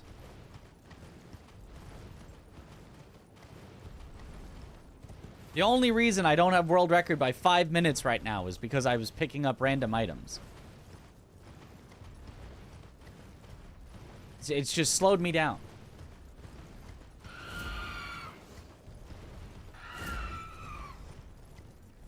It is used for skill issue. No, no, no. It's true. It's totally true. Verified. Undeniable.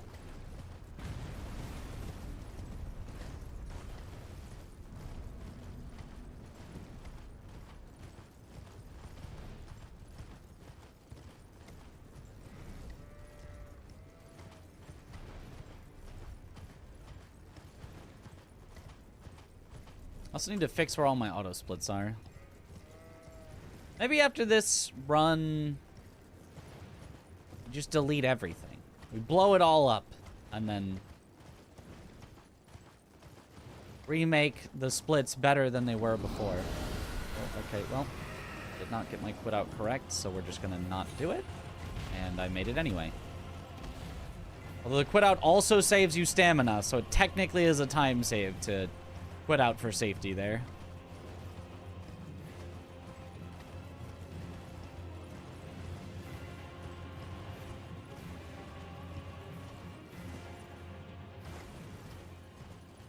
Hello, what up, Azok?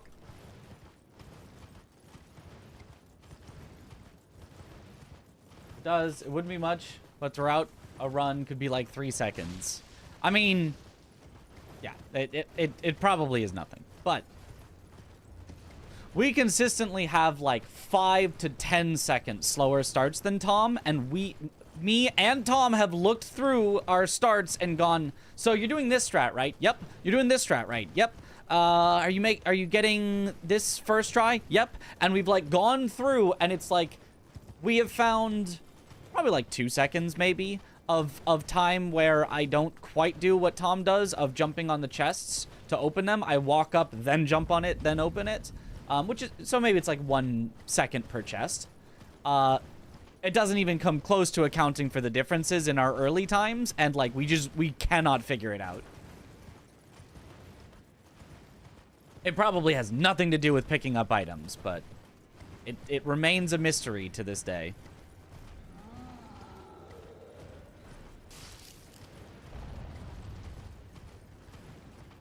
Either that or Tom did figure it out and then just won't tell me what it is. He wants to keep me poor on my speedrun times.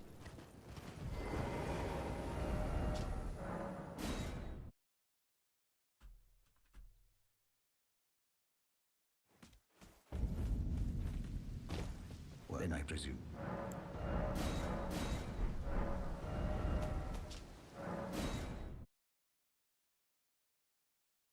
Tom would never. There's very slightly different lines or something. We've looked at our lines. It's not very slightly different lines.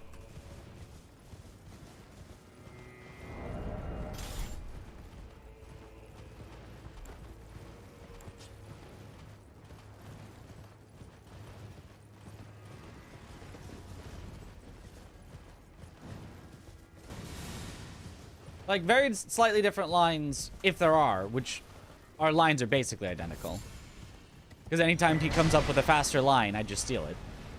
But even if they were slightly different, it just wouldn't account for that much time. It just can't.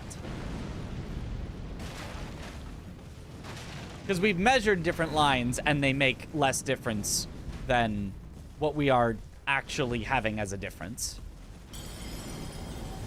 Dennis the flower pickup for sure, surely.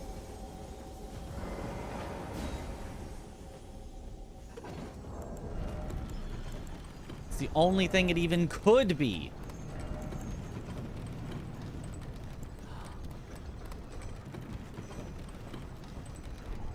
I just realized by killing neither of the pot nobles, we're going to be missing out on a ton of runes that I did not realize we're going to be missing out on. What's wrong?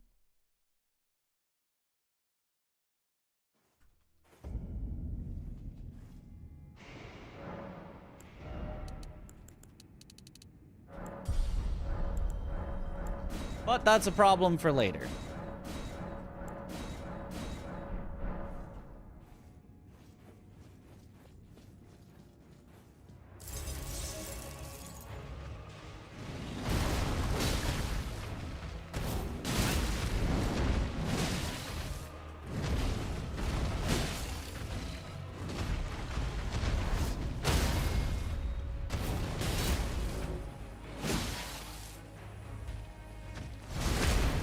No needle, please. No needle, please.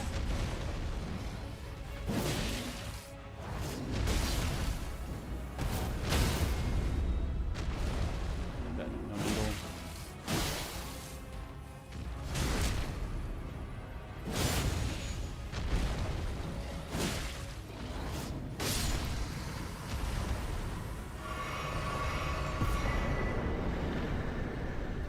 Okay, cool.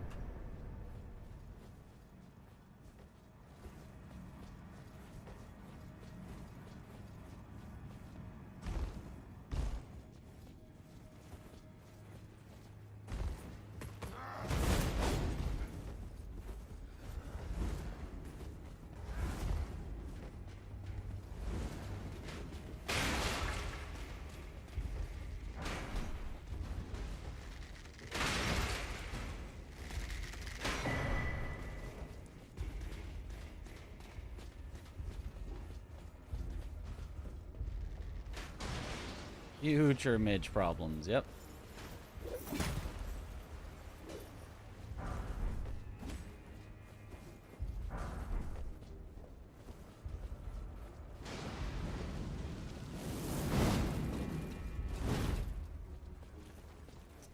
Spooky.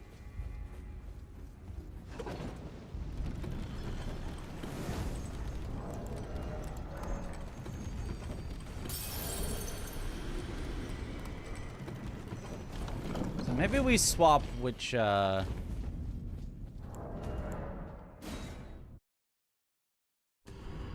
which skidoo we're skipping so that we can get...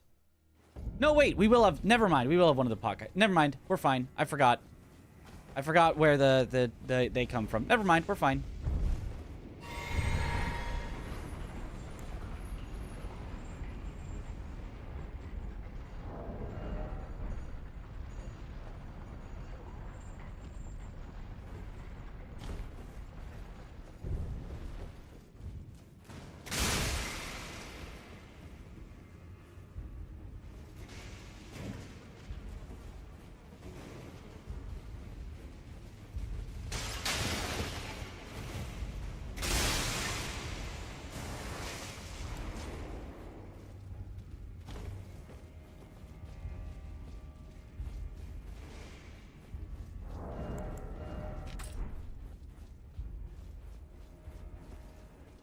Oh, cancel execution. That one's a pretty easy one. There's easier and harder bow cancels. That one's a pretty easy one.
I should have done the pivot warp instead of the pivot quit out at the Grace. Because I had to heal after Hippo. Shouldn't matter. But there's like a less than 1% chance that it does matter. And we don't want any chance that it does matter.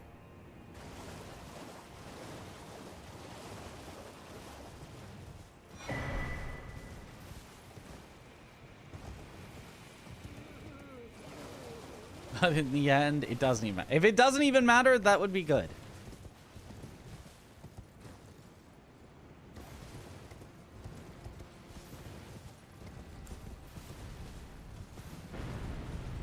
You're getting all of your runes from killing bosses. Bosses give a lot of runes. And there's bosses that we have to kill along the way.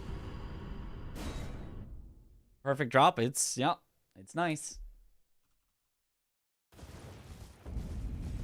No complicated setup needed. You can just kind of drop as you go. Alright. Should work.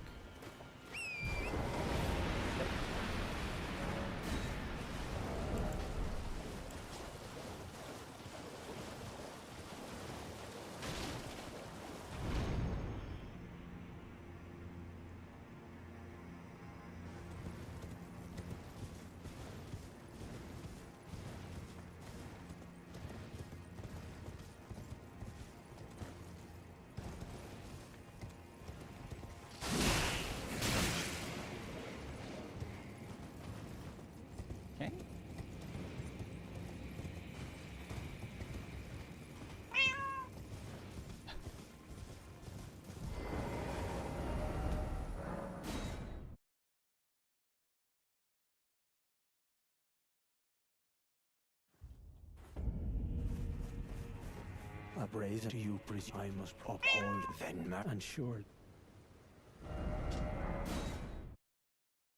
Not bad. Oh, thanks for the good luck.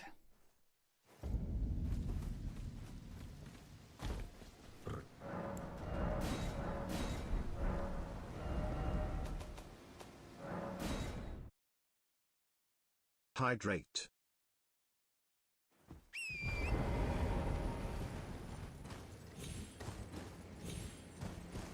Oh, I do actually want it left hand.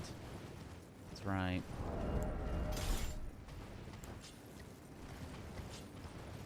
So I can do. Good luck, Mitch. Grease, thank you for the good luck.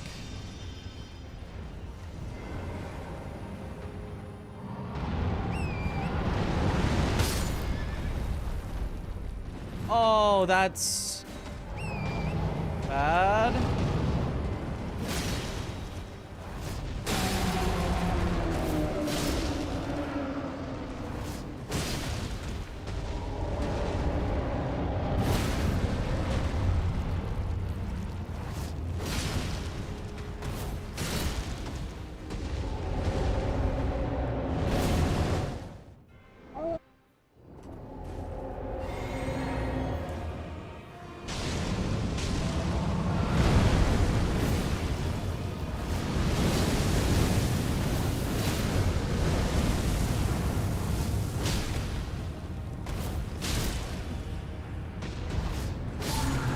Okay, salvaged.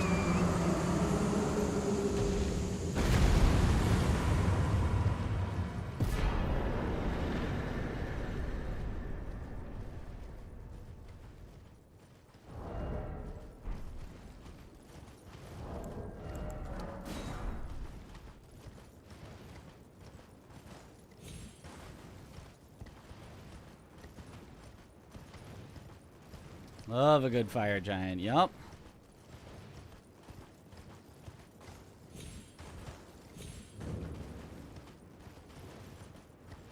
Started out not good because I didn't think about healing Torrent, because Torrent is not usually at low health there, but it has been a while since we rested at Grace, and we got very unlucky with attacks that hit Torrent.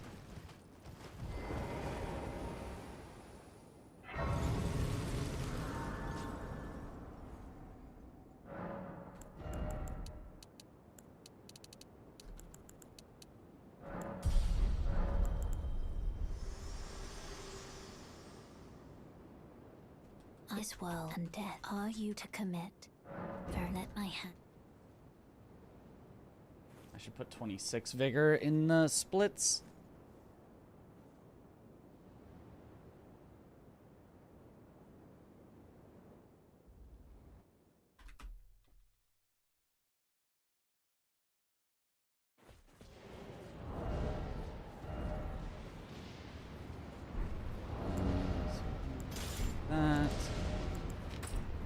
That.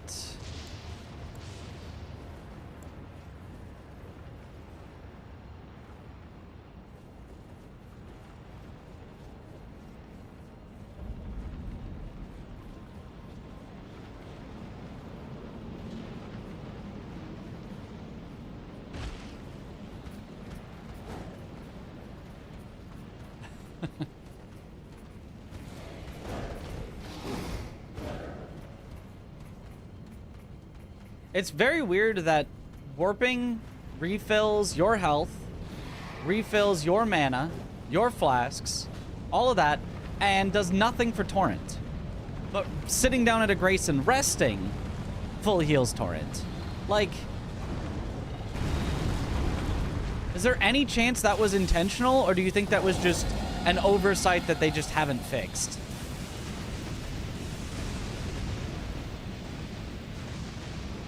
Because it still feels to me like that just doesn't make sense. Like, I don't see any logic behind it. Minus 953 HP to Torrent for Fire Giant's first move. Yeah, that's what's supposed to happen. He's just supposed to be at full health there. So it's not supposed to matter.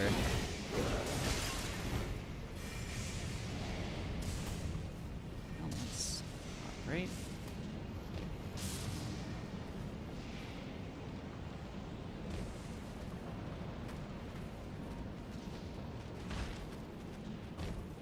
I think that matters. As long as we don't get hit by Godskin Duo.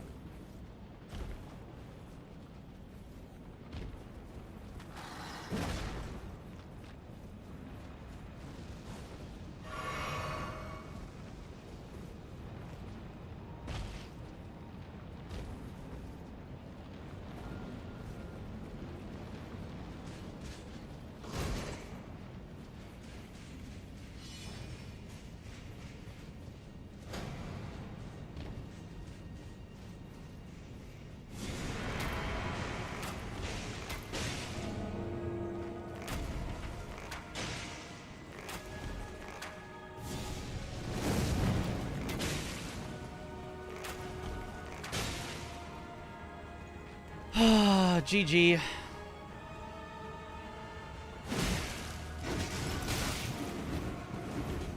Rip run.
I mean, I can continue just because, but like, rip actually having an okay time on this run.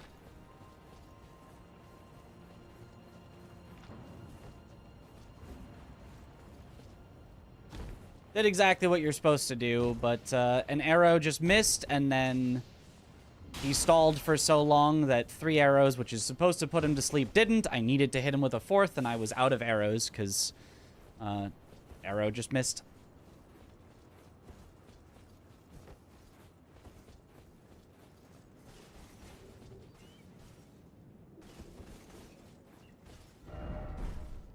Oh, yeah, I should have...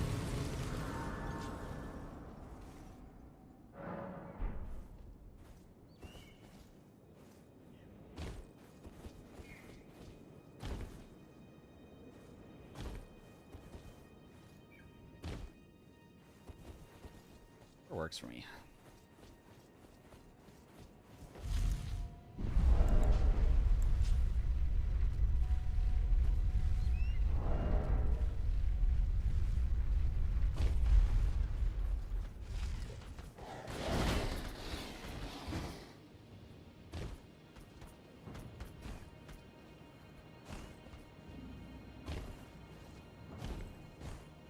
Okay. 45 seconds for missing the script. I mean, it was surprising that it wasn't just a full death, because non-scripted apostle is a menace. But luckily managed to kill him.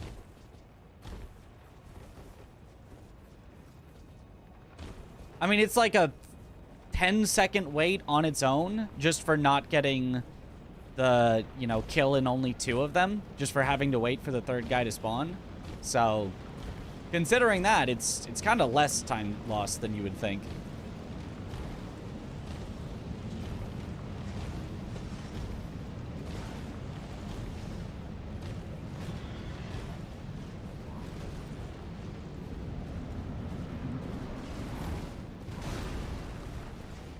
Thou who approacheth destined death, I will not have it stolen from me.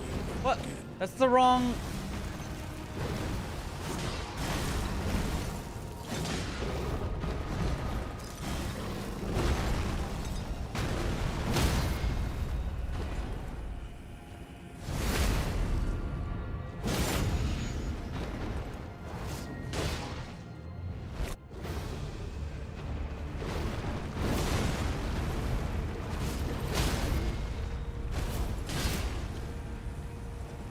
safety riposte.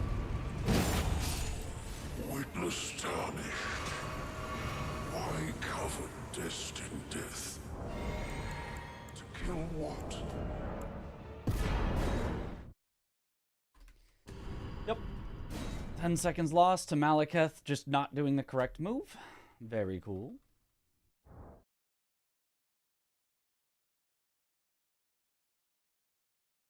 Well, I guess also probably to sitting because I had to after Godskin Duo.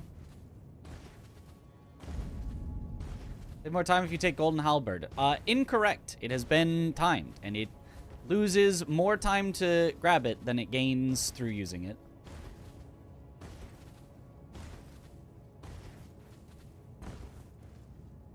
That was what we were originally doing on this route, but it is faster not to grab it.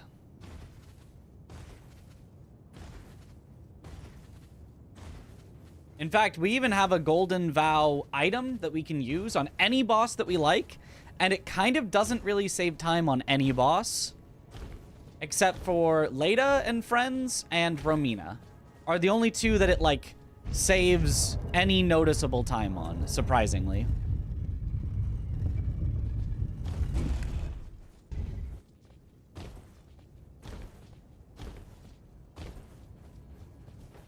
On most bosses, it just takes more time even to cast it than it saves. I knew you'd come to stand before the Elden Ring, to become Elden Lord. What a sad state of affairs. I commend your spirit, but alas, none shall take the throne. America has high hopes for us. I know in my bones tarnished cannot become a lord. Not even you. A man cannot kill a god.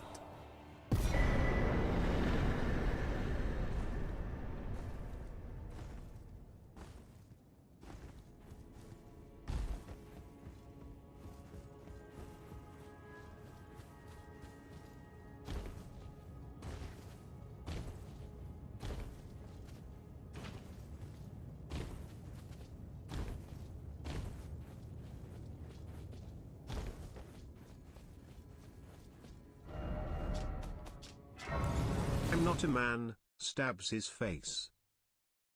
Well, he's not a god.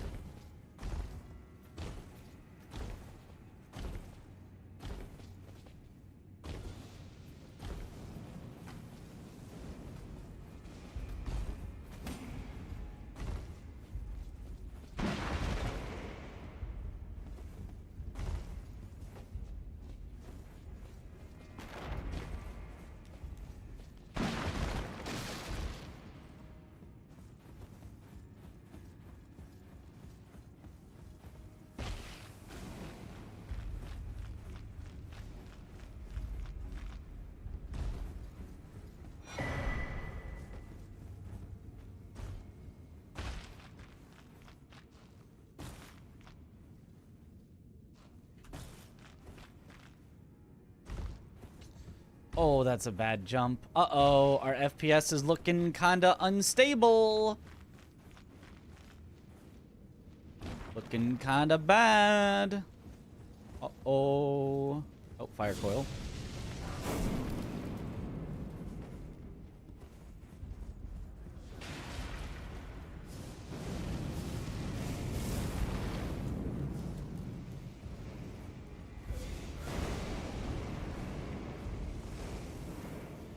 I don't have the FPS fix on, so we're probably gonna miss this jump just because we're gonna get a super short jump.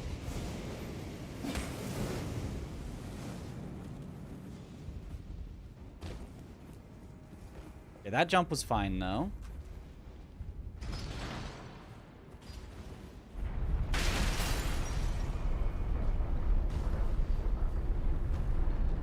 Aha! We didn't get a super short jump. Let's go.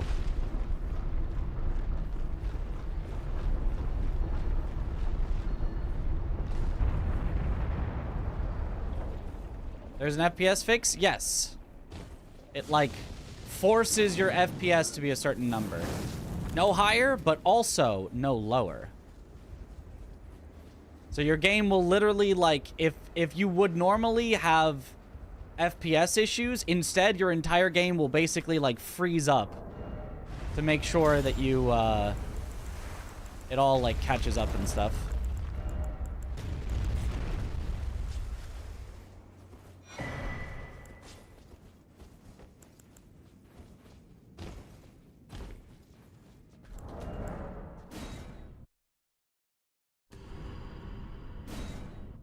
Endurance, 40 strength.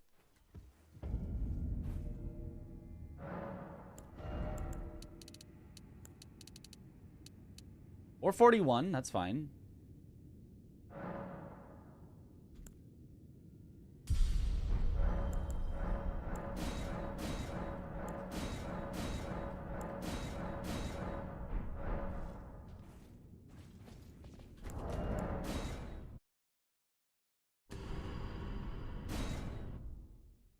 Yeah. What Skidoo level has been settled on for this run? 7.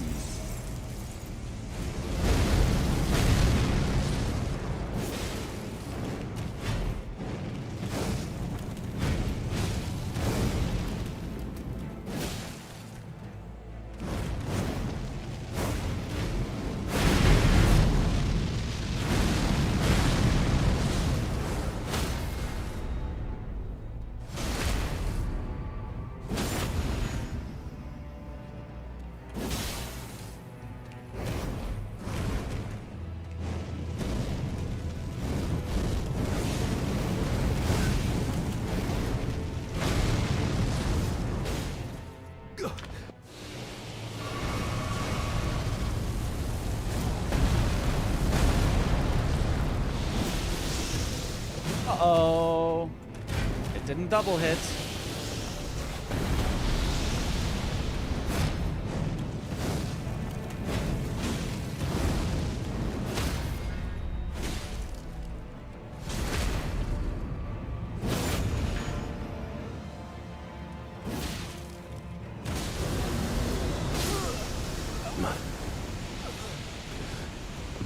Really?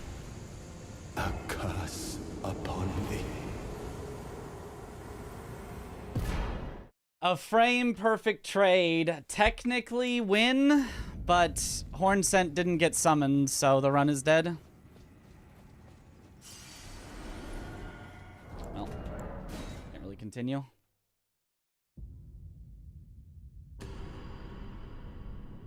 Man.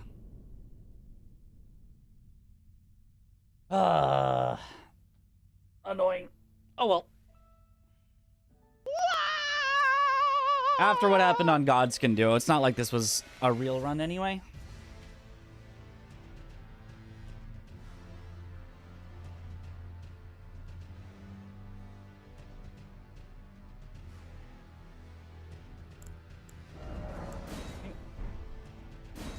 Go again.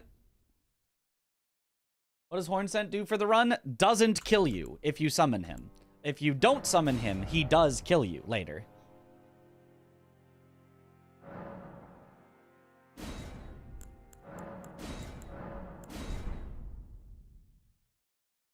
Did us dirty with Leda and Hornsent? Yeah, the entire Leda encounter is, I feel like, one giant middle finger to anyone that has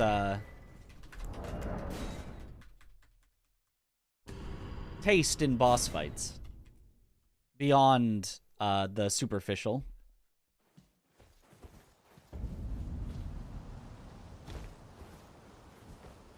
I said it. I said it. It's very nice superficially, though.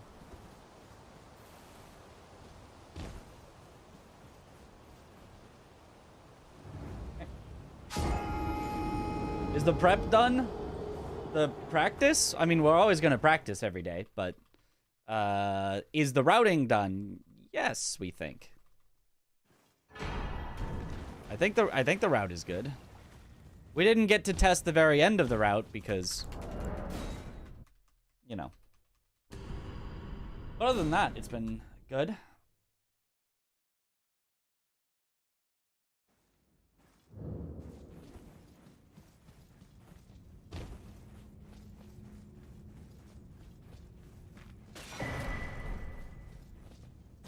Wow.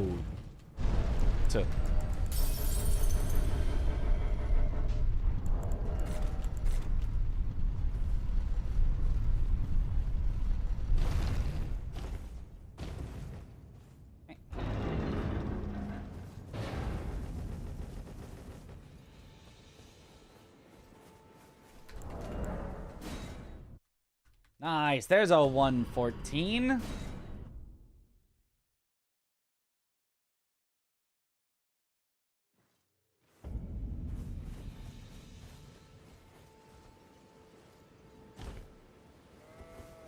What? How was that not a bow cancel? Okay. Well, there goes our good start.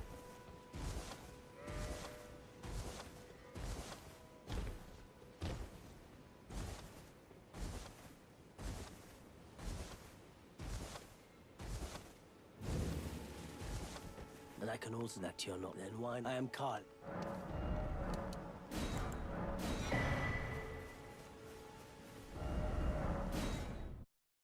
Still a 151, not bad. Could be better.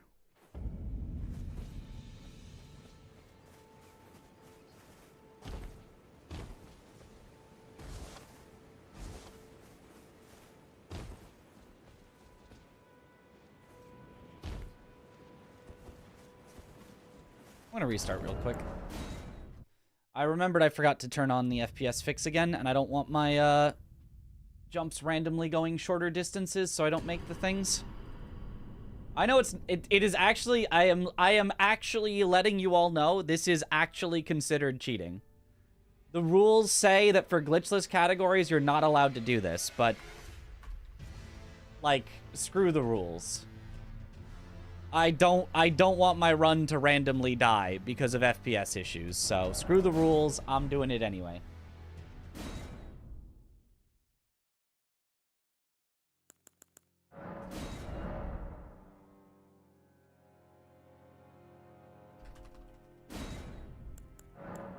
Why is it a rule? I don't know. I don't know why. I don't know why it's a rule that you're not allowed to use it.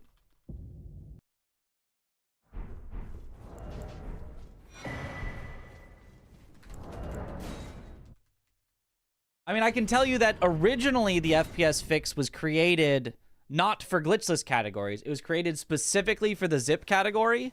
And it was like, this is the only category that actually needs it. So it's probably should be the only category that it's allowed in. Until we discovered, oh wait, no, it is needed elsewhere.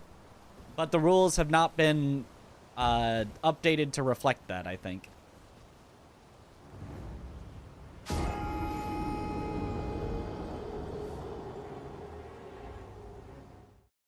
What am I changing? I am using the FPS fix. So it is a cheat engine table that locks Elden Ring to a certain FPS.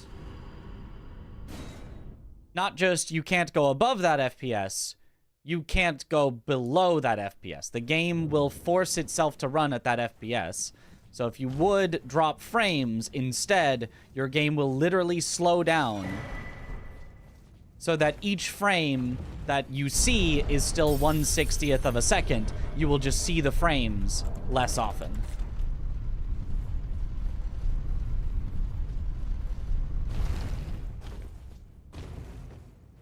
Each frame being 1/60th of a second happening in game time. Not, real time. I am using cheat engine. Yes.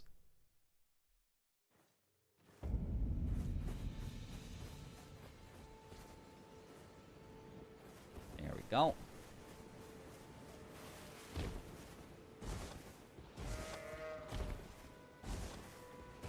I believe the argument for banning it is, what if someone had a really bad computer, used the FPS fix, set their FPS to 60, couldn't get 60 FPS, so the game is just constantly running in slow motion, and they're basically playing a task? Which, like, if somebody did that, you could just look at their video and go, what is this? This isn't... That's not allowed. You could just be like, you can't do that. That's not allowed. You don't have to disallow it for the legitimate uses of evening the playing field between players.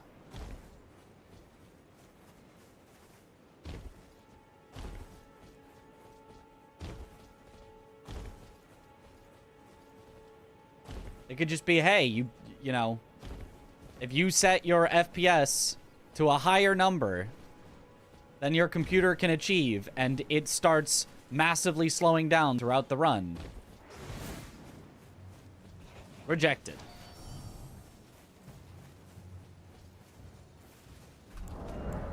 If your computer can only get 40 frames per second, then you gotta set it to 40. You could use common sense? That's impossible.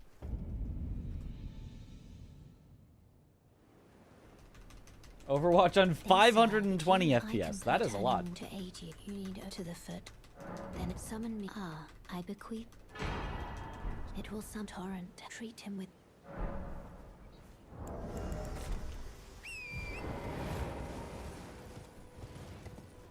Or if you can't hit 60 FPS, you could just say, well, then just, you know, don't use it. Like, yes, you will not get the full, fair, competitive playing field with everyone else, but you wouldn't anyway. If nobody can use the FPS fix, it's still not an even playing field. Whereas, if everyone can use the FPS fix, except for those that are running on, you know, potatoes, then at least it's an even field for everyone that's not running on potatoes.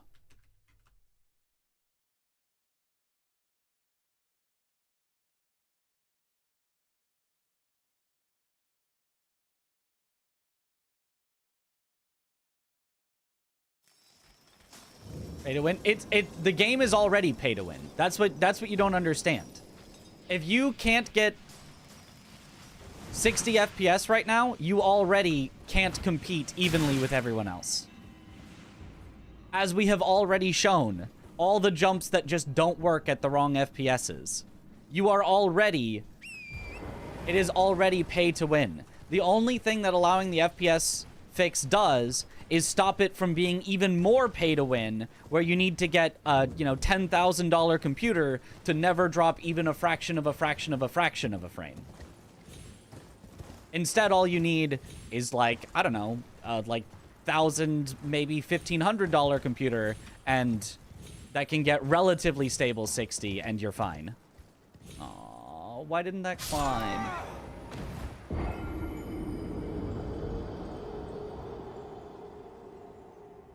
Which you already, at the moment, need.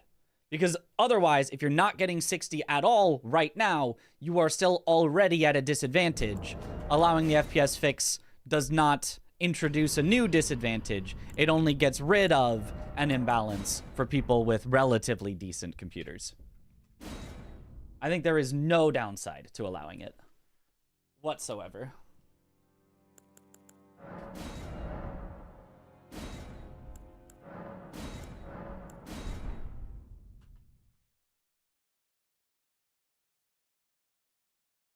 Games pay to win is you buy the game. That's true. You do have to buy the game. You do have to pay for the game to win.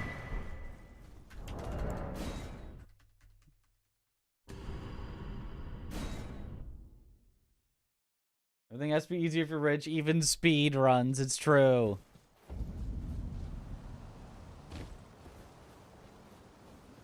Bring it up to the moderation community if you haven't already. I have in the past, and I thought it was... I thought I made my point and that the rules were going to change, but I guess I didn't. And I guess they didn't change, so I guess I have to bring it up again a little more forcefully this time.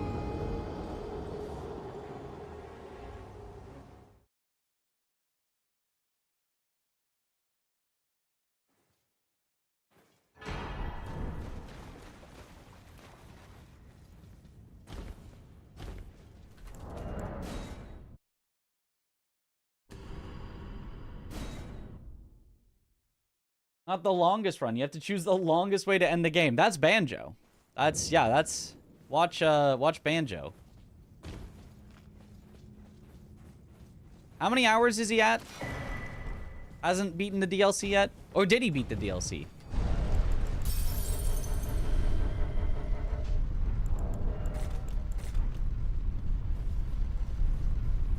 Banjo the uncle. The goat of long runs.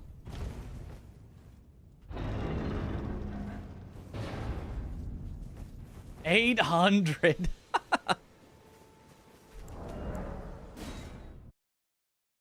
Almost 900. He's near the end. Let's go. FPS fluctuating is purely RNG. Losing run to it sucks outside your control, right?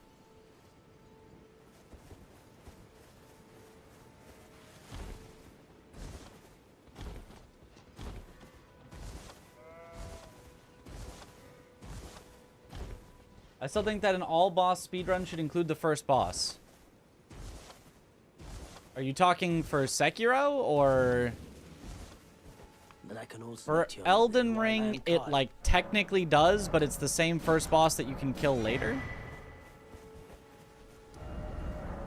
Like, it's actually the same. For Elden Ring, well then... It does, in fact, include the grafted Scion.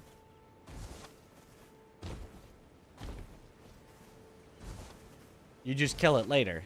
There's nothing in the rules that states you have to kill every boss the first time you see them.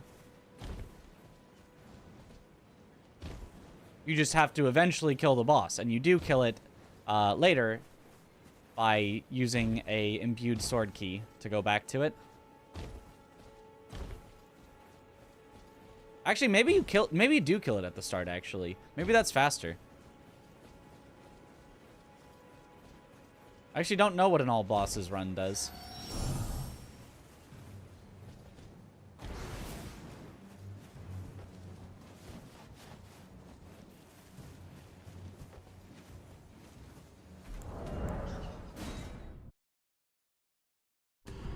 What about Rick?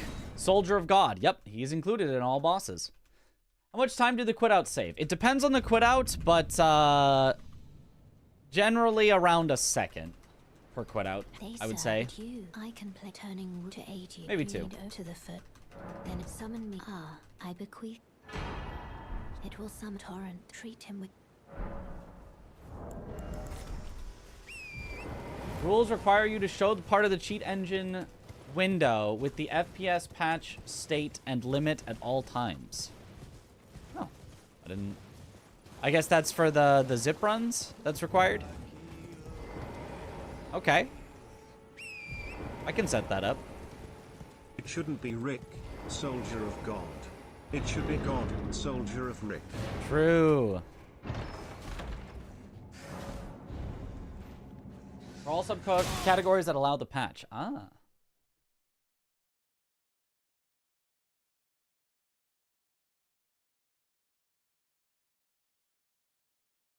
$3080 still going for ultra low. Yep. I can't have it lag. Even with it at low, we still don't get perfectly stable frame rate.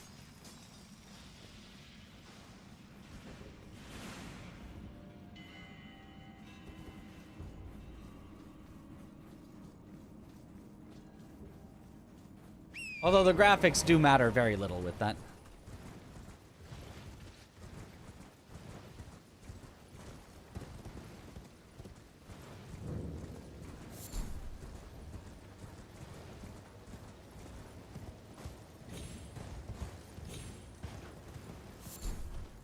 Oops, I don't need that golden seed. Well, it doesn't take that long to grab. Compared to the other one later, I think it's actually kind of comparable.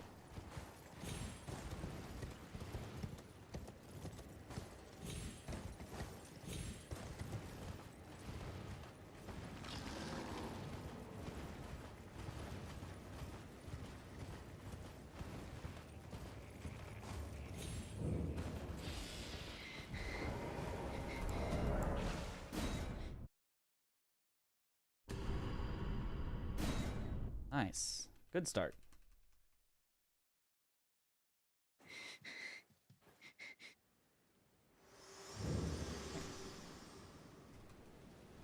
Would it be too much if Ronnie ending was added to this run? How do you mean, would it be too much?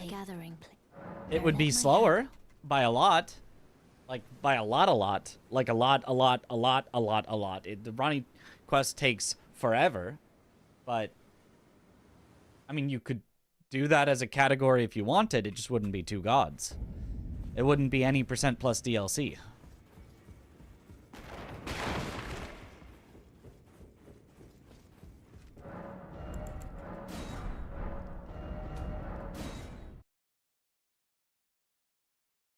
Two gods plus Night Lord. Ah. I mean, like, yeah, you could absolutely do your own category, and you could make it whatever you like, but it probably adds 20 minutes to the run to do Ronnie's maybe more. Actually, yeah, I don't know. I'm gonna randomly estimate 20 minutes to do the Ronnie's quest in addition to everything else. That might be a way underestimate or a way overestimate, but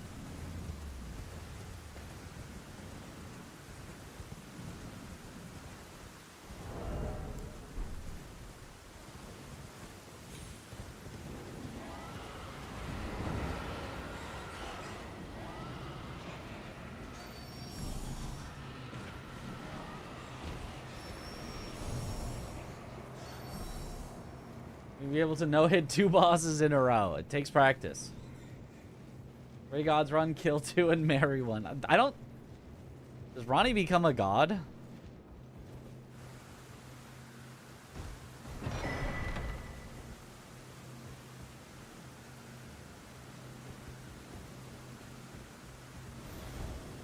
Whoa! That sick flip. Let's go! Good luck, bitch. Oh, thank you for the good luck.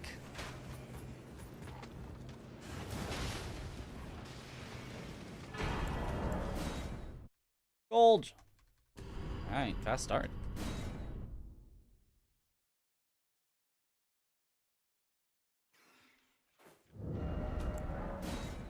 She was one at one point. No, she was an Empyrean, which is like a candidate for godhood, not a god at May I have like a word?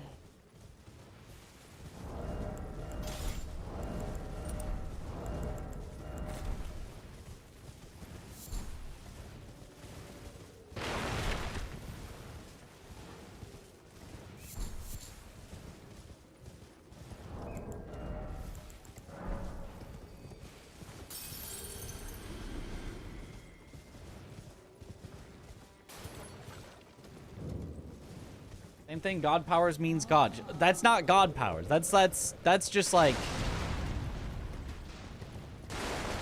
you have been selected as a possibility. Like that's not.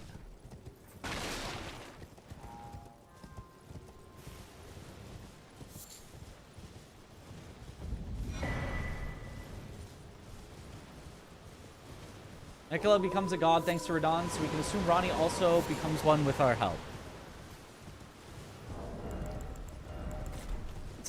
It's certainly an assumption that you could make.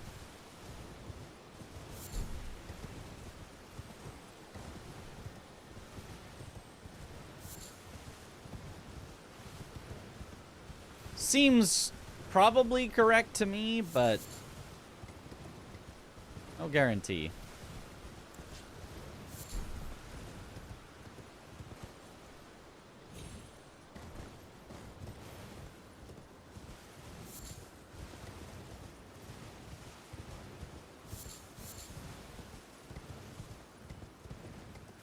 Ah, I thought I'd crunch you here.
It's a huge mistake not allowing us to fight Consort Radon with Ronnie on our back. Yeah, that's what truly would have made the DLC good.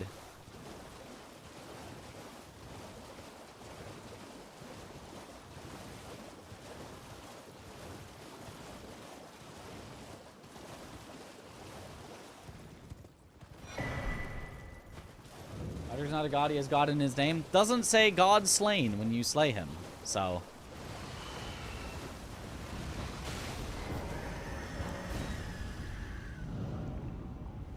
How long does it take to beat this game? How are you playing? With glitches, 5 minutes. 4 minutes actually, the world record is under. Glitchless, a little under an hour. Actually playing the video game and not just speedrunning it, probably a minimum of like 40 hours. For most people, like 80 plus.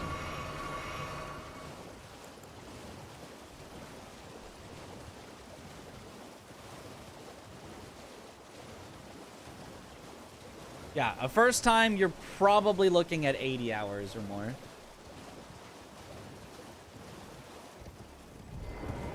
For most people. And that's not including the DLC. The DLC is probably another at least 20 to 40.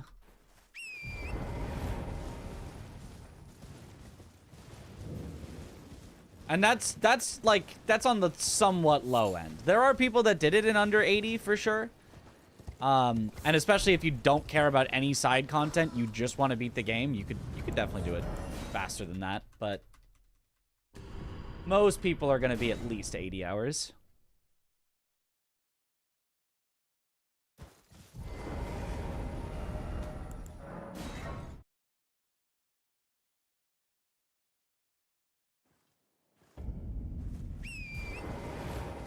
Good luck, Mitch.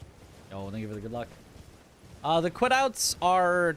There's lots of different reasons to do them. That one was to get myself out of combat so that I could warp.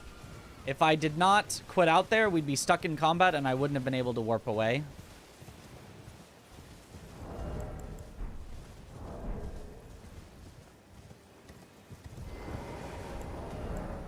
This one is to skip the animation of lighting the grace and then, like, slowly pulling your hand back.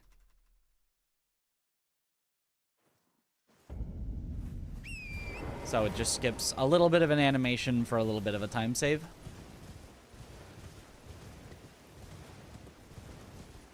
No thanks, Danny.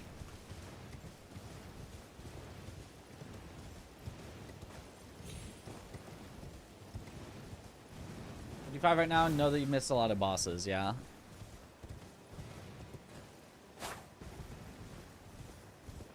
It is tough to find every single boss. There are definitely ones that I missed on my first playthrough, but I wasn't gonna like use a guide or anything. So there's some that I just did not find.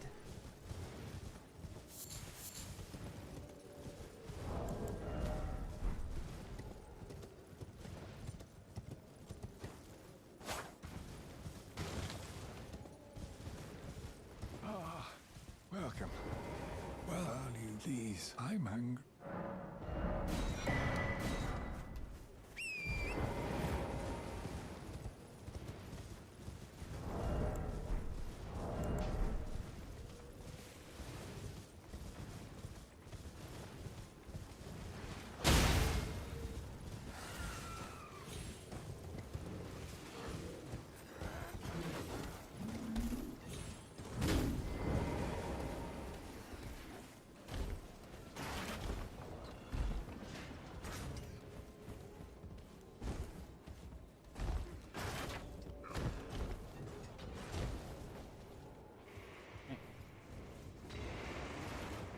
Knights Cavalry there were until recently. Aren't there 4? There's definitely more than 4. I don't know how many, but there's a lot more than 4.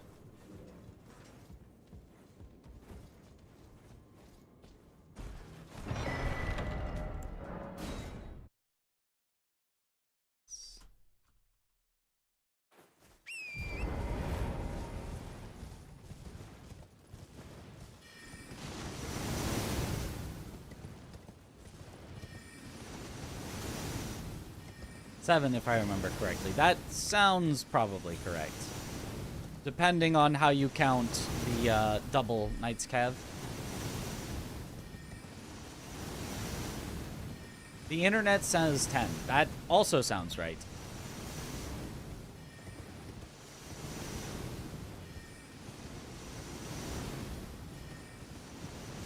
I wrote German here. Am I also German? No. In general, I would say chat should be English only. However, if it's well-known phrases like Gesundheit, you know, that's acceptable. That's something that I understand what it means. But just like speaking German, like trying to have a conversation in German, that's a no, because then I can't join in. But more importantly, then I have no idea if, you know, someone's typing something that's bad or against the terms of service or whatever. And I don't want to make my mods have to, like, go translate everything to check if it's all fine.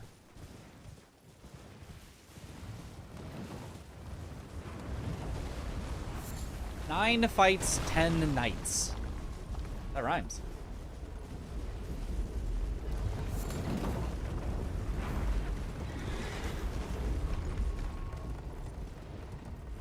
Rainbow Caled, Limgrave, Liurnia, Snowfield, Forbidden Lands.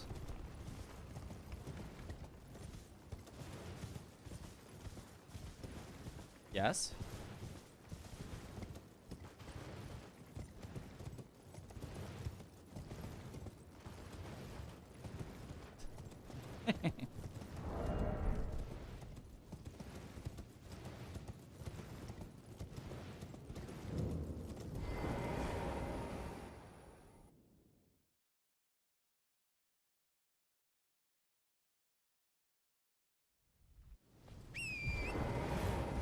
Good.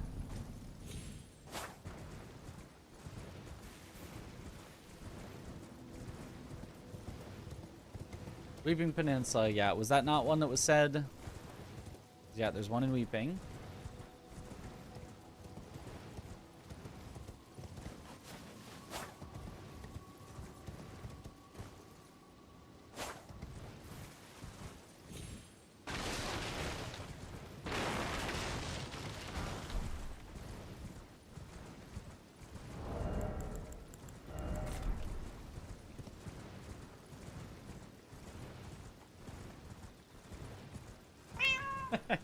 His Aussie band. And that is a very strong word in America. That is true. So I would, I'd probably recommend against it. It would somewhat depend on the context, but it's, you know.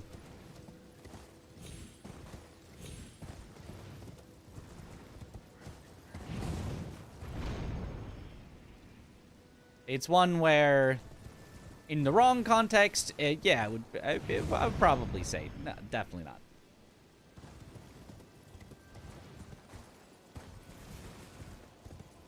I'd say don't push your luck with it. But it's not like auto-modded or anything.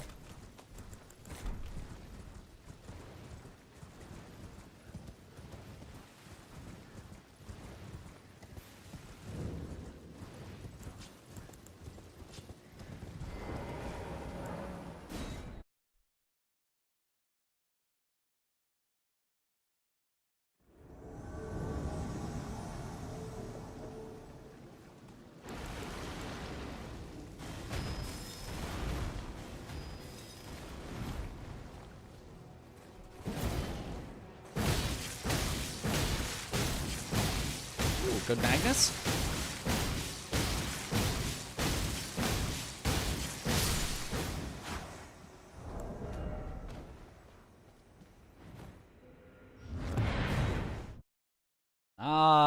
Nice. Good What a luck, start. Mitch.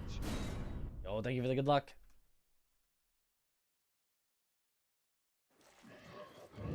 Aussie hot take, Vegemite sucks. I've had Vegemite. My brother brought some back from Australia. True Australian Vegemite. It's... you know, I didn't get it. I did not get why you would want to eat that. It was strange.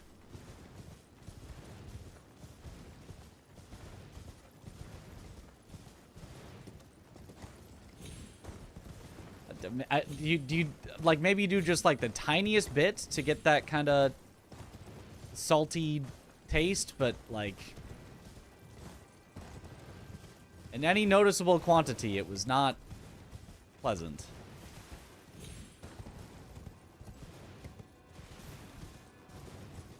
I'm fuming right now. Yeah, understandable.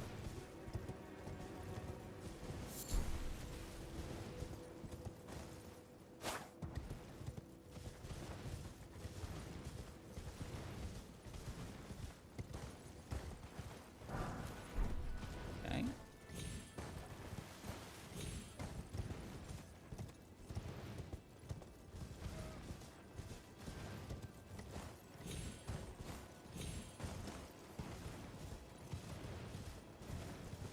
So many hops. We do have some mad hops.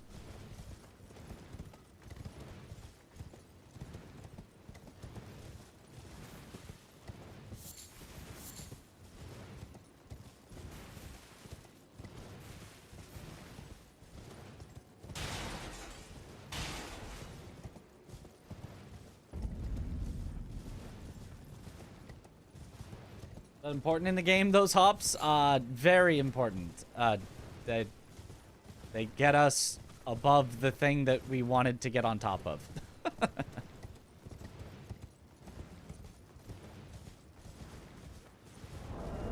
If we didn't, we would have not gotten on top of the things we wanted to get on top of.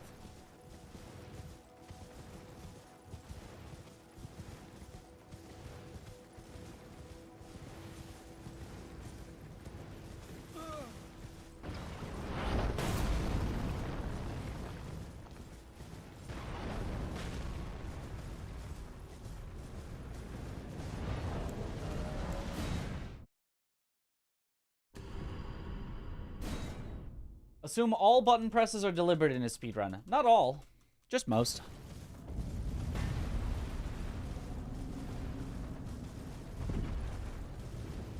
Like me spamming E right here, that's not important.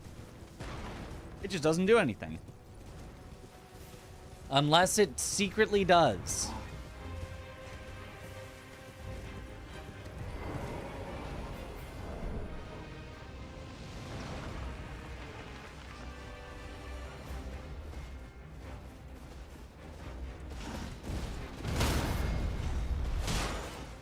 That was strange, and I think I had to save that.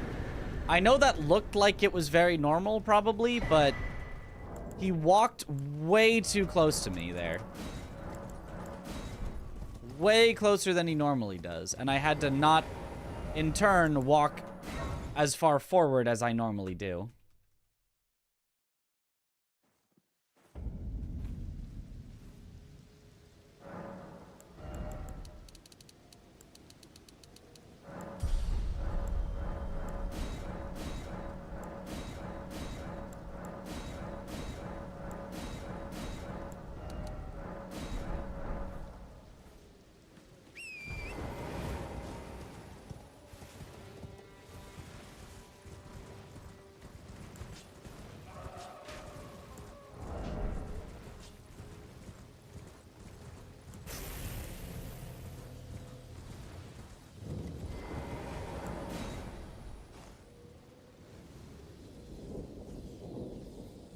Oh, thank you.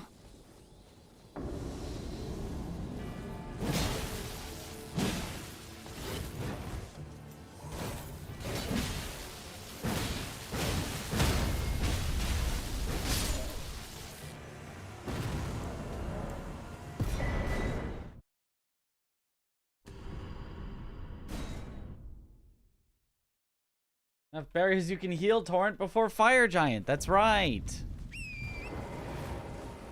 Normally, you do not need to. It was a very strange circumstance that I had to. Good luck, Mitch. Thank you for the good luck.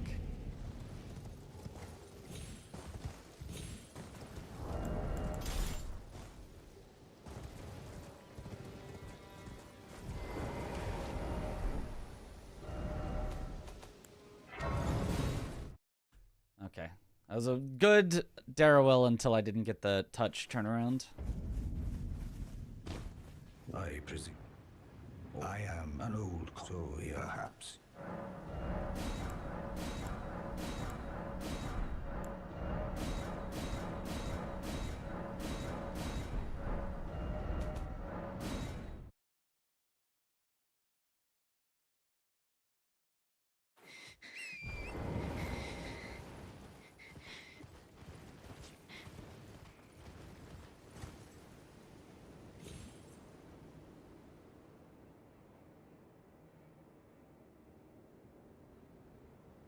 Unfortunate.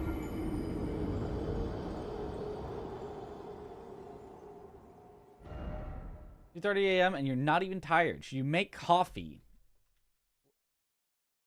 Why would you...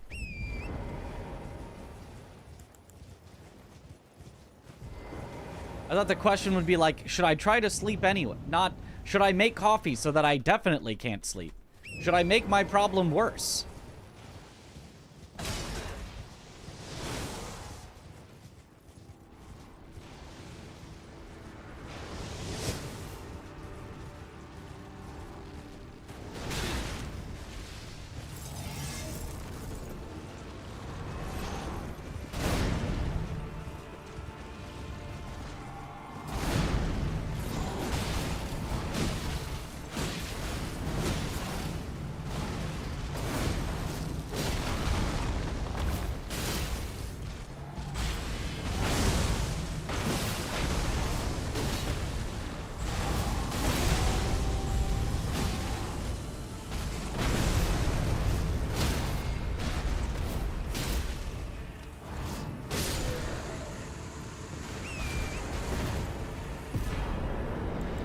Make coffee, and coffee will make you get a world record.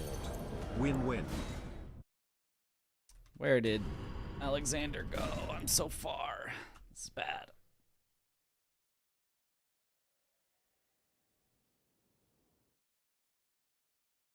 Non-stake skip is explicitly allowed in glitchless rule set. Correct. Wait, I see. I see it now. How could this... was my whole existence...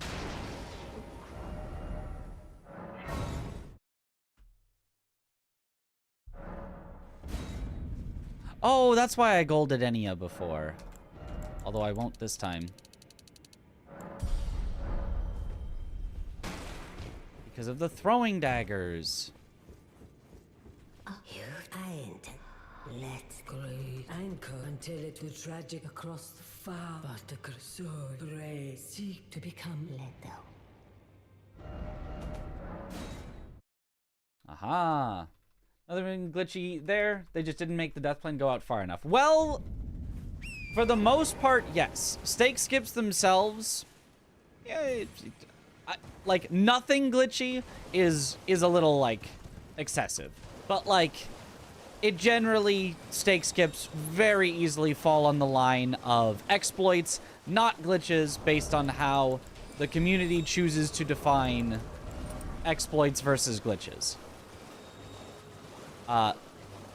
However, the Radon stake skip is special and is glitchier than the rest, not because of skipping down to Radon, but because of skipping the festival. Words are truly, I believe, even words the...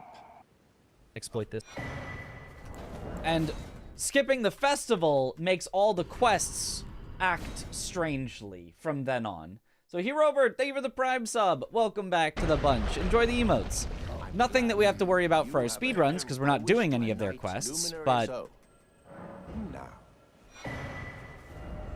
there is some glitchiness involved due to the quest progress. How much time does Radon skip save? Like a minute? It takes a while to go around normally.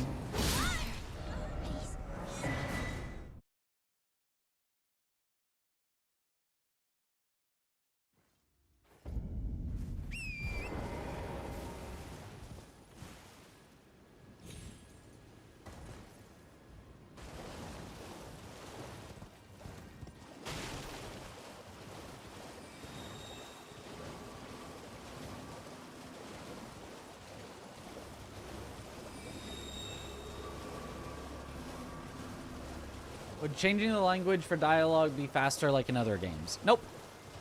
It has been tested. You cannot change the spoken language. The subtitles all happen at the exact same time. And regardless, you're allowed to skip through dialogue like that, which is a hard-coded in. There is this long before you can skip the next dialogue. Then this long before you can skip the next dialogue. And so on. So clench your teeth or something.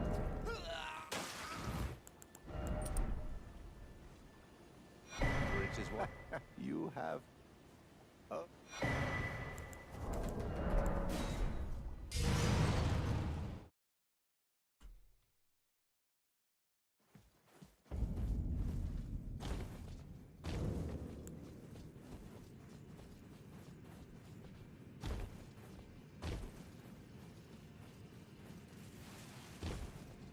So this is more art than science. I probably would not say that. It is more science, as is any optimal speedrun. Hitless runs can be more art sometimes. They can be more freeform. You've got options for how to hitless things.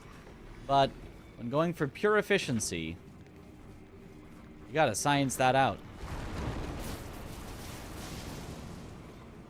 Oh, thanks, Bosse.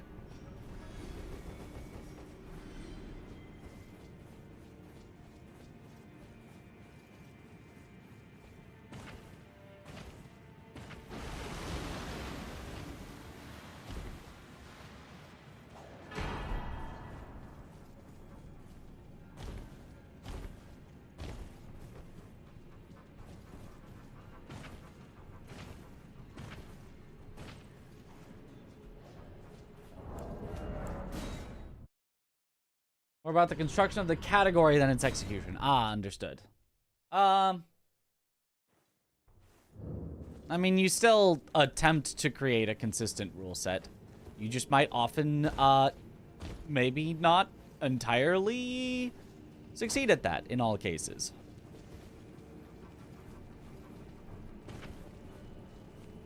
But I'd still put that more to, like, scientific, you know, we don't know what we don't know type of a thing. It's constantly evolving and getting better. It's not, but it's not just like, yeah, whatever rules you want. Who cares?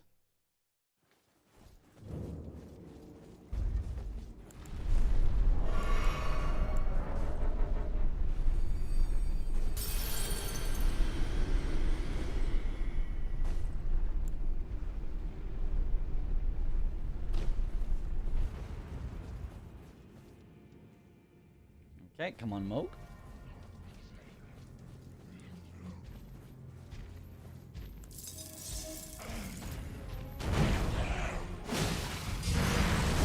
It's not a good start.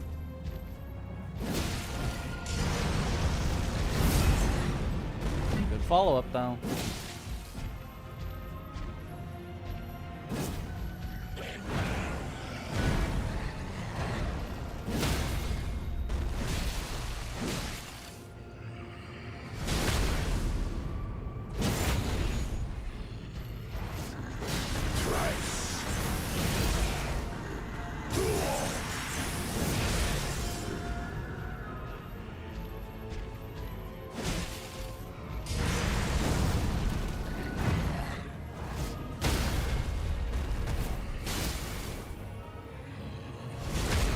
Work.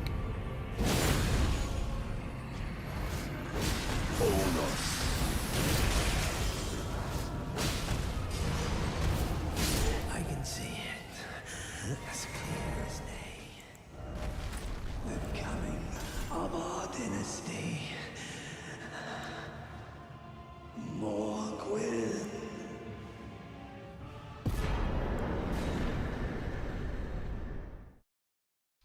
Okay, not bad. Mitch win.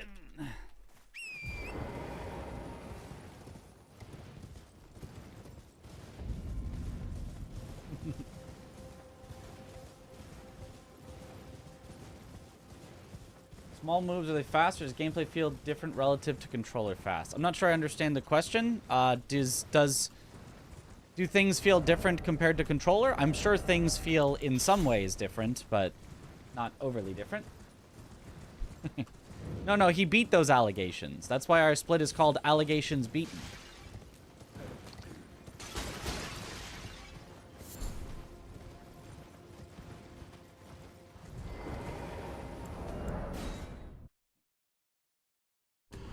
Hayden Rays of Moog.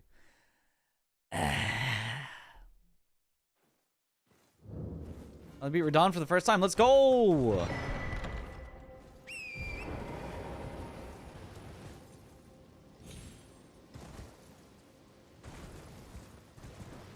Still doing no pot guy.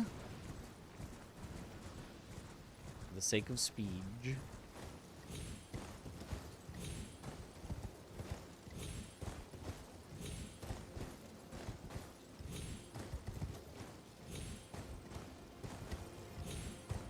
Nice. Skip.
Nice.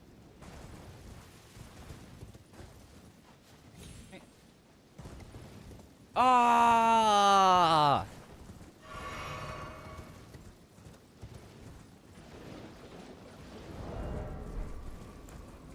Don't need to heal Torrent more here. I was thinking about where should we heal Torrent to make sure he doesn't die to Fire Giant, but we definitely sit between now and Fire Giant, so... Oh, look at that. 31 months and a 10-month streak. Yo! Suyo! Thank you for the sub! Welcome back to the bunch. Enjoy the emotes. Look at that. Wow.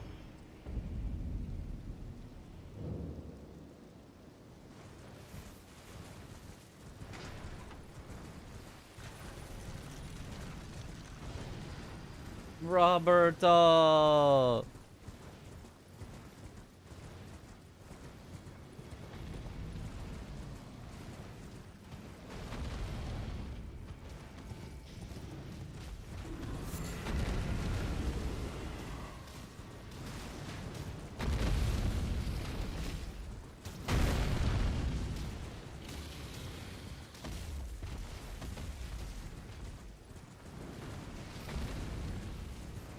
Think you would ever grab an earlier grace here? Not wrong. Multiple minutes with no grace. Correct, it is, but that's because we don't need one.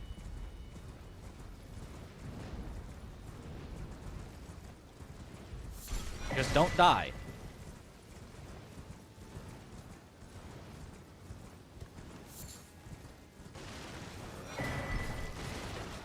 As long as you don't die, you don't need a grace all the way until up here.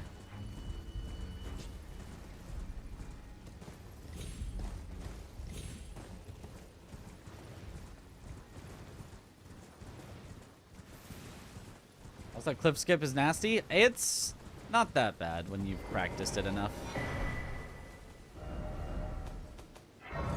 And by enough, I mean a whole lot.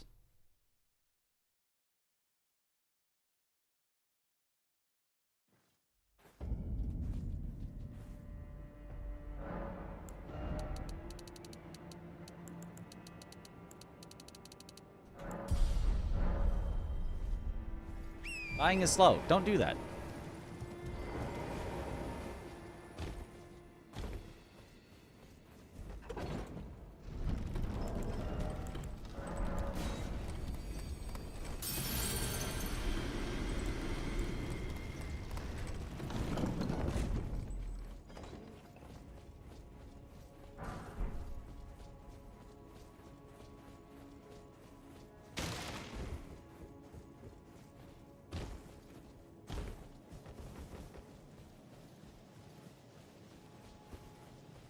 Elevators are slow. Just fly. Ah, that would help.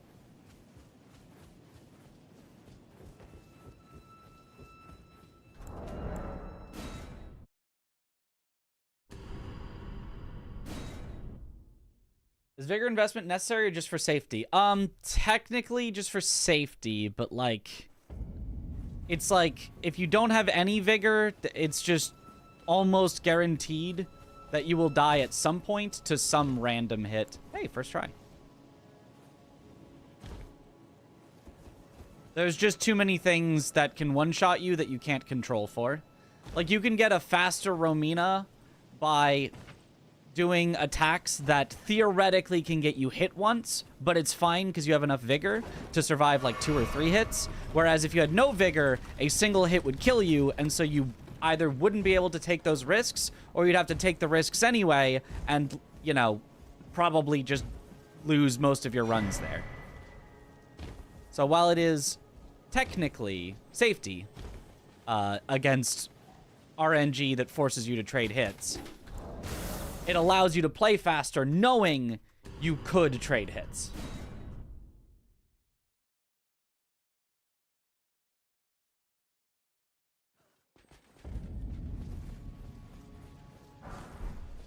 Oh, I didn't unequip the arrows. It's a daisy, so we got a slow stand up there.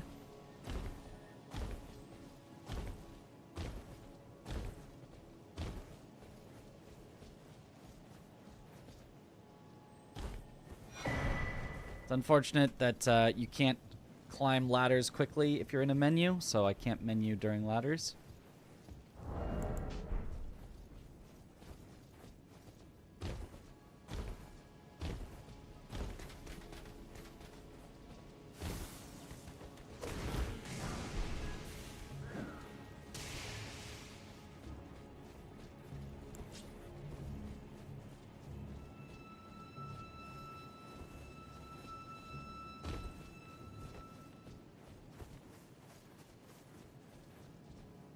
Sounded like AI Midge for a second. Well, AI Midge always sounds like me, so... % raw input %.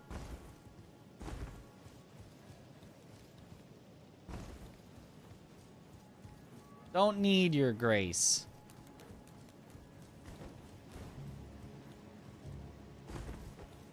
Not when I'm just not gonna die.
Nice.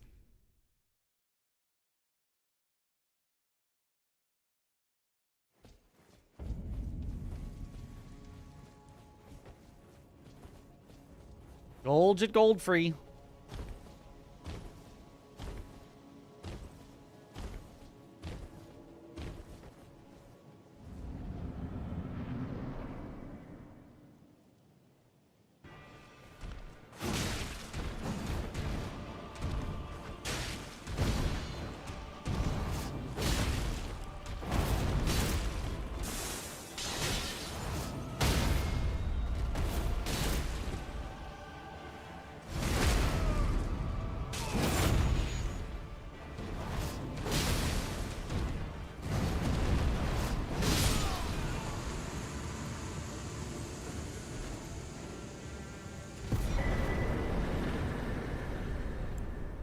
Spooky.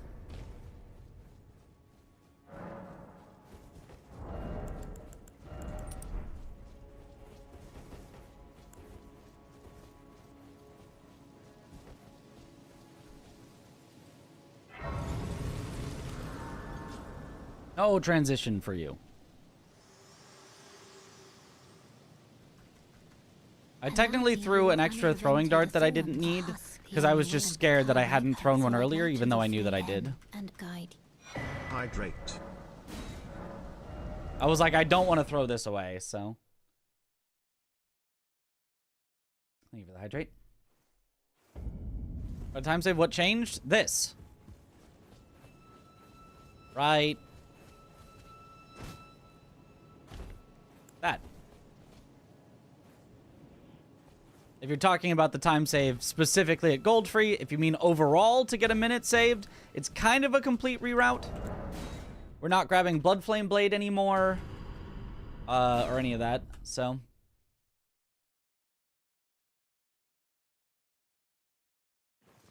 There's a ton of various, relatively small, but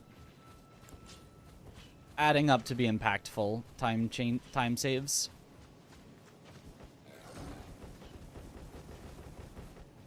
Bloodflame Blade is a huge crutch of yours. Yeah, no, I really like Bloodflame Blade, but it turns out you can get a good script without it for every boss. Like, it's very powerful, but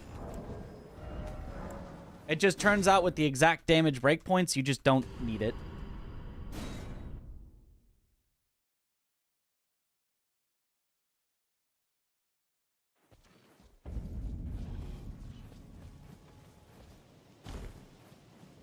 Like, I thought you needed it on Fire Giant, but it turns out Magic Grease plus throwing extra throwing stuff gets the job done as well.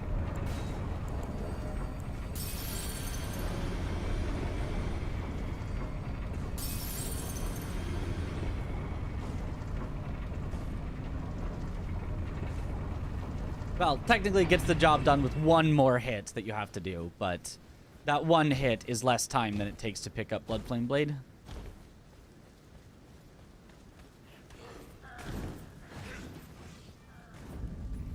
Obviously, Magic Grease is going to be better. Obviously. That was a given. Everything after that was just unnecessary.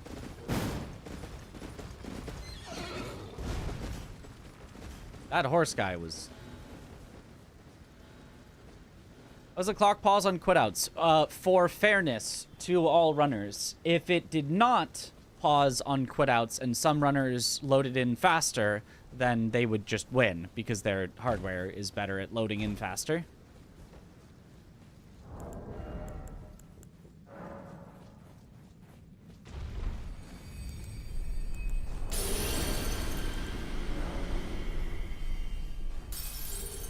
And that would be bad.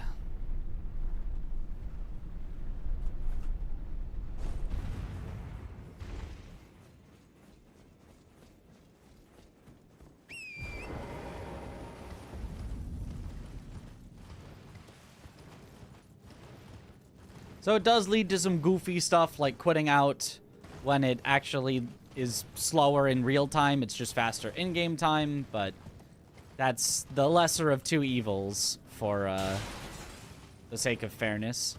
If you had an unfair speedrun, nobody would run it. It would just be, oh, the person with the best hardware just wins in this speedrun? Okay, well then there's going to be one person doing it, the guy with the best hardware. And everyone else is going to say, oh, I just don't get to win? Even if they have times that are beatable, everyone else is just not going to want to try.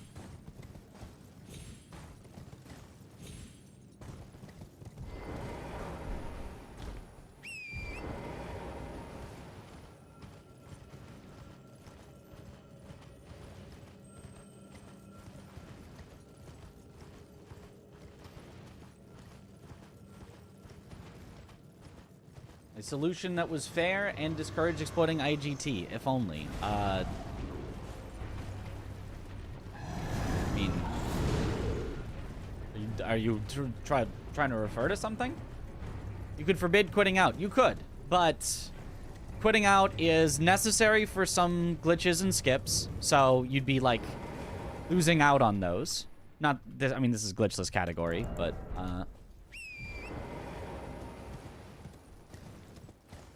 you wouldn't be able to warp in a lot of situations, which would be really annoying. You'd have to, like, rest before you can warp, which would just...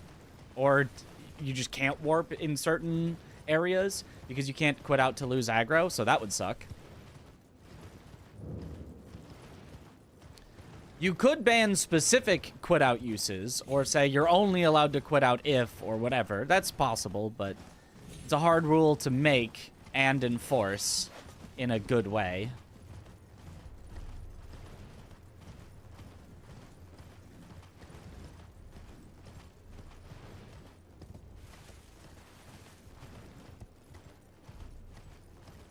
How does the speedrun timer work? Do you manually enter times, or is it hooked into the game? It's hooked into the game. I'm manually typing in every single millisecond that goes by. I manually type in the new millisecond. And then one more millisecond happens, and I type in the new millisecond.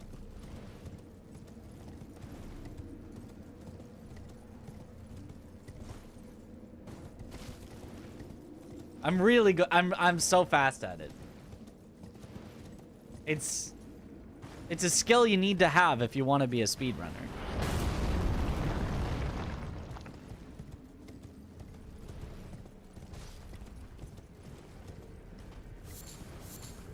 The same idea every time this topic comes up, nobody ever notices. Oh. Well, that sucks.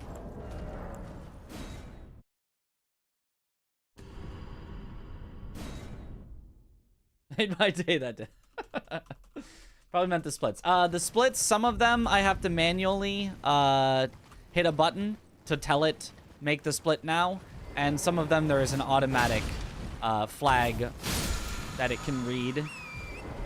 I could make everyone an automatic flag. Well, except for a few that there's just like nothing special happening when I split. But I've been lazy and haven't done that for a lot of them. So some of them I'm manually splitting that I could have happen automatically.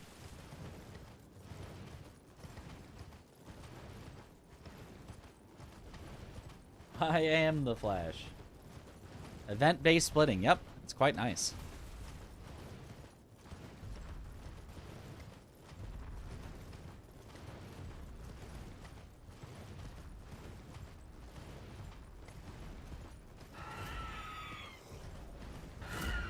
What's the correct way to make it? I don't think that capitalization matters. So, sure.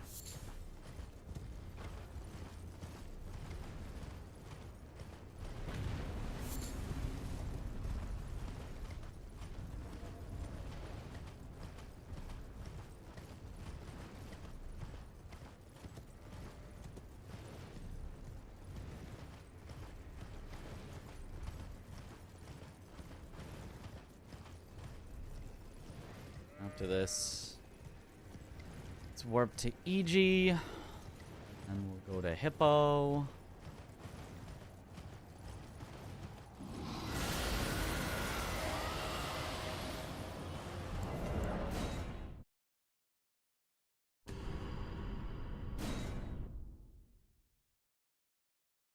You give it an event and it splits. Basically, yeah.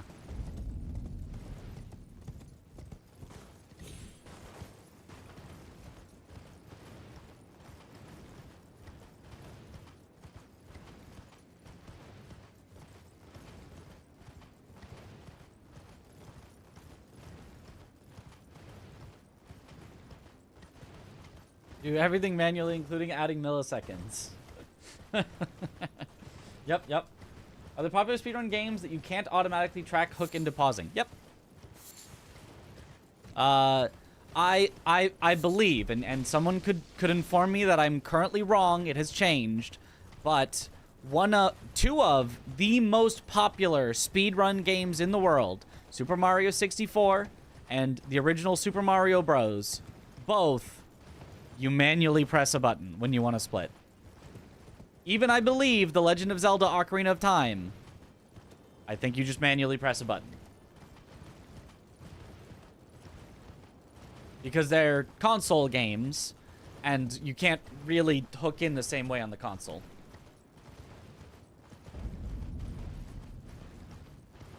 Having auto splits is very nice, but a very modern thing.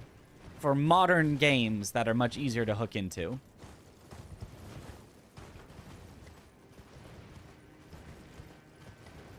A more civilized time. Those are not mandatory for submitting a run. But not using splits is dumb. I wouldn't say dumb, but it can be harder to keep track of things for yourself. The only thing that you need is to have the timer start and stop correctly. And then everything outside of that is just whatever you would like. Gold. Can you not speedrun Ocarina of Time with an emulator? I don't think they will officially allow it. Don't you dare.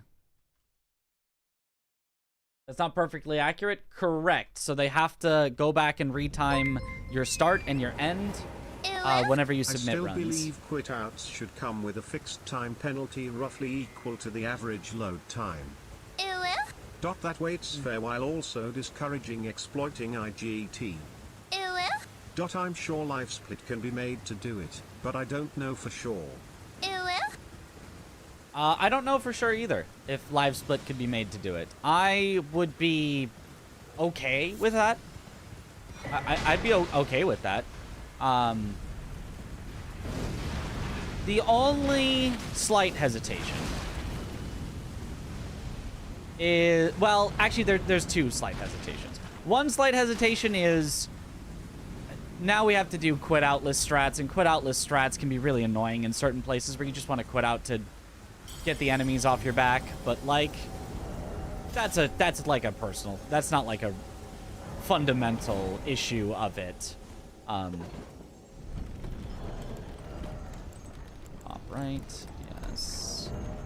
Do equip, I don't think. Just have freezy grease at the ready.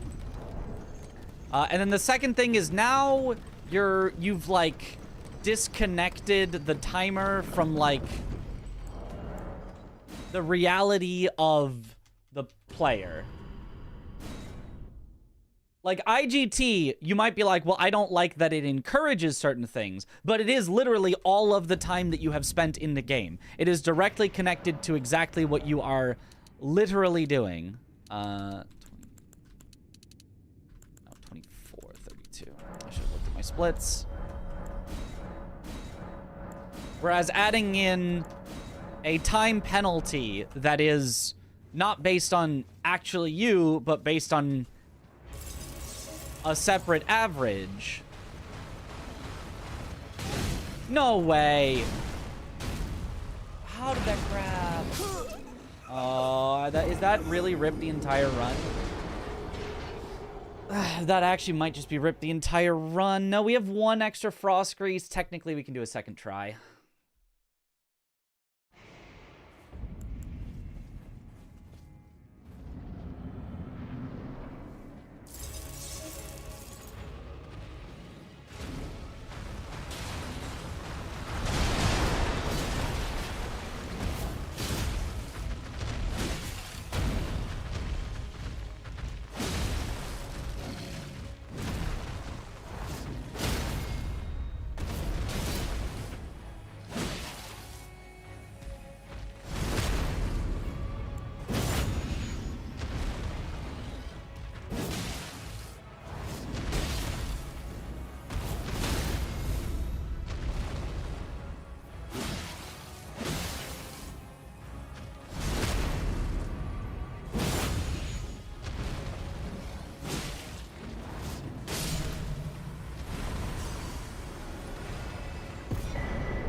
Somehow only lost 30 seconds, so that's good.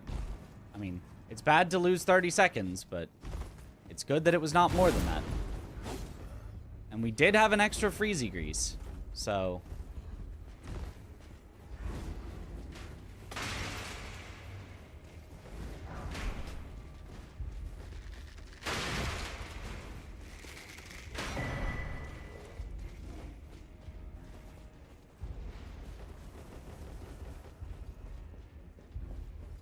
right on the runes.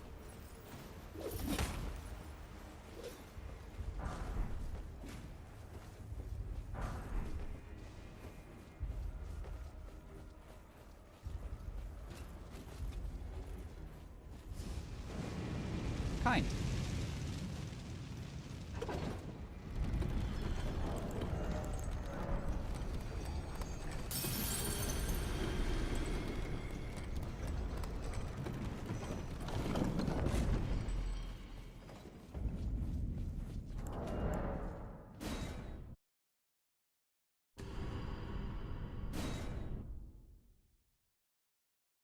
Sub 126. I'm pretty sure that sum of best is fake. Or the best possible time is fake. I have no idea how it got that number because it just like jumped down a bunch when we didn't do anything that should have lowered it. So I don't know what's up with it. I think it's just fake.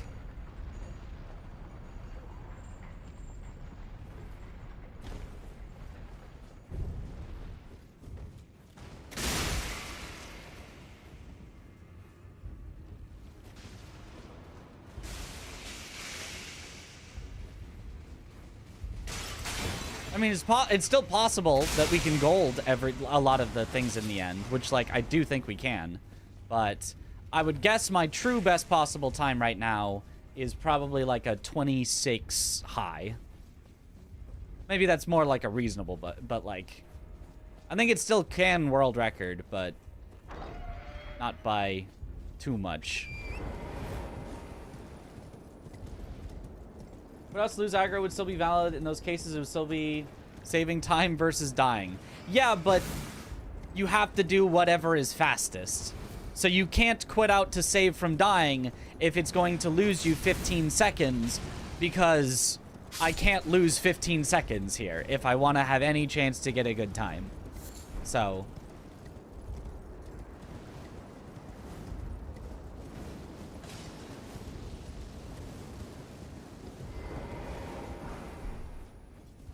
like, as I said, I'm fine with that as a solution.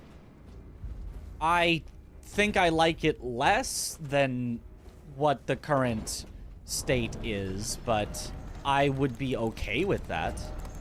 I wouldn't hate that.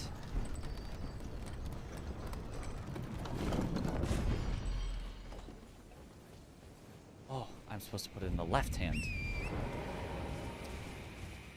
I can still do that, actually.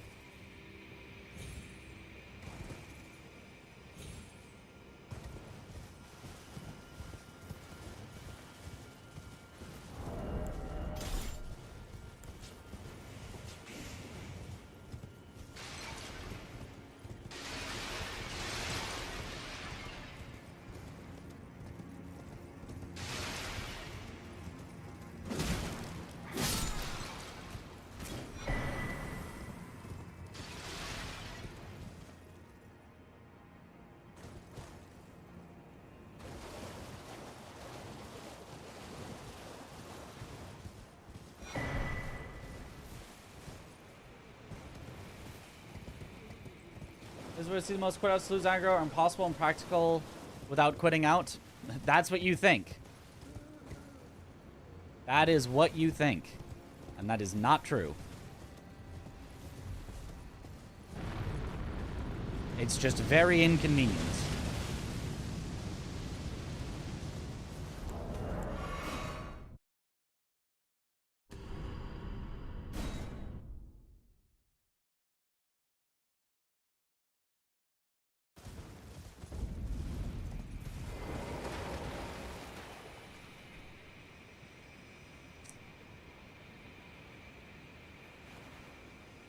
Huh? Oh. Whoops.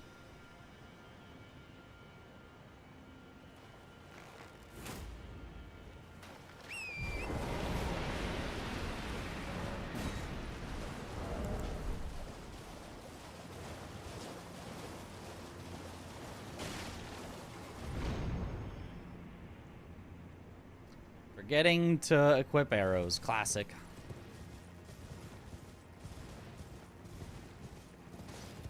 Is the arrow not equipped already? Because I have to unequip it for a lot of other places in order to get a fast stand-up. Because if you have arrows equipped, you stand up slower after quit-outs and warps sometimes, for some reason. I couldn't tell you why. Nobody knows.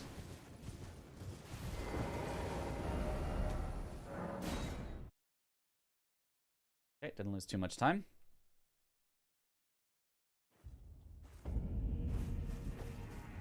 Upraise to you, I must uphold then, and surely.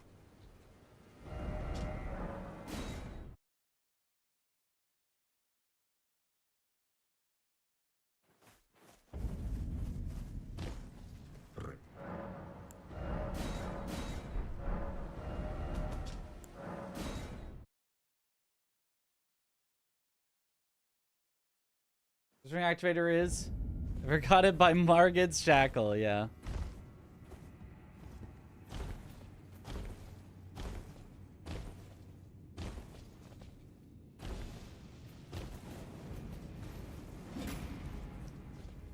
So I need to, I guess, have the shield out at that point. It's faster than two-handing weapon. I can do it before EG. Oh, I'm not supposed to do this right now. Whoops. Supposed to go to Fire Giant. Sorry, my splits are going to be messed up. I knew I was supposed to go to Fire Giant. That's why I had it in the left hand. I'm like, why am I doing this? I was like, this feels wrong, but I couldn't figure out why. So, oh well, we're doing this first now. This is the order that Tom does it in.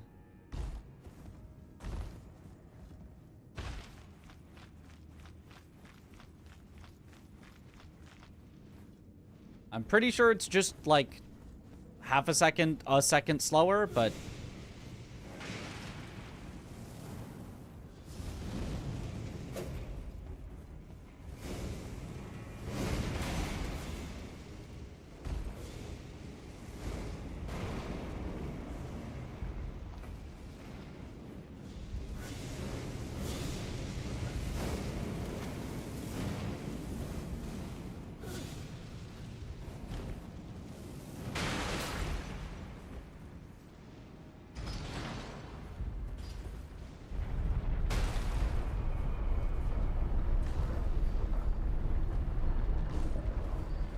see.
So we're not going to catch up until Storehouse in our splits. So we have no idea what our pace is going to be until then.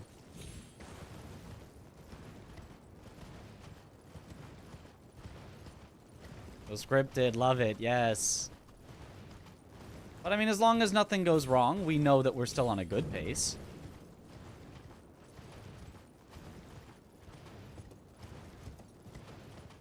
Chaos. May chaos take the world.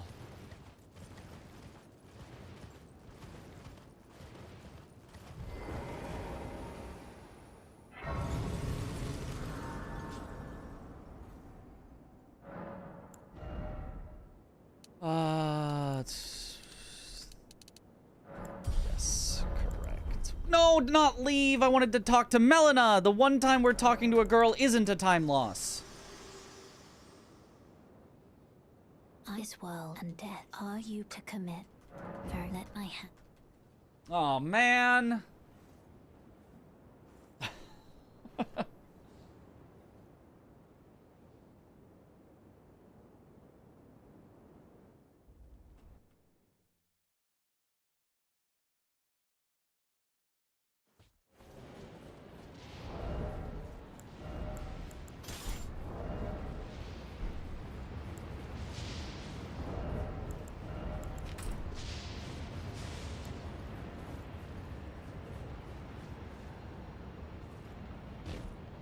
Aw, missed it.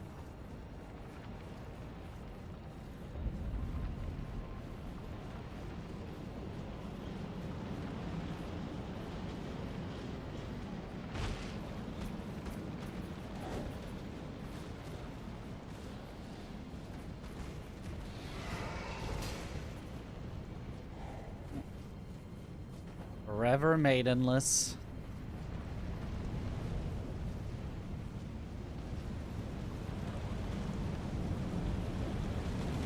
Are we on a storehouse? That's where I'm putting the splits because we messed up. I did the storehouse earlier, so our time is not going to equalize itself out until we warp back to storehouse later.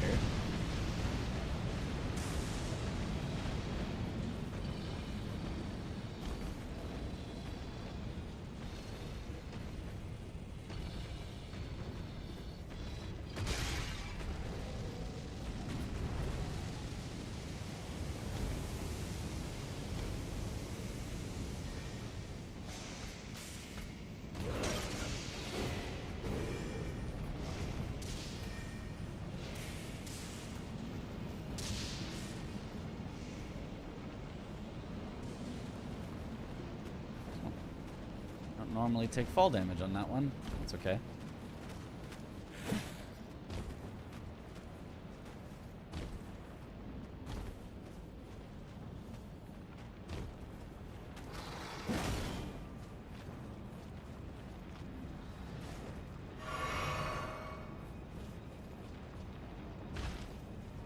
Fine. Godskin Duo never hits us.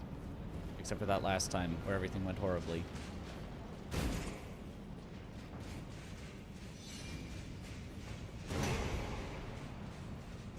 That won't happen again.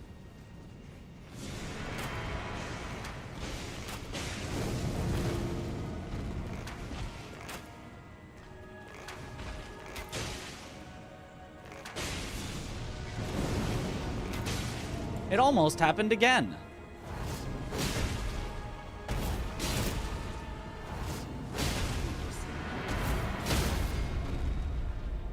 I was prepared for the It's Always Sunny in Philadelphia, you know. But we would never this. The gang does this.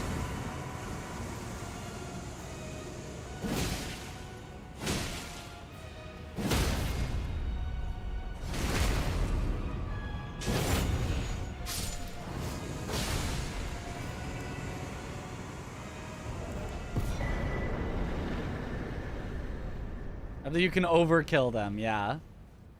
It's quite nice. Specifically for what we're... That was dumb. What we're doing. You need to be not sprinting for that jump. Okay. Oh.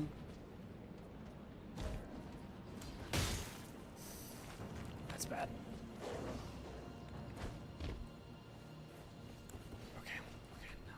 Now we're fine enough. We heal back up on the elevator.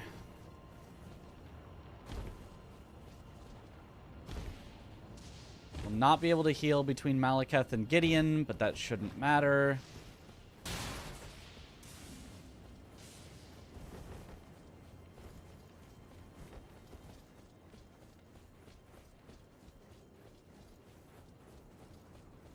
Also, you know, if you just completely banned quit outs, I wouldn't be able to save myself like that. which would make something like that a lot worse. Obviously, a time penalty, technically, for saving the run and not dying there. Excuse me, game! Well, never mind.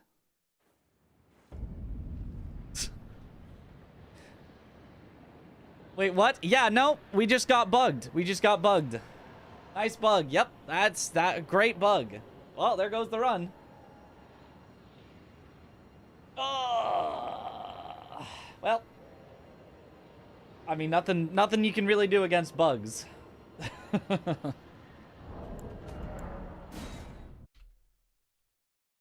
Game of the year, by the way.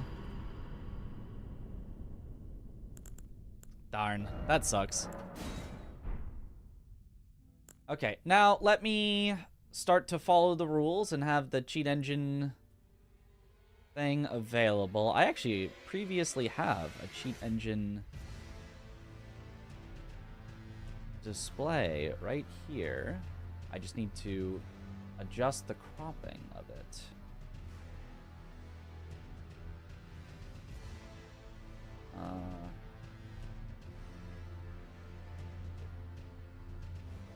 Where's filters?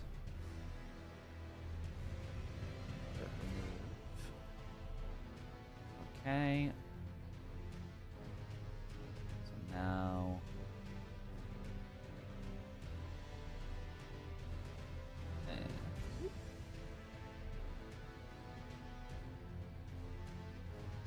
and just throw that in the corner.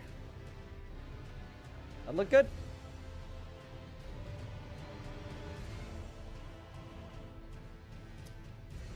What a silly thing to happen to our run. Oh well.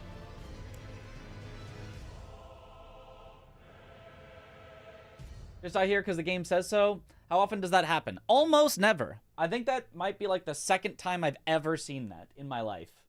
I could technically be a little safer. I landed very close to the pillar, which is less likely to give you stable ground. Not, it can't give you stable ground if you're close to the pillar, but is less likely to. So if I landed a little further from the pillar, or maybe if I land close to the pillar, I walk away from the pillar a bit before dropping, and I'd be safe.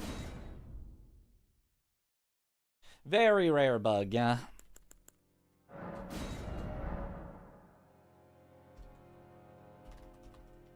Following the rules. Follow the rules. Except that we're kind of not.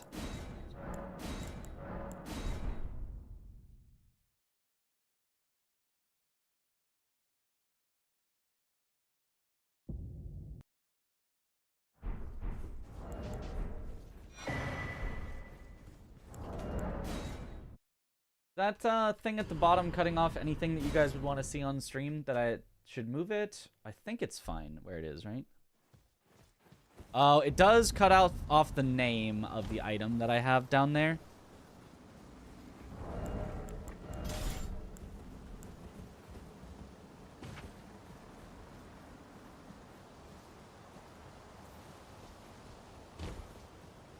Which is not a big deal, because you can still see the icon. All the rules and launch cheat engine. Yeah.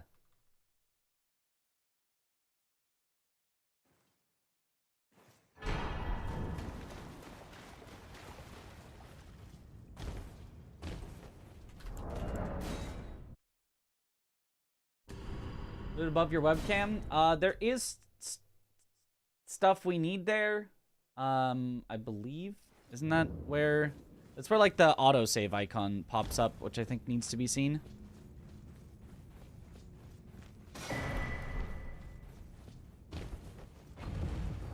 We could probably go bottom right.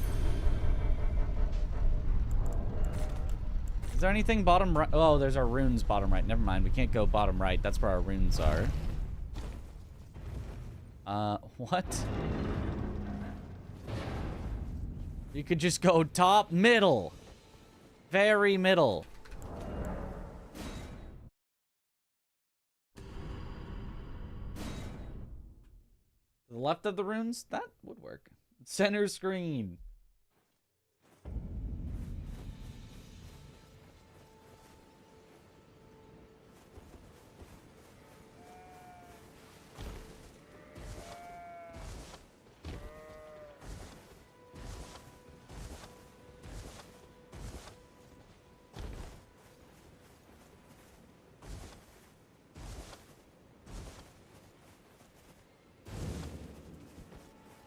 I can also that you're not. Then why not? I am Carly.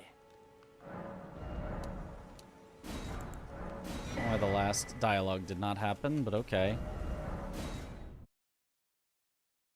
What's two gods? It is defeating both Elden Beast and Consort Radon, the two bosses that say God slain when you slay them.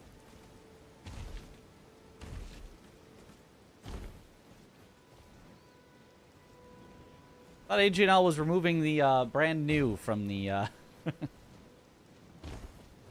the category description.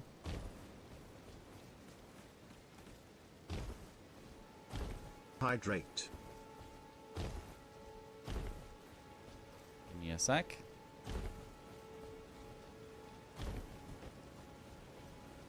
For the hydrate.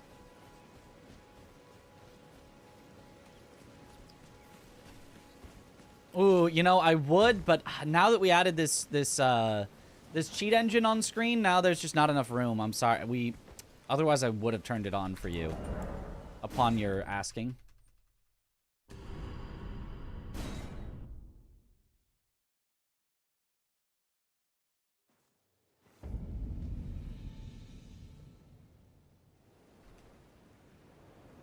They serve but you. Grand old. To aid you. You need to the foot. Consort Radon is a god. Mikola is the god technically, but treat him with. You slay them both, so a god and a lord, as the remembrance says.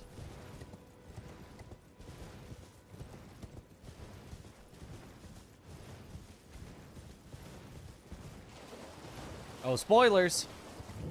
The spoilers. This is a speedrun that does the DLC. Spoilers.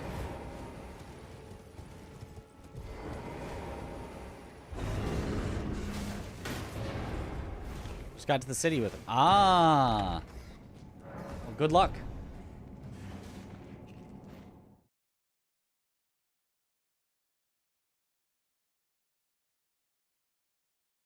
You play GTA 6. Maybe. It would probably be fun to play. But I don't know that it will make it to the top of my list of games that I want to play on my own time. And I don't think it will be good stream content for me. Like, I would play it on stream if I was like, oh, this is going to be a banger. Like, people are going to love this. If that were the case, I'd be like, you know, I'm totally down to play it. But I don't think that'll be the case. I think people that want to watch GTA 6 are going to watch, you know, your, I don't know, XQCs or whatever. They're going to watch your big streamers play it when it comes out. I think, people that watch me tend to want to watch, you know, speedruns and things, and so... Not that I won't casually play other games that are close to Souls, like 9 Souls was awesome. But GTA 6 seems just a little far off from what we normally do. So I probably won't stream it, and it probably won't be the top of my list for games that I want to play, but if I'm bored on a night, and I'm like, ew, it's on sale or something, I would definitely probably play it.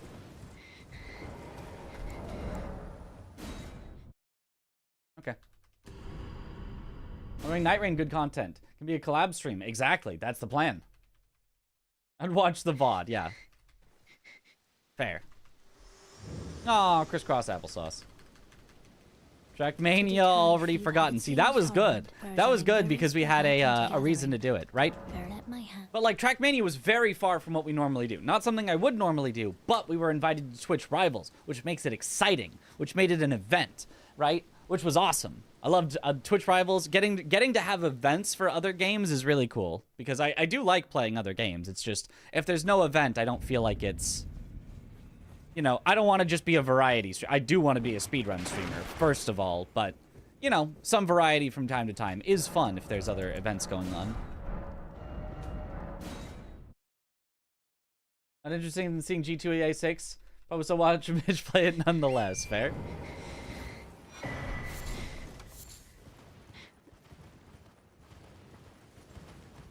And obviously, I'm not saying I'm, like, content-brained of, like, I will only do things if they are popular. It's just, like, I don't know, I have things that I want to stream, and it's generally speedruns and stuff. And I am happy that people want to watch stuff like that. So I don't feel like I really want to branch out unless I just really want to do it. There's some game, like, Only Up was just kind of like, I just really want to do this. I know this isn't Souls, but I just really want to do it. And then people ended up liking it. Or, you know, if there's an event or something, then I'm more than happy to branch out.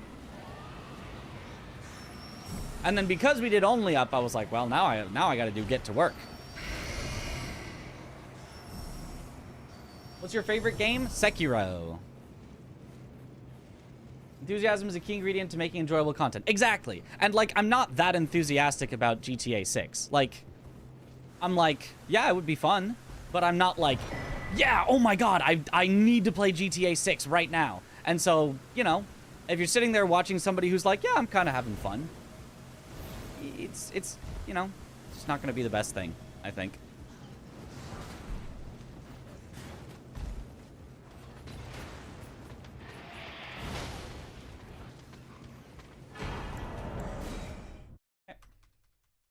Sims for criminals. Well, we're all criminals. I like that game. Let's go.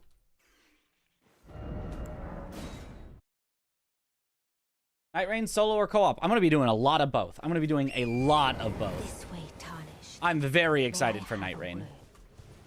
Probably, like, co-op as much as I physically can.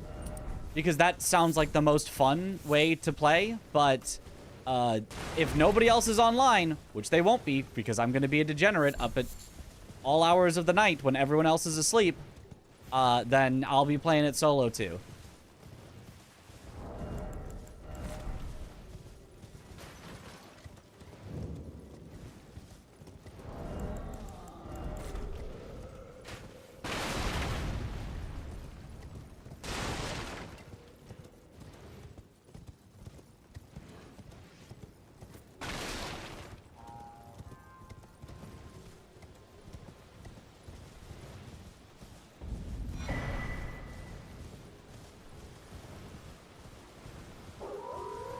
Middle of the night is morning in Europe, though. That's true.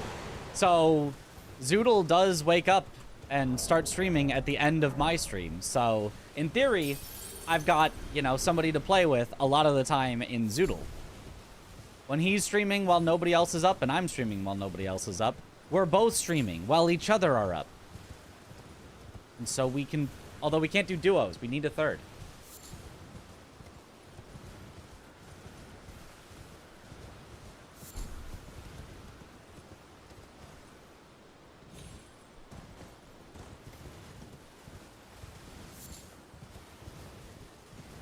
American, yes. I am American.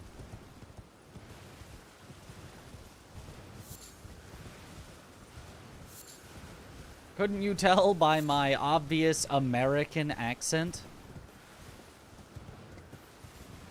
Which I think I technically do have. Although, to me, it just feels like just talking. But I think technically, if someone who was very, very familiar with accents could place me and go, aha, you're from the Pacific Northwest.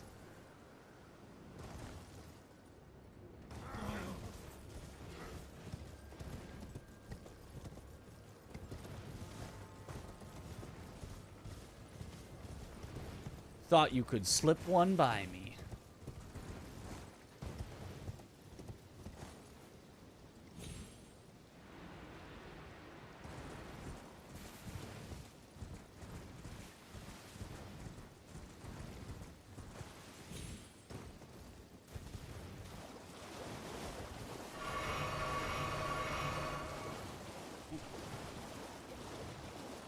Eagle sound.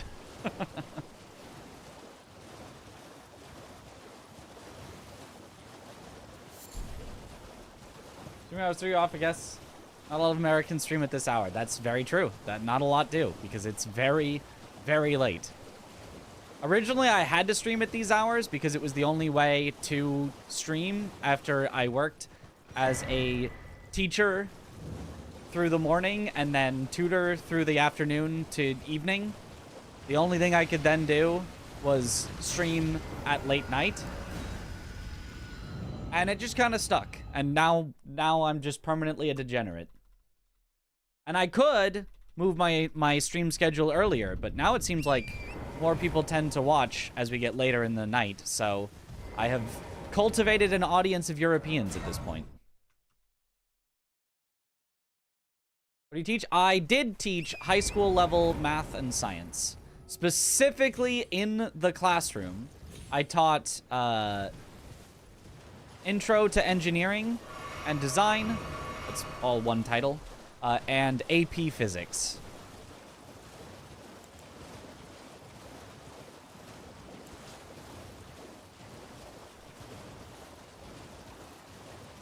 So explain in comment. So great. Let's go.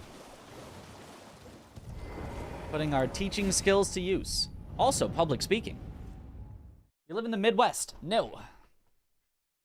Northwest. The Pacific Northwest.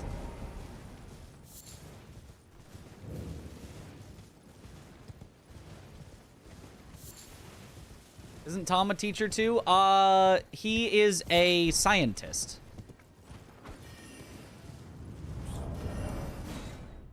Perhaps, like, I don't know exactly what is entailed by his scientistness, whether he does research specifically or whatever else, but he is a scientist. Scientist. You live in Midwest Washington. Sure. Sure, yeah. Near Seattle.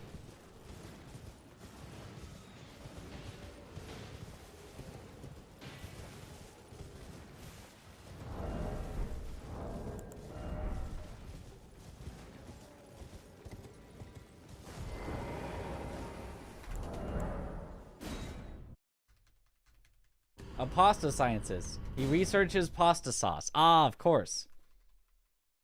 Oh, thanks, Golgoth.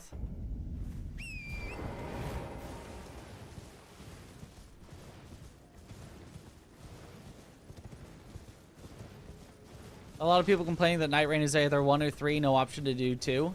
I think that is a bold choice, but not a bad choice. I mean, it will be bad for me if it's only me and Zoodle up and we can't play 2-player, but...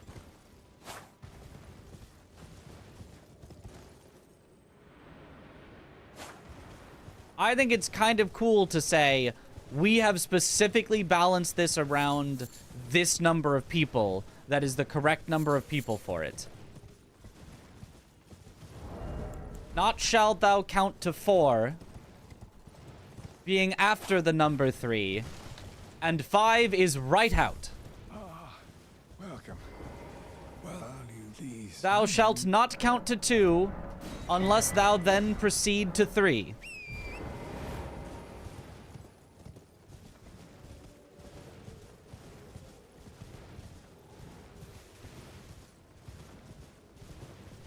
Surely you could do 3 and someone drop out to leave 2?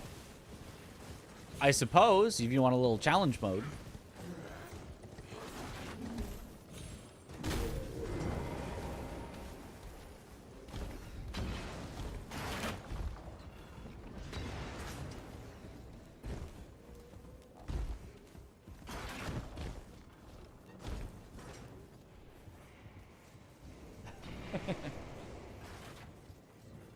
Correct, the nuclear pasta term is used in astrophysics. Yes. Neutron stars? Something like that?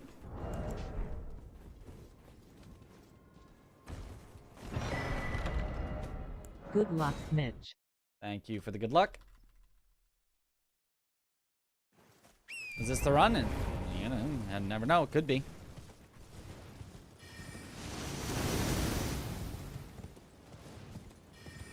The game will just connect to 3rd automatically. I don't think it'll be match made. Maybe it will be, but I figured it was you need to make your own squad. We're not doing the work for you.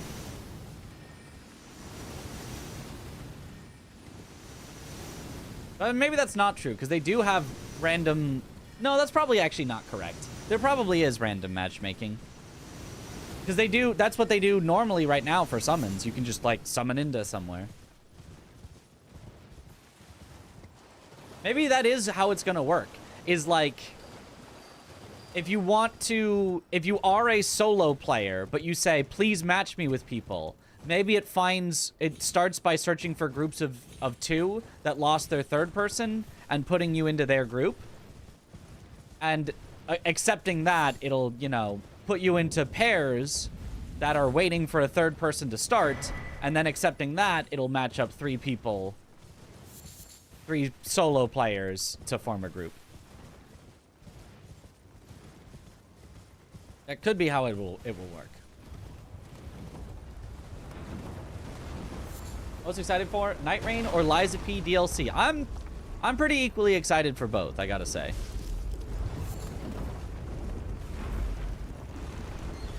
Like, I think Night Rain will last longer as a exciting thing because it's very different, but man, I have high hopes for that Liza P DLC. Like, the developers, like, really knocked it out of the park, not only with the initial release of Liza P, but with, like, every change they made to it was like, that's a great change. That's a great change. That's a great change. So, it showed not only were they highly competent for their initial release, but also that they understood how to actually make things better and not make things worse. Excepting they did patch out some speedrun stuff. That was a little annoying, but, I mean, what developer doesn't these days?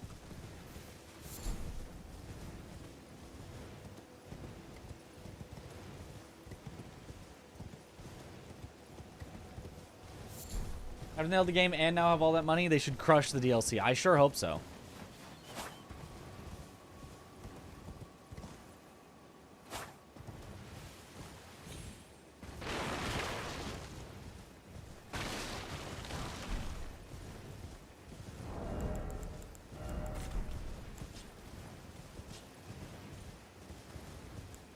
Hope Night Rain has cross-platform matchmaking, unlike Elden Ring. I wouldn't count on it, but it would be cool.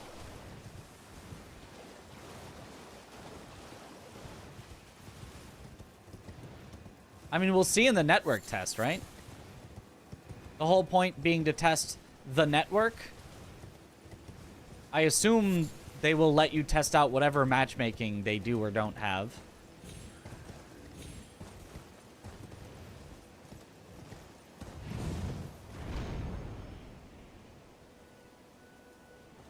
Romeo, the best fight cinema?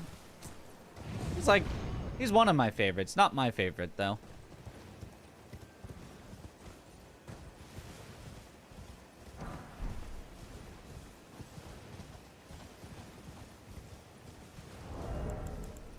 He's got a little bit of the Elden Ring problem, although to a lesser extent than Elden Ring. Oh, he's not so bad. He's not so bad. Oh, here comes that one dumb attack that's just gonna kill me. I say less bad, even though, like, it is the attack that will just kill you. Because, like, it is technically very fully deal-withable. It's just, like, hard. It's just, like, really fast.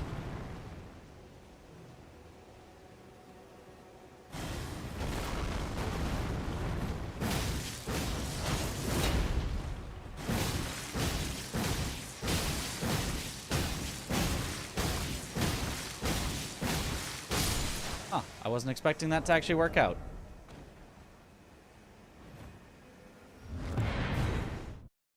Not our fastest Magnus, but that worked. Salvaged.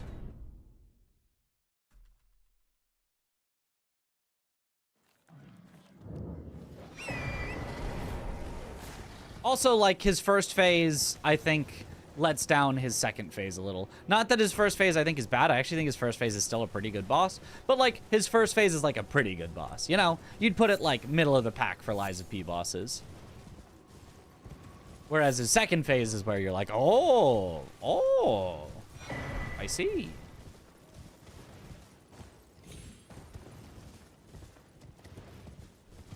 Whereas I think Laxasia, Nameless Puppet, and Victor all have excellent both phases, personally.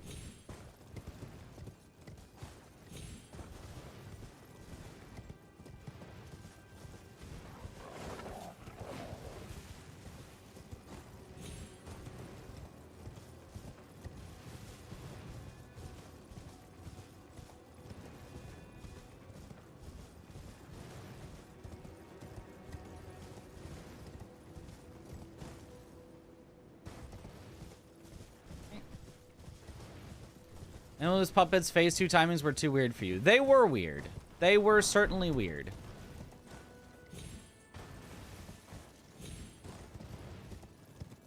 But like slowly learn Nameless Puppet was a type of boss that I do often complain about. The type where it is not on first contact immediately like telegraphed or obvious the timing of their attacks. You do have to just grind it out, get a feel for it. But doing that was a lot of fun. It was more similar to like Genichiro's Floating Passage, where like the first time you see Floating Passage, he's not individually telegraphing each move. It's like a sequence of like da da da da da da da da da, right? Type of a thing.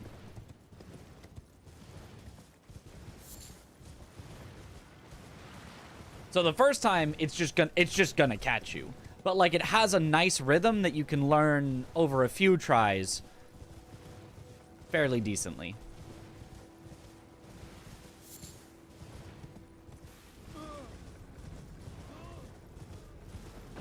Also, the thing I said for Genichiro's Floating Passage with the does, that was probably not correct. I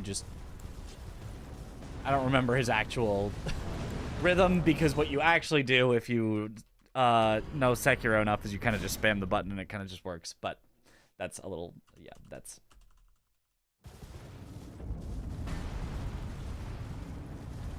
Can't really react intuitively to attacks like you can in Sekiro. They fixed that for most of the worst offenders of that. You can intuitively react to almost, maybe not almost all, but the large majority of Lies of P attacks now. Which is kind of weird because it kind of goes against your previous muscle memory of like, oh, they're just going to send it at me.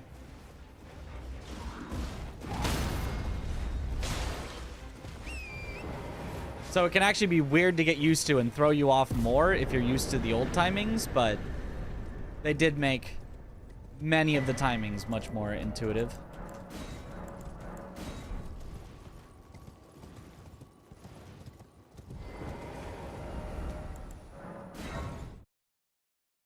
Not bad.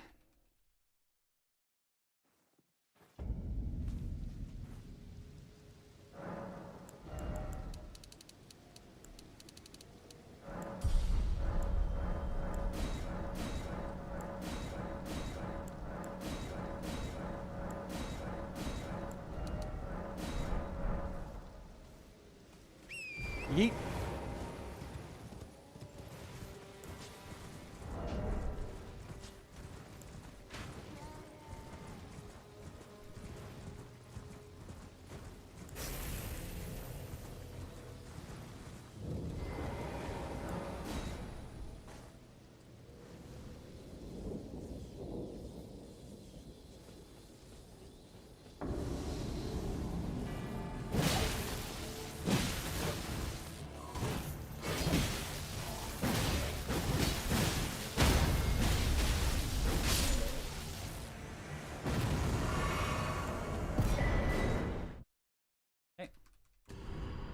Would you rank the glaive higher than the katana?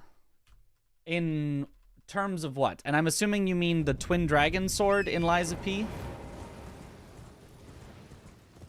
In terms of fun? In terms of how good it is to speedrun with? In terms of how good it is for your average everyday player?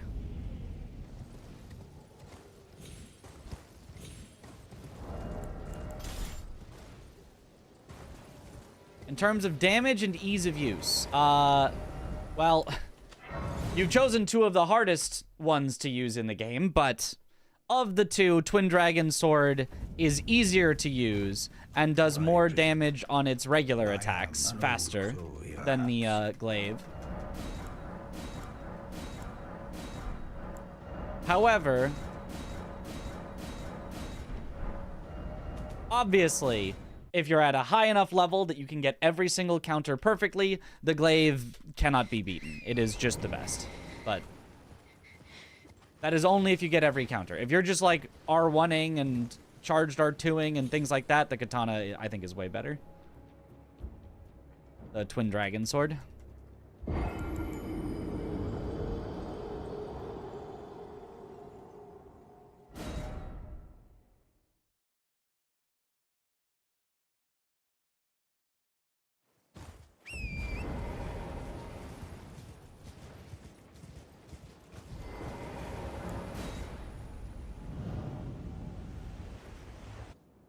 Glaive with this moveset that locks you into multiple big swipes takes some getting used to. Yeah, and even once you get used to it, it is just not that high DPS of a weapon. It's reasonable. It's not like terrible DPS compared to other weapons. It's still probably in the top half, maybe even top like quarter of weapons for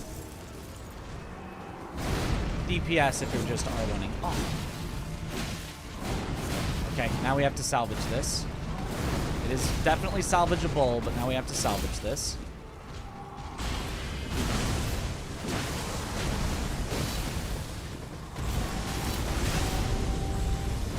Okay, salvage.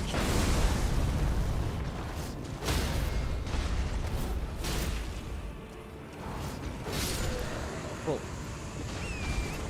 Good salvage.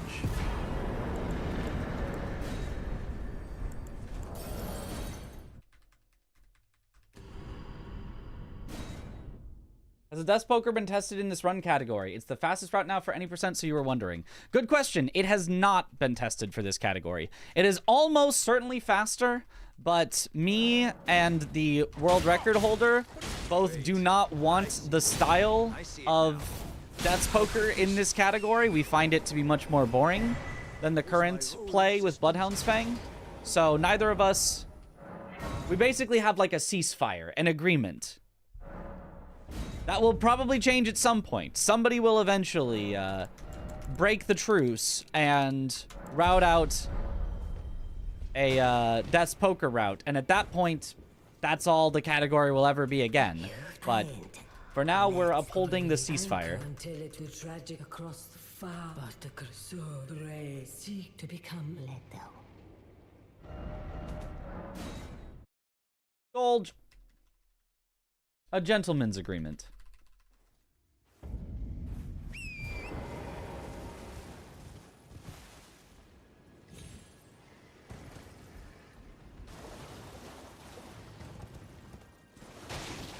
You'll do it? I mean, you are free to do it. You are not bound by the gentleman's agreement because you were not one of the gentlemen who agreed upon it. So, that is what you wish. Go for it.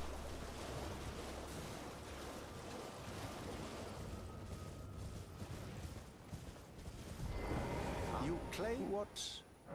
My words are truly, I believe, even that's the pop. Once that does happen, I will probably just move on from the category, and I'll just say, you know, whoever wants to take the Death's Poker record can take it, but... I'm glad. You have a... I wish to a night luminary... So, now...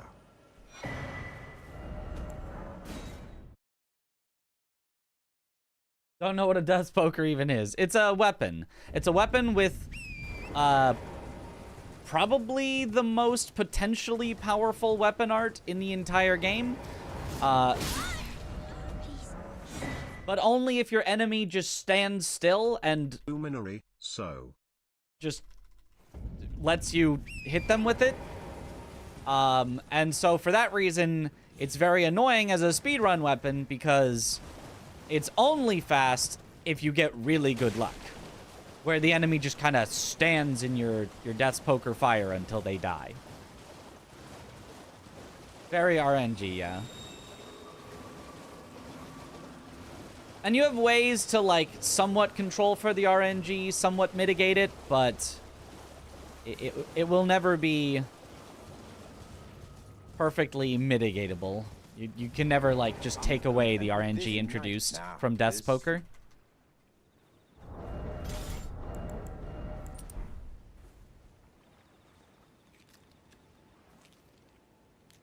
Not that cut and dry. Its best potential is when an enemy stands in it, but the weapon art is versatile besides that. So its best is if the enemy stands in it, but outside of that, it's it is usable otherwise, but only if the enemy actually lets you use the weapon art, which is still a very slow weapon art. So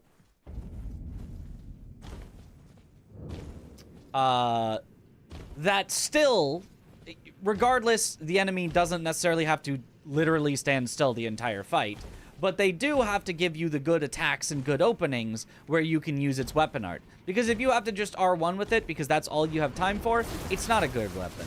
It's a fine weapon, but it's not a good weapon. So, like, for example, in the All Remembrances route, their consort Radon kill, despite being way over-leveled compared to us, they've got all the remembrance levels, is a slower fight than our Bloodhound Fang fight. Because Death's Poker just cannot get in its weapon arts against consort. Just can't. It just is unable to. And so for that reason, it is actually a slower fight than what we have, despite being way higher levels and stuff.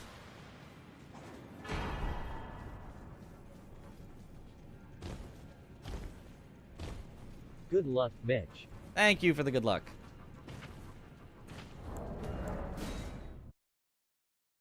It's like 3 weapon arts in one. You can do the R1 and R2 versions for the Ghost Flame on the ground or Big Explosion.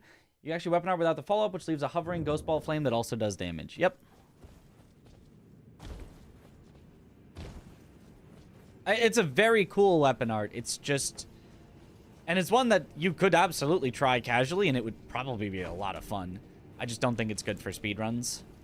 Or not, I think it's good for speedruns, as in, like, it is powerful for speedruns. I don't think it is healthy for speedruns.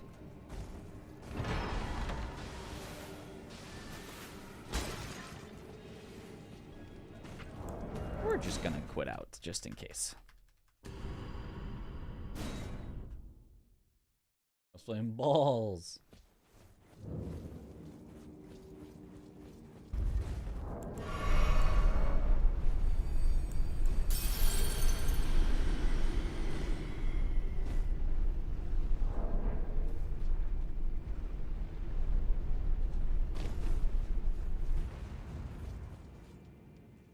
Like watching speedruns? Me too. Like most of what I watch, even outside of doing my own speedruns.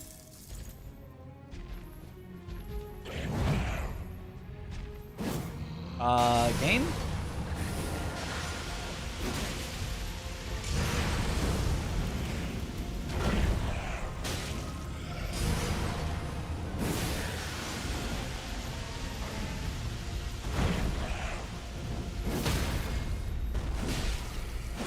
Okay, did not get the headshot there.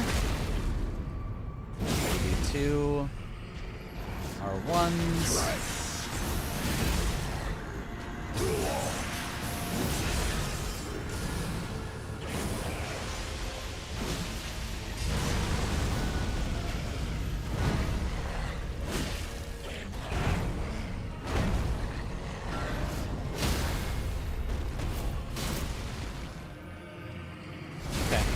Salvaged.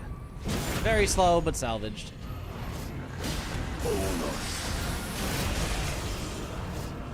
I can see it as clear as day.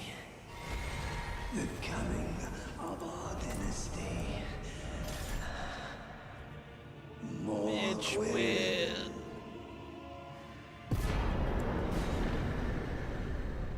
Okay, only lost 10 seconds. That's less than I thought we'd lose.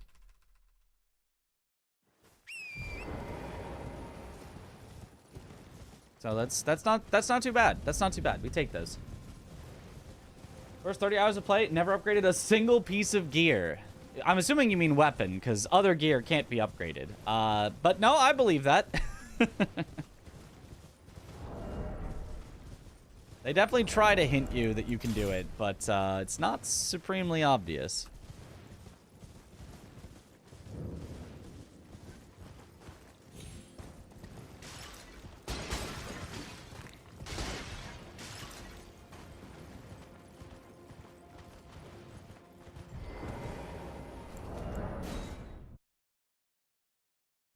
Glass can be upgraded. That's not what I would call gear, but sure.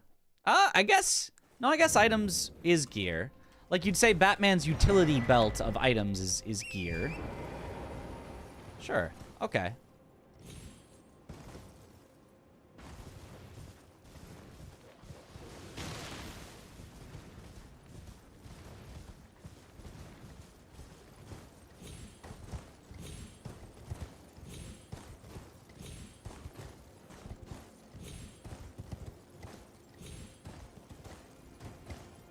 Nice.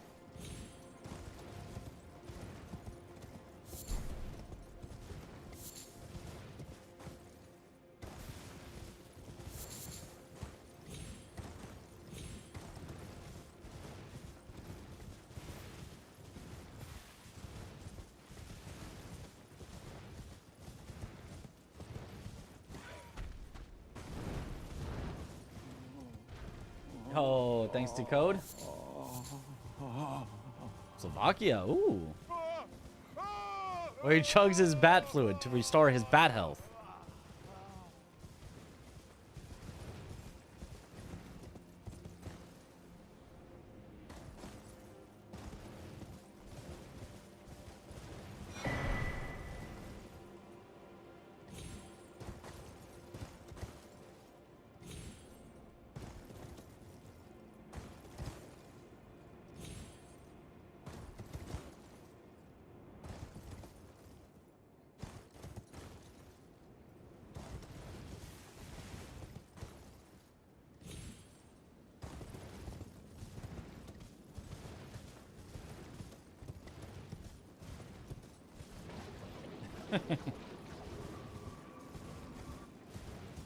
In DLC, you can even upgrade Torrent. That's true.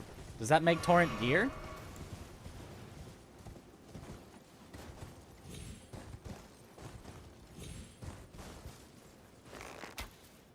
Oh. Do you think there's ever anybody who made it through the entire game while legitimately not knowing that you can upgrade your weapons, that you can level, and that you can use Skidoo fragments and beat the entire game plus DLC? There's got to be no one, right? That wouldn't even make sense. No way, yeah.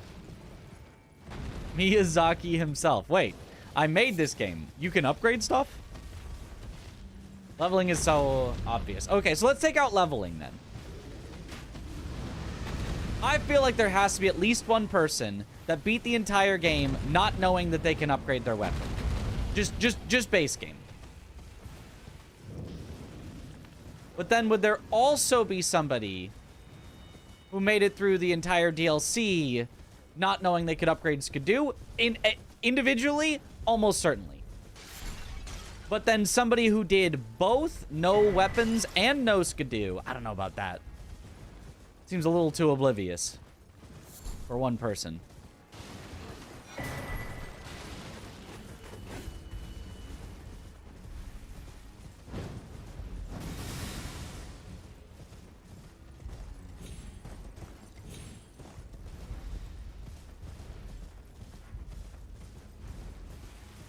And then half of Dark Souls 1 didn't know you could upgrade weapons. Yeah, so there has to be somebody who got all the way through the game not knowing. Wait, no. That's not the right spot to warp. I'm dumb. Goodbye, 7 seconds. What is a 2 gods run? You get God Slain message twice. Once for Elden Beast, once for Promised Consort.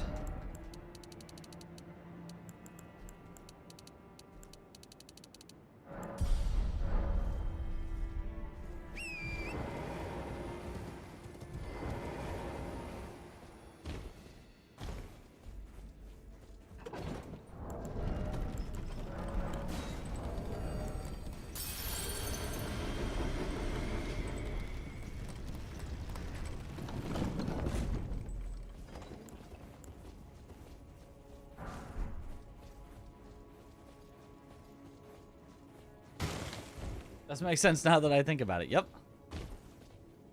I like that. I honestly like that it's like a very slightly ambiguous name. I don't want a name that's completely ambiguous, but one that's like, what exactly does that mean? But then when you hear what it means, you're like, oh, that makes perfect sense. That's a great name. We just killed Godskin Duo and said it's got 2 and gods in the name. Truly, yeah.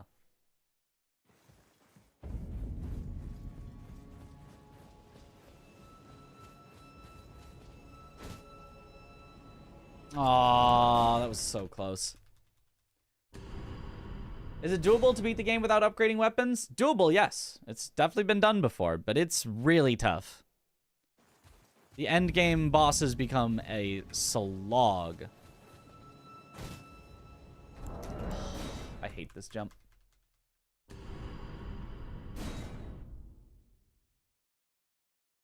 I didn't know you could fast travel. I only finished DS1 once before playing Elden Ring.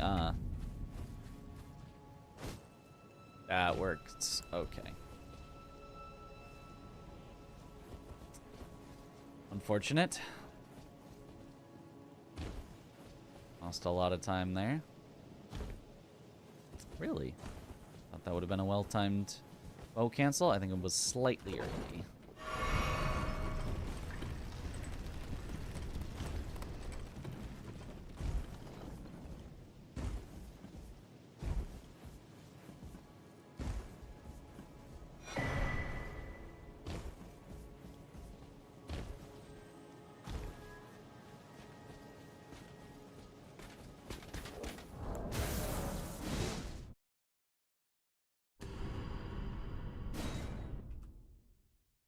Meteorite staff and Azure Comet staff could still do loads of damage, no upgrading. That's true. There are some that really don't need it.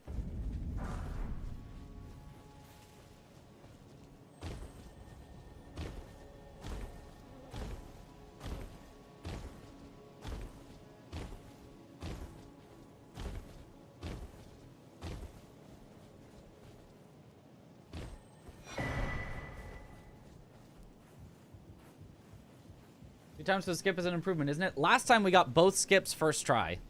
That's why we were way over a minute ahead.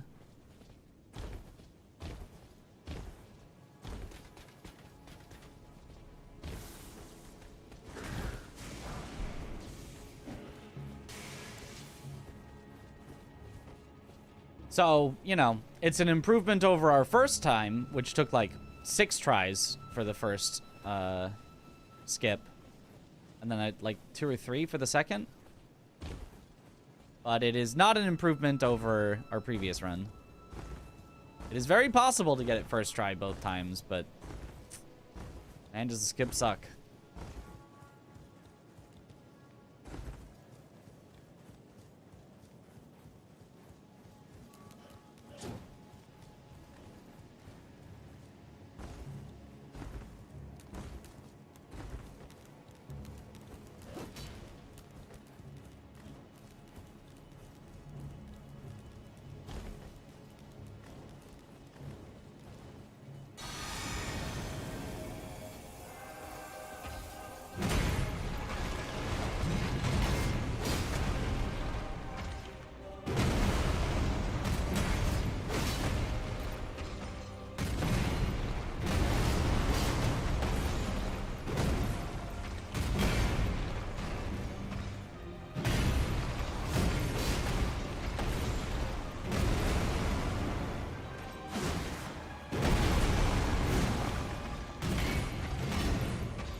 Weird gold free. I did not get the attacks I was hoping for, but wasn't too bad.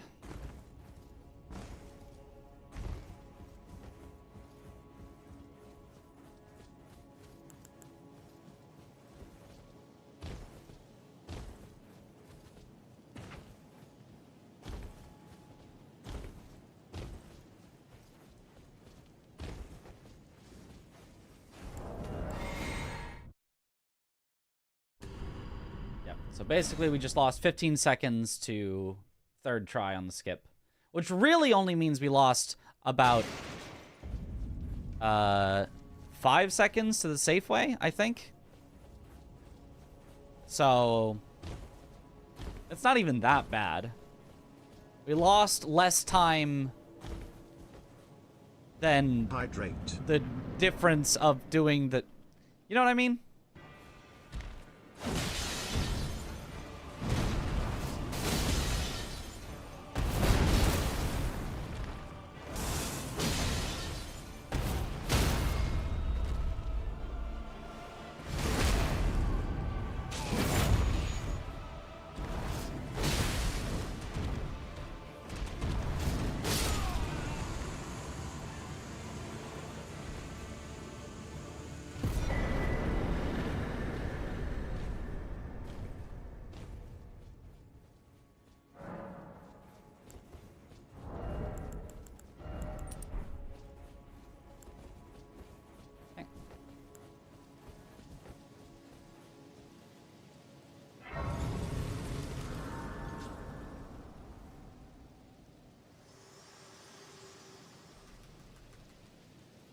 Allow me, you are unprevented. The thorn, a husk, the only way and become hydrate. my purpose. So I'd like to the flame and guide.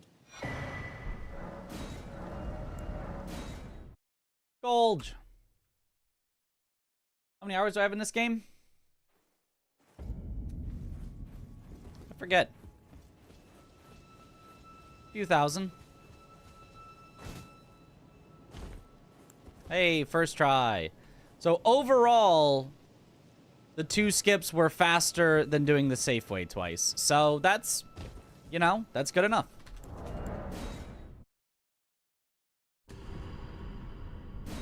Was he reading chat? Didn't even see Morgoth. Yeah, he kind of just came and went. More than 5. He was there, and then he was not.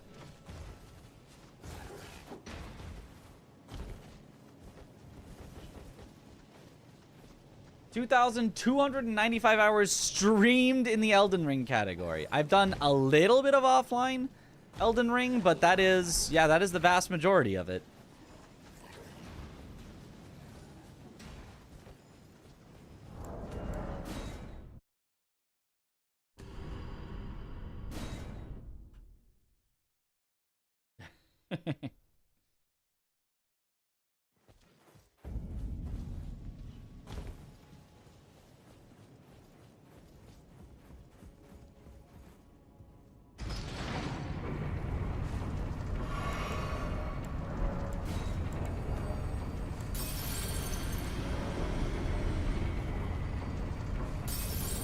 Learning a run. This is a run.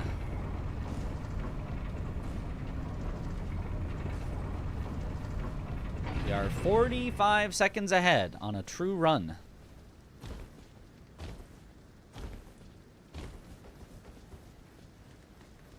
Elden most streamed game. Sekiro's close behind at 22:30 hours. I've done a lot more offline Sekiro than I have Elden Ring, but they are probably pretty close in hours either way. Good luck, Mitch. Everything else is under 1,000. Oh yeah, I suspect nothing else is probably over 500. What would even be my third most? I guess Lies of P. Lies of P maybe is over 500.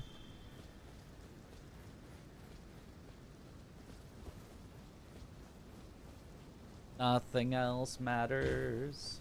653. Well, there you go. Just over 500. I had a good estimate of thinking it was maybe just over 500.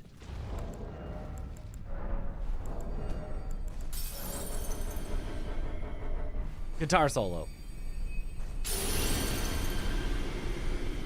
That was scary.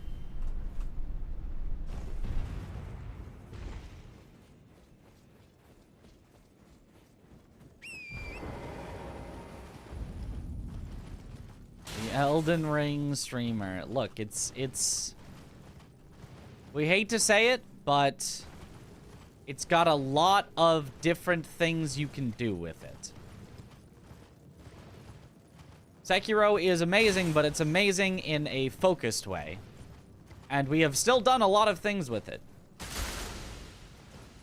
from many different categories of speedruns and challenge runs and all of that. Blindfolded even. But, there's just more possible things you could do within Elden Ring.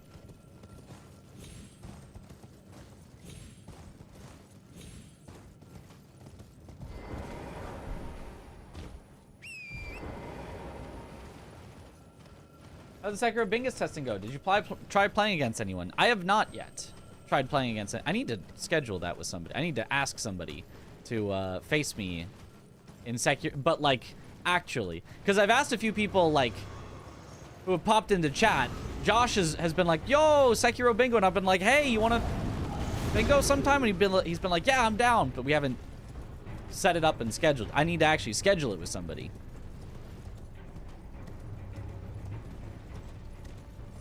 For Zaggy, that'd be nuts. That's one of the people that I do plan on asking for sure.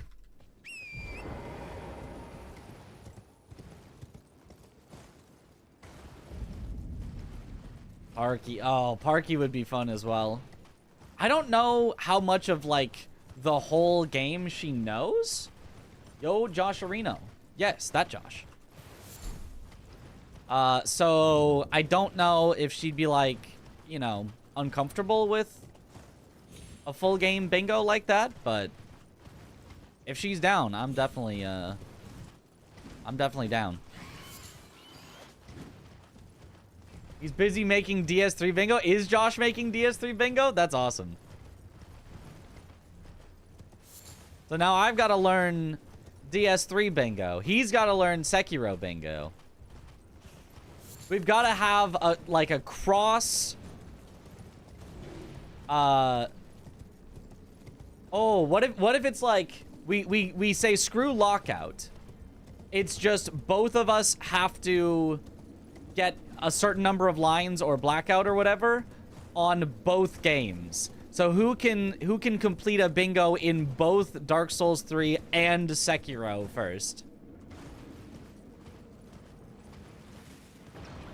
That's a little scary.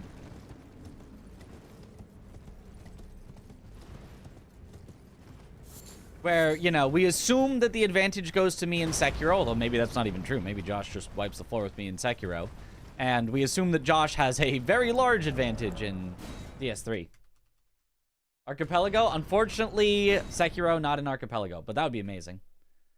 Parky's pretty specialized for Sekiro, but that would be a fun one. Yeah, exactly. Yeah, yeah, specialized is a good way to put it. She is, like I used to be, a Shura specialist. I'm still much more of a Shura specialist than like a complete all-rounder.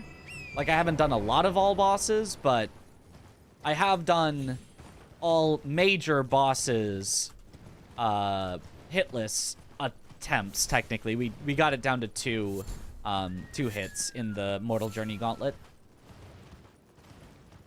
But like I do now know, theoretically, that was also sword only, how to sword only no-hit all the major bosses in the game, and then the minor bosses tend to not be as bad, except for Orin.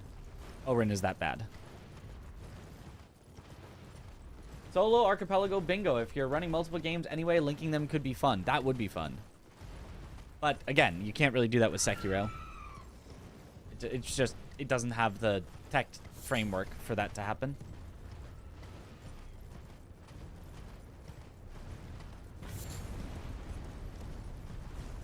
Watching Aggie and Parky's half a controller run of Lies of P. They got to Vanini, they went, look, it's Mitch, let's go. That cosplay will stick with me forever, and that's a good thing. When Aggie was struggling with the Lies of P rando and Parky comes in and just beats most of the bosses for him first try with no effort, that was hilarious. Really? That's amazing if so. Mitch Nini.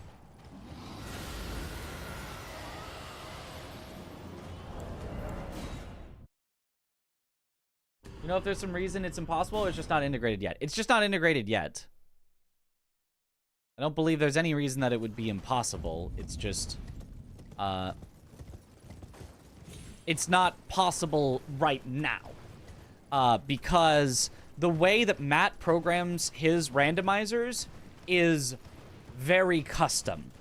He doesn't follow the framework that other randomizers use. He makes it himself from scratch, builds it ground up in, like, his own way that works incredible. Some of the best randomizers you'll see for any games, except for, like, the Zelda franchise. Zelda randomizers go crazy. But, like, you know, outside of, like, Zelda or Mario or, like, those games that are so popular that they can, you know, constantly be putting out new randomizers and people will, like, pay for it and keep watching and what, because it, like, they're that popular. Outside of those, Matt's randomizers are some of the best. Better than, you know, probably almost everyone you'll see in an archipelago. But because he makes it custom on his own code, it doesn't work with the code of the archipelago. So basically somebody would have to kind of remake the structure of Matt's randomizers using the code format of an archipelago, I think, is roughly how it works. I think theoretically, if somebody did that for any one of Matt's randomizers, because all of Matt's randomizers are kind of built the same way, you could just follow those same steps and make it work for all of the randomizers and it wouldn't be too hard. But somebody has to, like, figure out how to do that, I think. Or just make a completely separate randomizer that works with Archipelago. That would work too.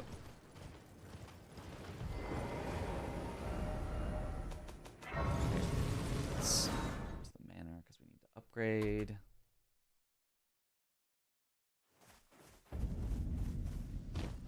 When I presume.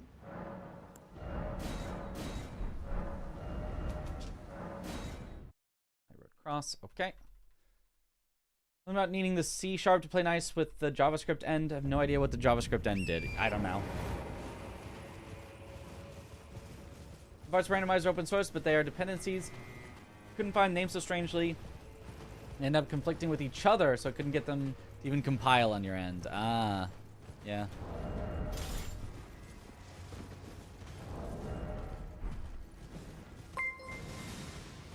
Oh, Chrono Gem! Thank you for the raid. Welcome on in, raiders. Yo. Luck with the speech. Thank you. Thank you. Hope you had a good stream.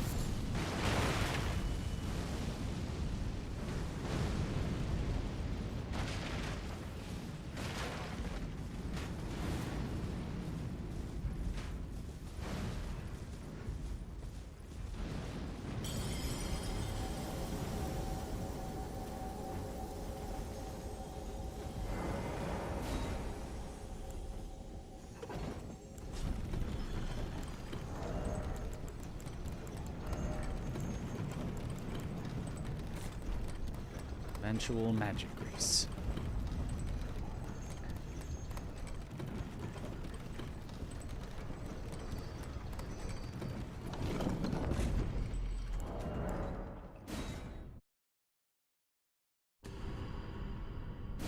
Oh, thank you.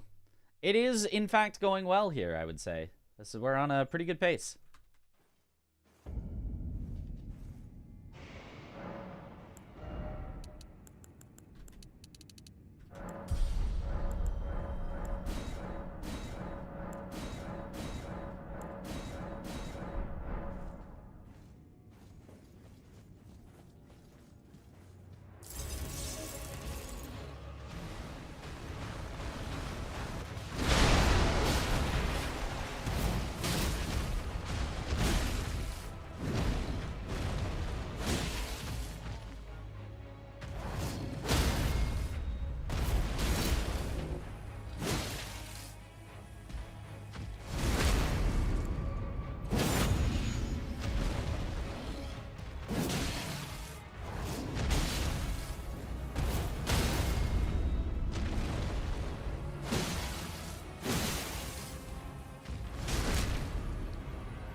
Okay, weird. Not necessarily bad, but weird. We got 2 bonks on on hitting him. It didn't end up costing us, but it was like a little scary to make sure we got the post in time. Ow.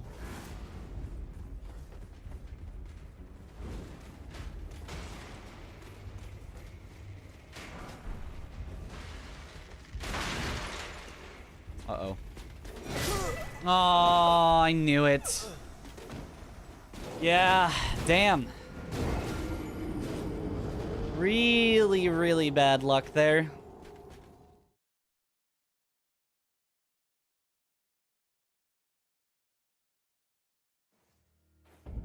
I don't know how much time loss that is. It's definitely continuable, but that's really, really, really bad luck.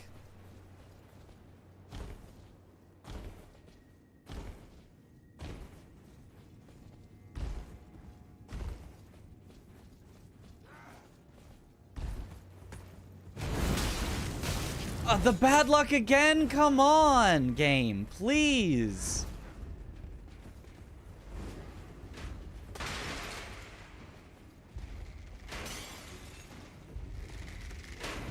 Oh, that's where my runes were. Oh, and it got put in the worst spot.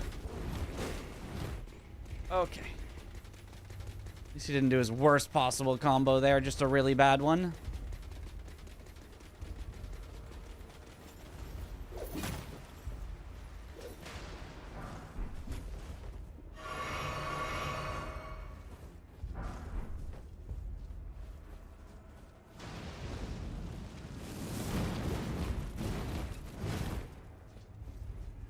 And a very scary combo from him as well, but made it through. Yikes.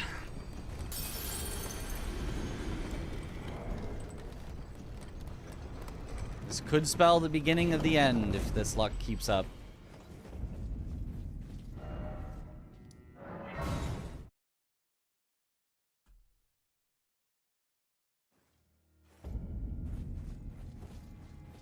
The problem is I couldn't heal at any point there. I wanted to heal. I couldn't heal. There was no spot there that I could have healed. Otherwise, I would have. I was thinking... I was like, yeah, I would really like to heal, but I can't. If I stopped at any point to heal, I would have just gotten hit and died.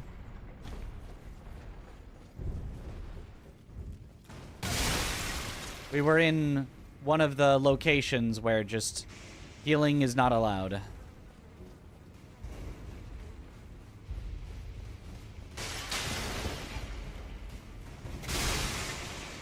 Because there's too many enemies around.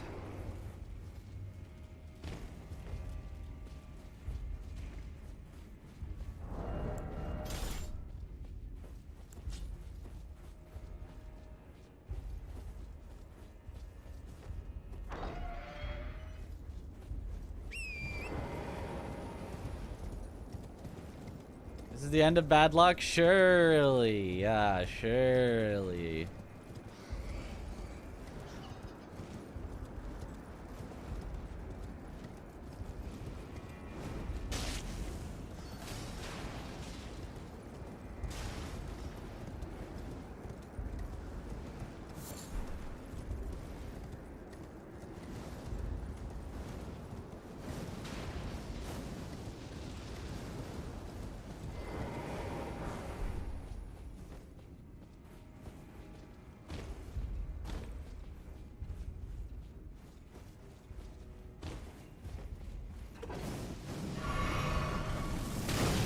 Okay, okay, just a little tiny bit more bad luck, you know? Just a little, just sprinkle, just a little, one more kiss of bad luck before we go.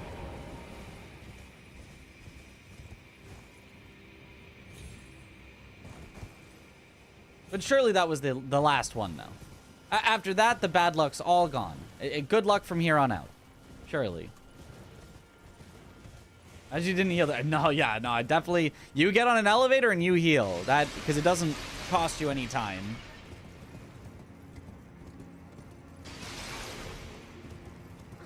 And usually, it's very safe. And chooses tails.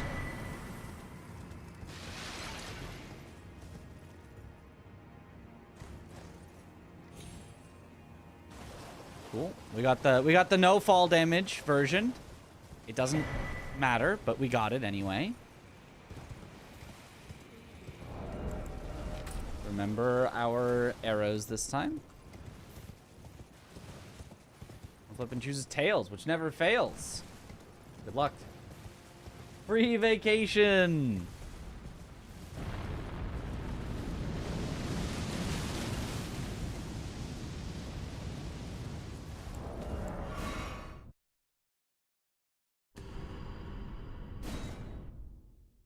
It's a sign. Good luck started.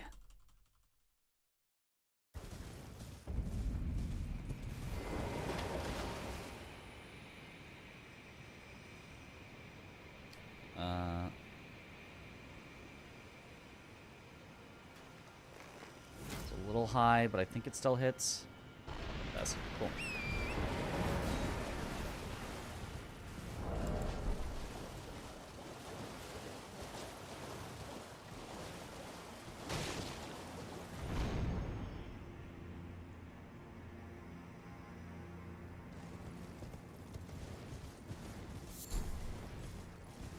Worse luck, the more likely you have good luck next time. Surely, yeah. That's definitely how it works. No gambler's fallacies here, or as I call them, gambler's truths. I have to heal before Fire Giant now, which is bad. Oh, that's the wrong order to do things in. We lost an entire minute to that. That sucks.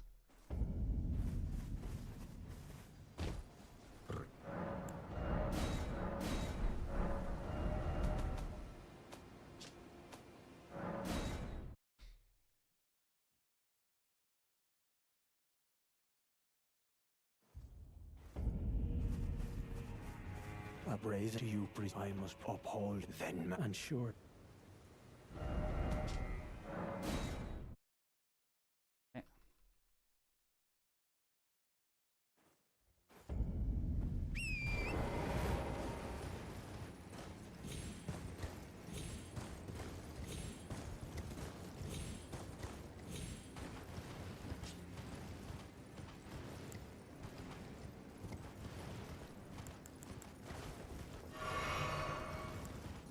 Just in case. Don't want Torrent dying here.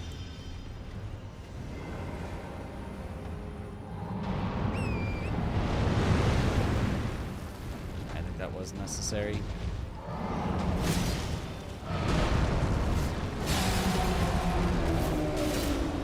Uh-oh.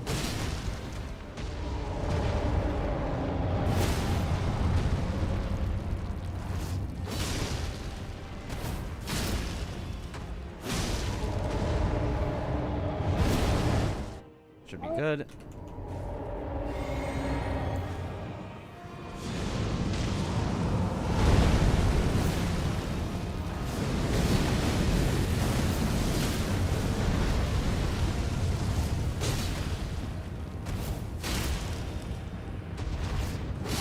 Cool. Good recovery.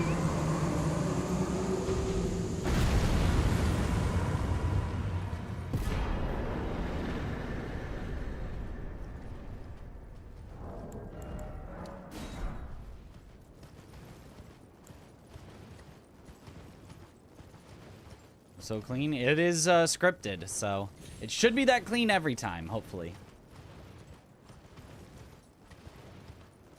What does he randomly cover his feet sometimes? It depends on his positioning relative to the ground. So different slopes will raise or lower his foot, whereas his hand tends to kind of be in roughly the same spot. So if his foot gets raised a lot, then his hand is covering it. Whereas if his foot is lower down compared to his body, then his hand generally won't cover his foot. It's slightly more complicated than that, but that's your close enough explanation.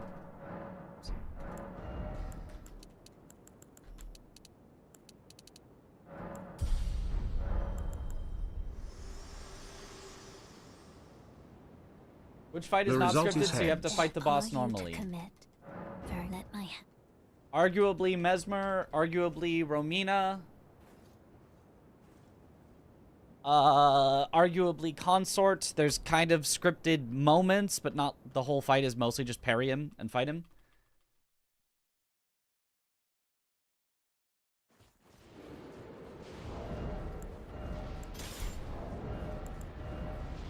That's at Tails, right? Because obviously Tails would never fail, so...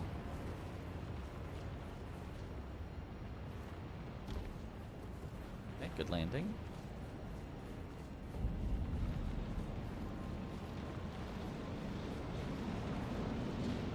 Also, I forgot to split for Fire Giant. My bad.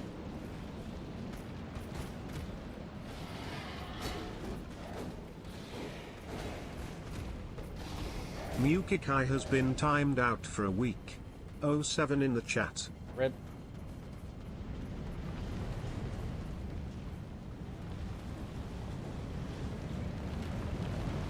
A 1 week timeout. Yep. Can't have unlucky people in the chat.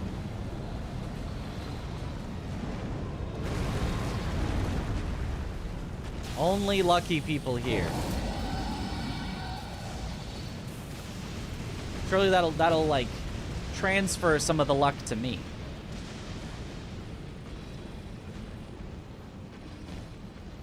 And then when we sacrifice people that are unlucky for a week, surely that helps my luck as well.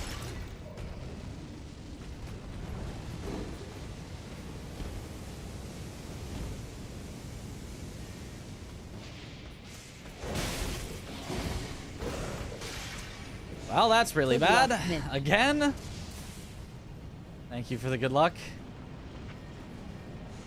Let's not take fall damage here. Okay, I just sort of walked off because I figured that was slightly safer than jumping for not taking fall damage. And it worked, but usually jumping works as well, so I don't know if it actually was safer or if I just got lucky there.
Cool.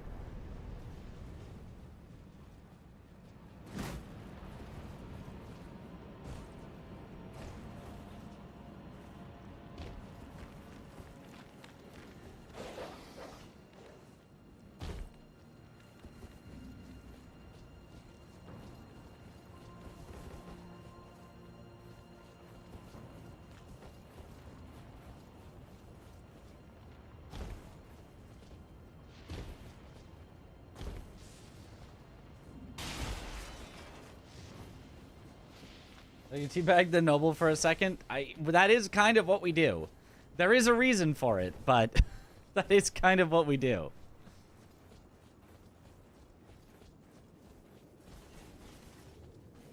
It's for the most consistency and stamina.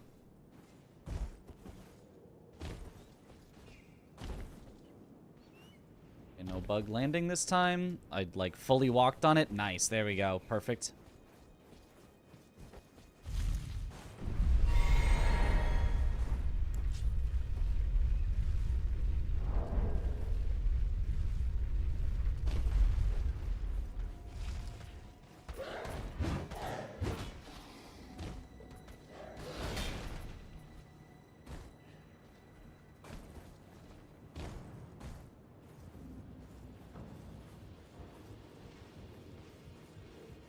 The scripts would still look so satisfying. It is very satisfying, yeah.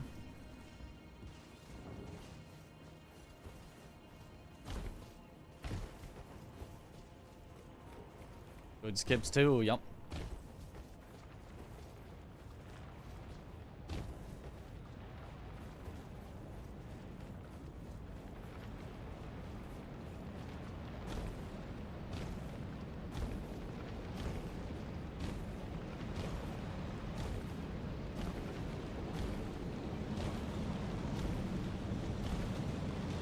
Is what, Domo?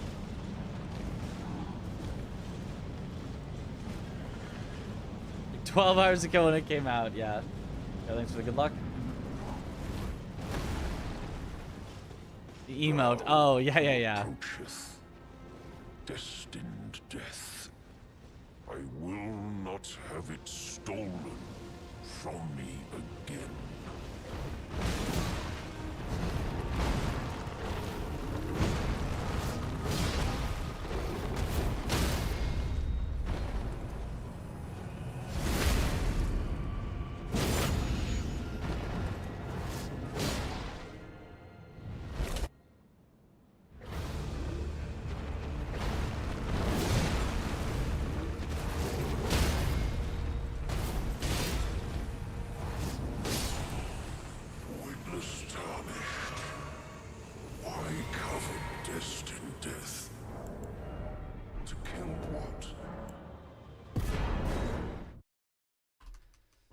Okay, cool.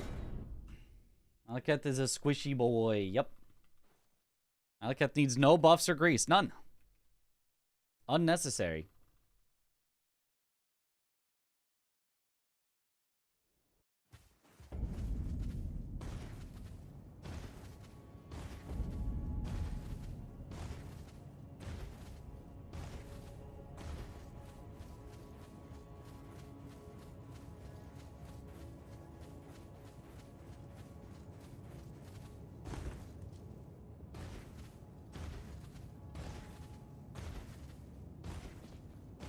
First hit was intentional, yes.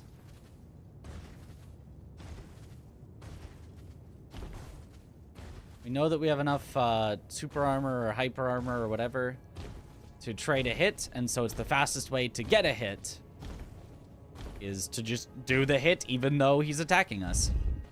Faster than rolling.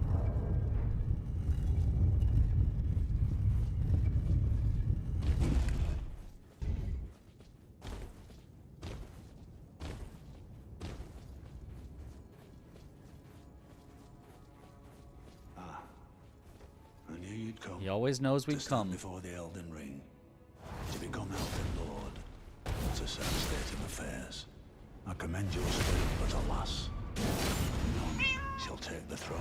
Queen Arca's high hopes for us. I know in my bones attached cannot become a lord. Not even you. A man cannot kill a god.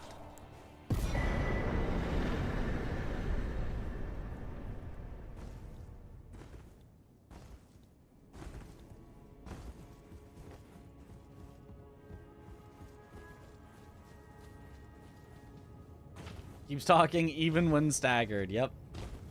Even when dead. True yapper.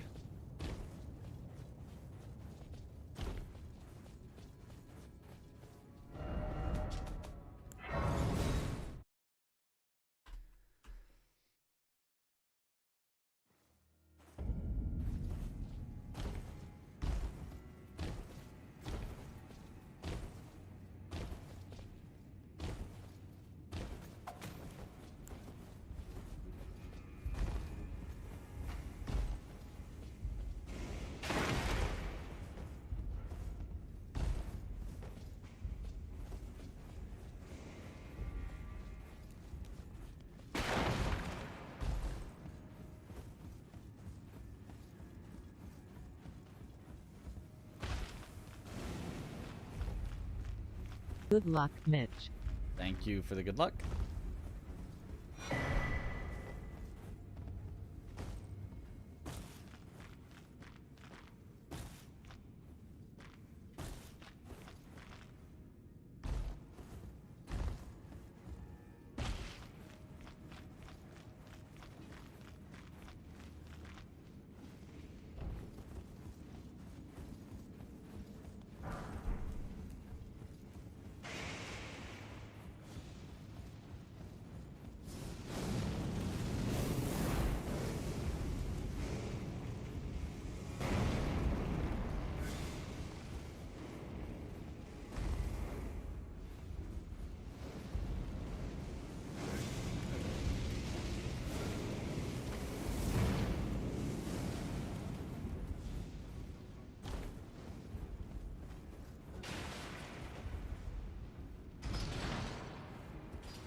that.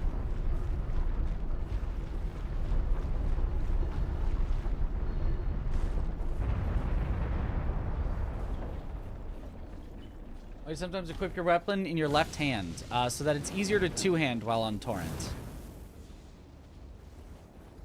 But I need it in the right hand anytime we're going to apply grease to it, because otherwise the grease can bug out and not apply properly in your left hand weapon hits.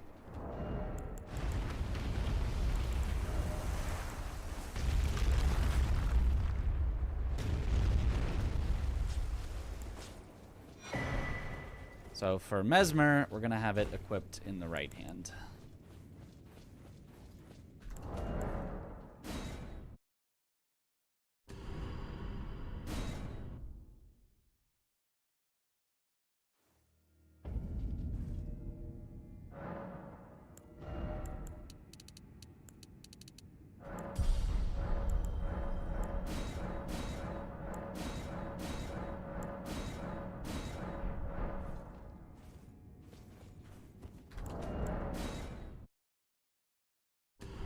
What was that quit out for? Skipping the animation of touching the grace. And then the second one was for skipping the animation of the door.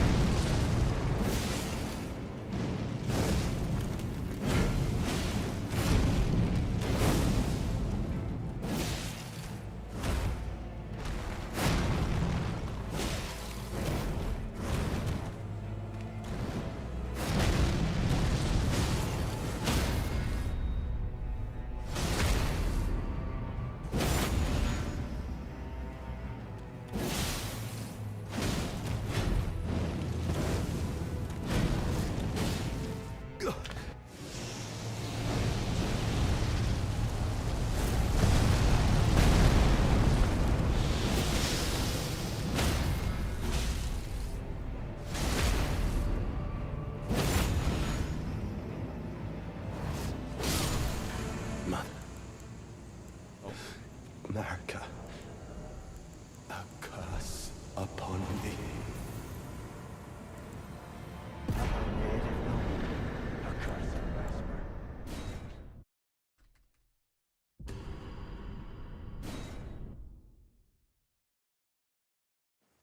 Upon it was so blood to think he when he himself. Yet the death of men now can venge if make and I.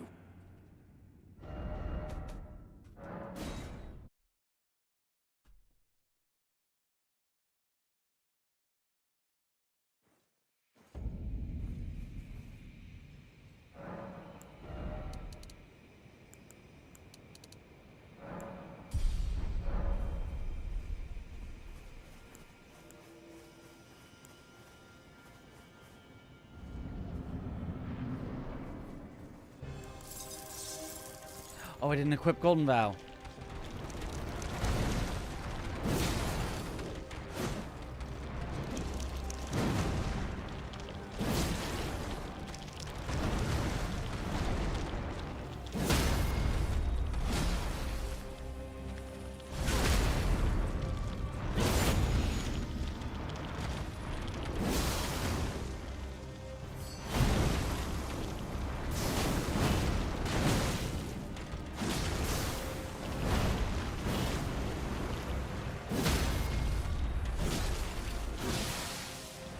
No way, that didn't work. Oh my god.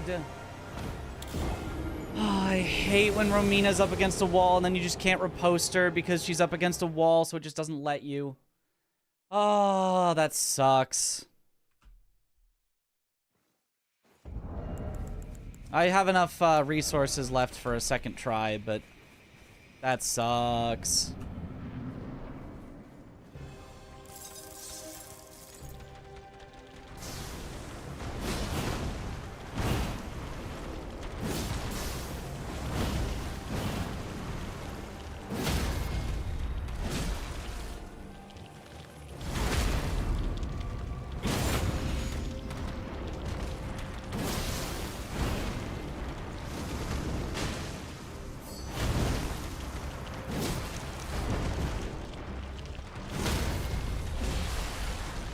Please let me repost! I can't repost because she's up against the wall again! Oh my god.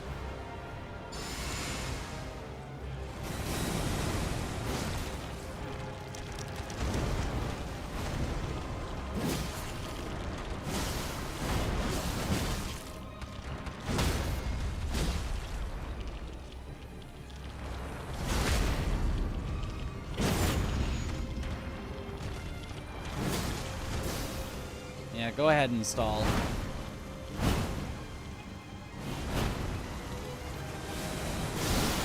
Oh, not that much. I should have specified.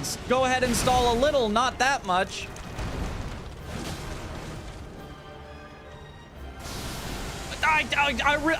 You know, I am really sorry for not specifying how much you were allowed to stall, but it is not more than you've ever stalled ever. Okay? That's the wrong amount of stalling.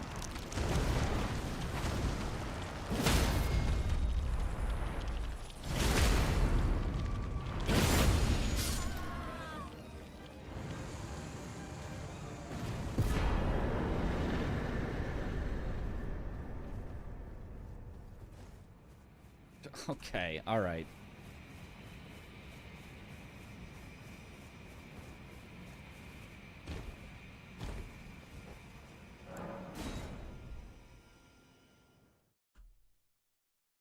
Yeah, minute and a half lost there, yeah.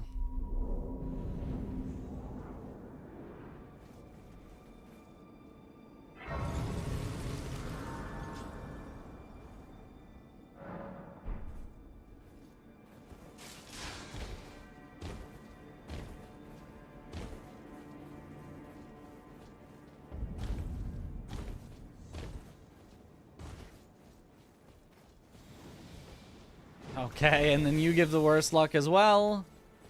It really doesn't matter at this point, but like, yeah, this is just the luck we get.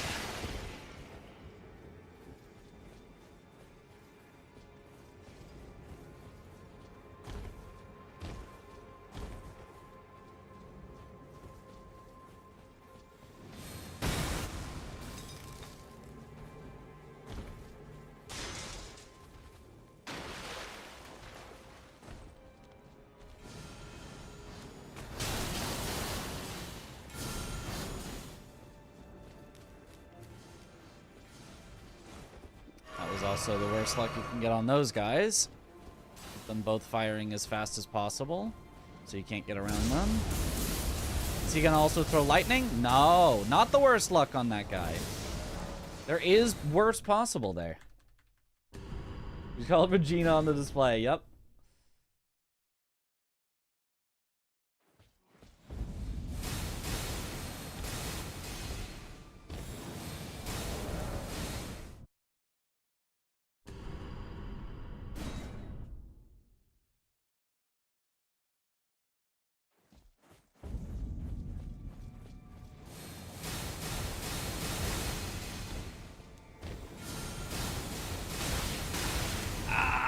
Let me open the door, please. Of course, he would not only put one Spira directly under the door where I need to open, he put two. Like, what? This is a bad idea. The run is already dead, so there's no reason for me to do this. However, I'm gonna do it anyway. No resting there.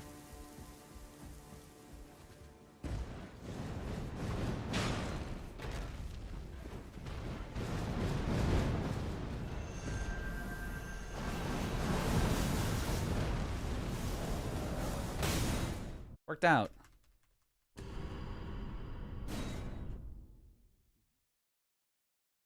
The squad said they to reset enemy aggro. That one is that I just did right there.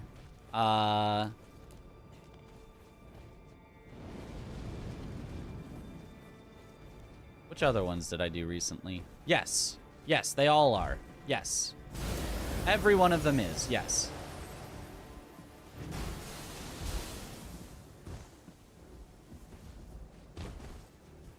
I had to remember what I actually do, but...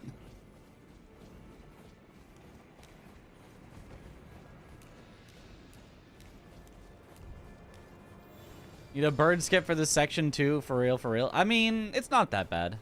We need a Spira staircase skip is what we need. That staircase is a disaster.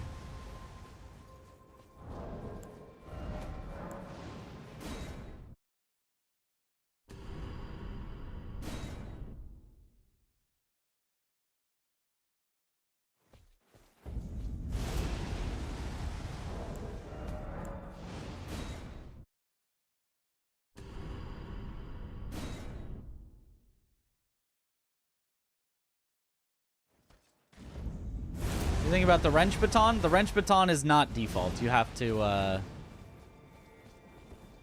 arrange it specifically. The wrench comes with a big wrench handle.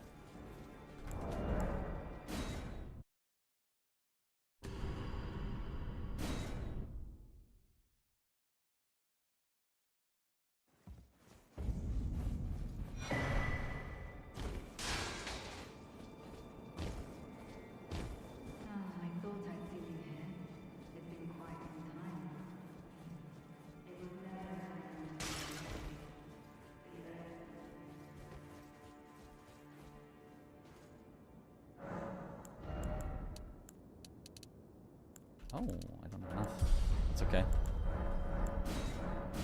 don't think I need the last endurance.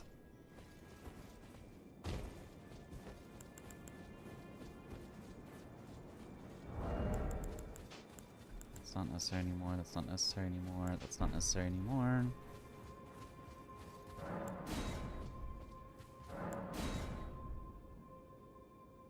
Surely Leda won't stall. I mean, this has been a very lucky run, so we can only continue to get lucky.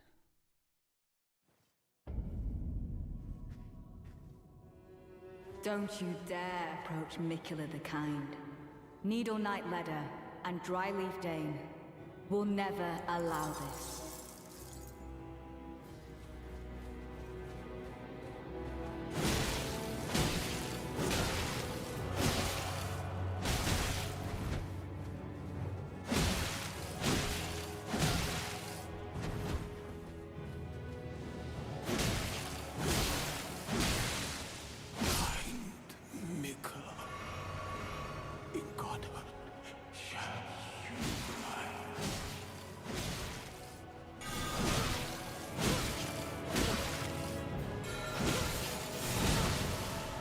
Somehow I lived. Okay, Natan, we're fighting together. This has been a disaster.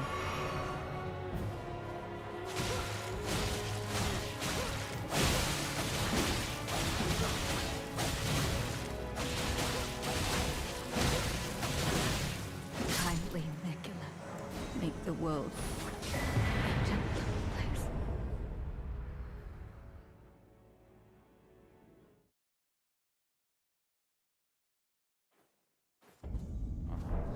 That doesn't have an auto split.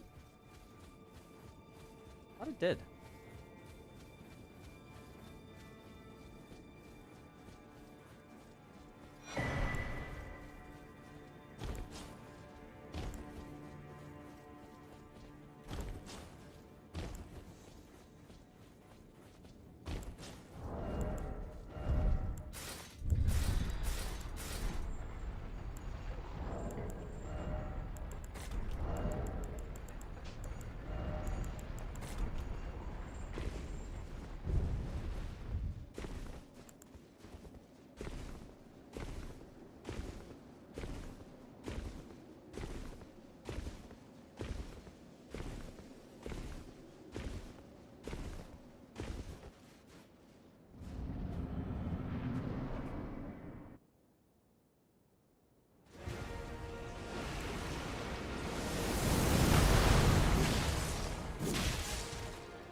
isn't right.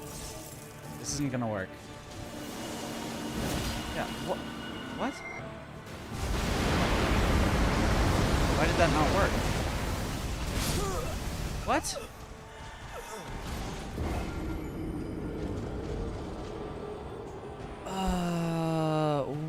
What? Why didn't that work? Reasonable. 50-55. Yes, that's correct. Skidoo 7. Yes, that's correct. We have all of these. We equipped Lada's armor so that we wouldn't do less damage on our rolling attacks. Huh? Is there just like a 0.01% chance that you can do too low of damage with that exact attack sequence or something? I don't understand. Don't worry about it, Dave 80. We were already... The run was already very dead. Thank you for the sub. Welcome back to the bunch. Enjoy the emotes. Was expected behavior stagger? The expected behavior was to transition him into phase 2 in one fewer hit in phase 1. We should have had enough damage that he got transitioned into phase 2 without that final hit that we did. And if he got transitioned to phase 2 without that final hit, he would have immediately staggered in phase 2, guaranteed. The problem is because it took the one extra hit, his stagger wasn't 0. We didn't fully stagger him before phase 2, but we got it close to staggering. And when you're close to staggering, going into the second phase, he just bugs out and gets all of his stagger back for no reason. If you're like 10 stagger away, he keeps 10 stagger. But if you're like 3 stagger away, he resets to full. It doesn't make sense. It's like almost certainly just a bug that they haven't fixed, but that's how he works. Like, I could not tell you what happened there. Nobody could.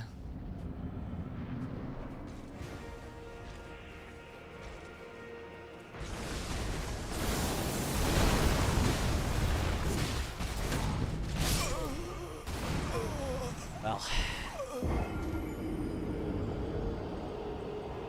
maybe it's not a consistent script. Well, it worked like 20 times in a row in practice, so I mean, I don't know what to tell you, but aside from it worked like 20 times in a row in practice.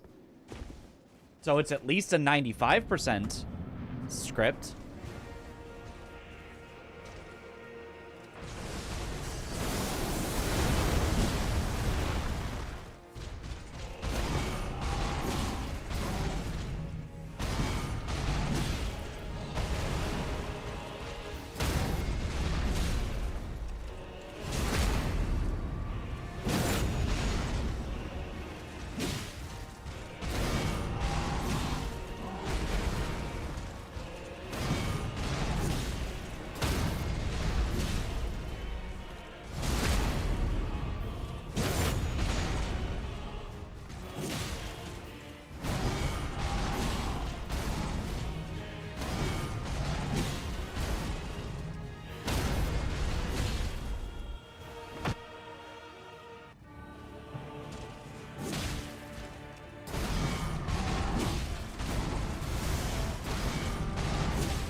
we go.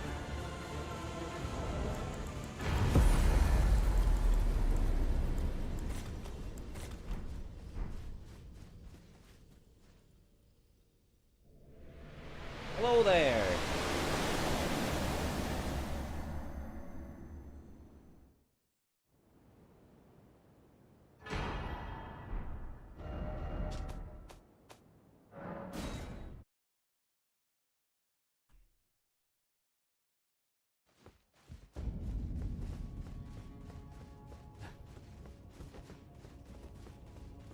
Yes, still under best possible time. That certainly means something.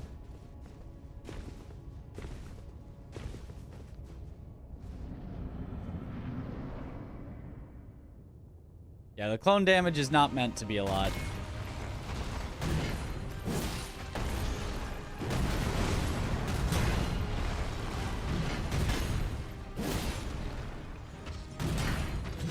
Okay, perfect luck.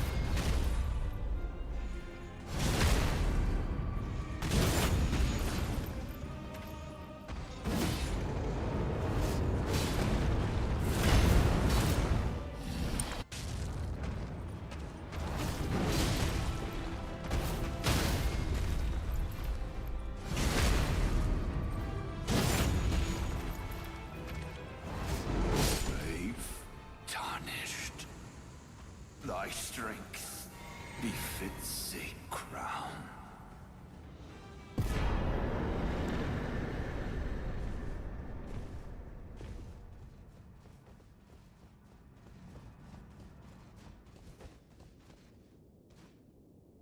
Aura, who?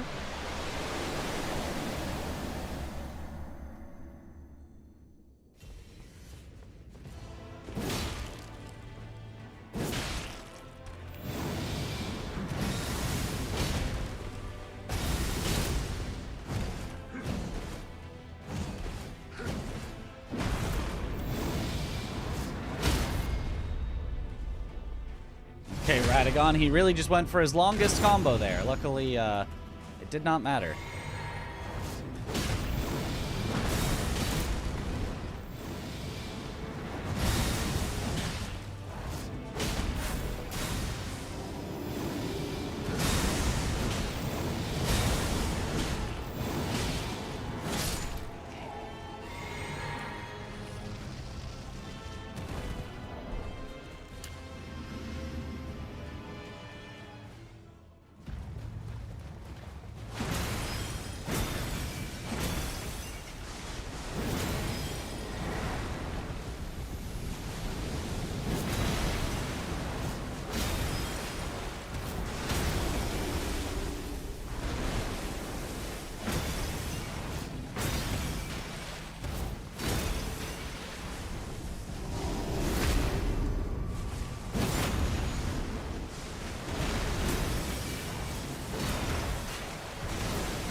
Okay.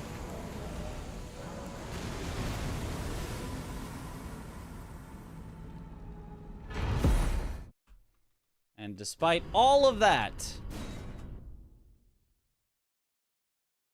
they'll finish it out.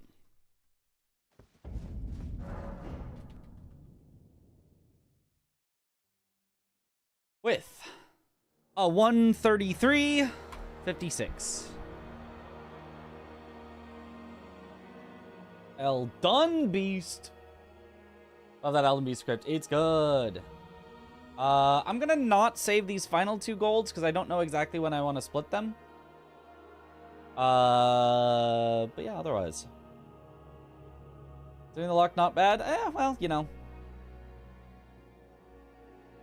Could have been better. Could have been better. It is currently 5 in the morning. And we got a finished run. We ended the night with a finished run. That's great. That is awesome to see. Great progress. And we showed, like, we have the skills. Like, every fight, if you just took out the ones that didn't work and you just spliced together the ones that did work, that would have been fast enough for, obviously, easy PB. Probably not record on that run even, just because, like, even the fights that worked got kind of bad luck some places, but, like, we're getting there. We're definitely getting there. So, very close. It's actually 1 in the afternoon, but whatever. Okay, whatever. Lemon squeezy, indeed. Splicey. Need to all come together in a single run and we're golden. Yeah. And it's like, it's not like everything has to go exactly perfect. We just need nothing to go, you know, lose a minute terrible, which we had several of there. Like, many. All right, let's find someone to raid here. It's too bad that Tom streams earlier than me and not later than me, so I can't raid him. But, oh, I know who we're gonna raid. Nova! Biotic Nova, who's playing 2 games at the same time of Elden Ring. 1 in the left hand, 1 in the right hand. Separate controllers, playing one-handed on each controller. Should be a fun time to watch for sure. But yeah, thank you all for watching. Have a good night, or morning, or afternoon, or evening. Wherever in the world you all happen to be. And I will see you all later. Have a good one, everyone. Bye-bye.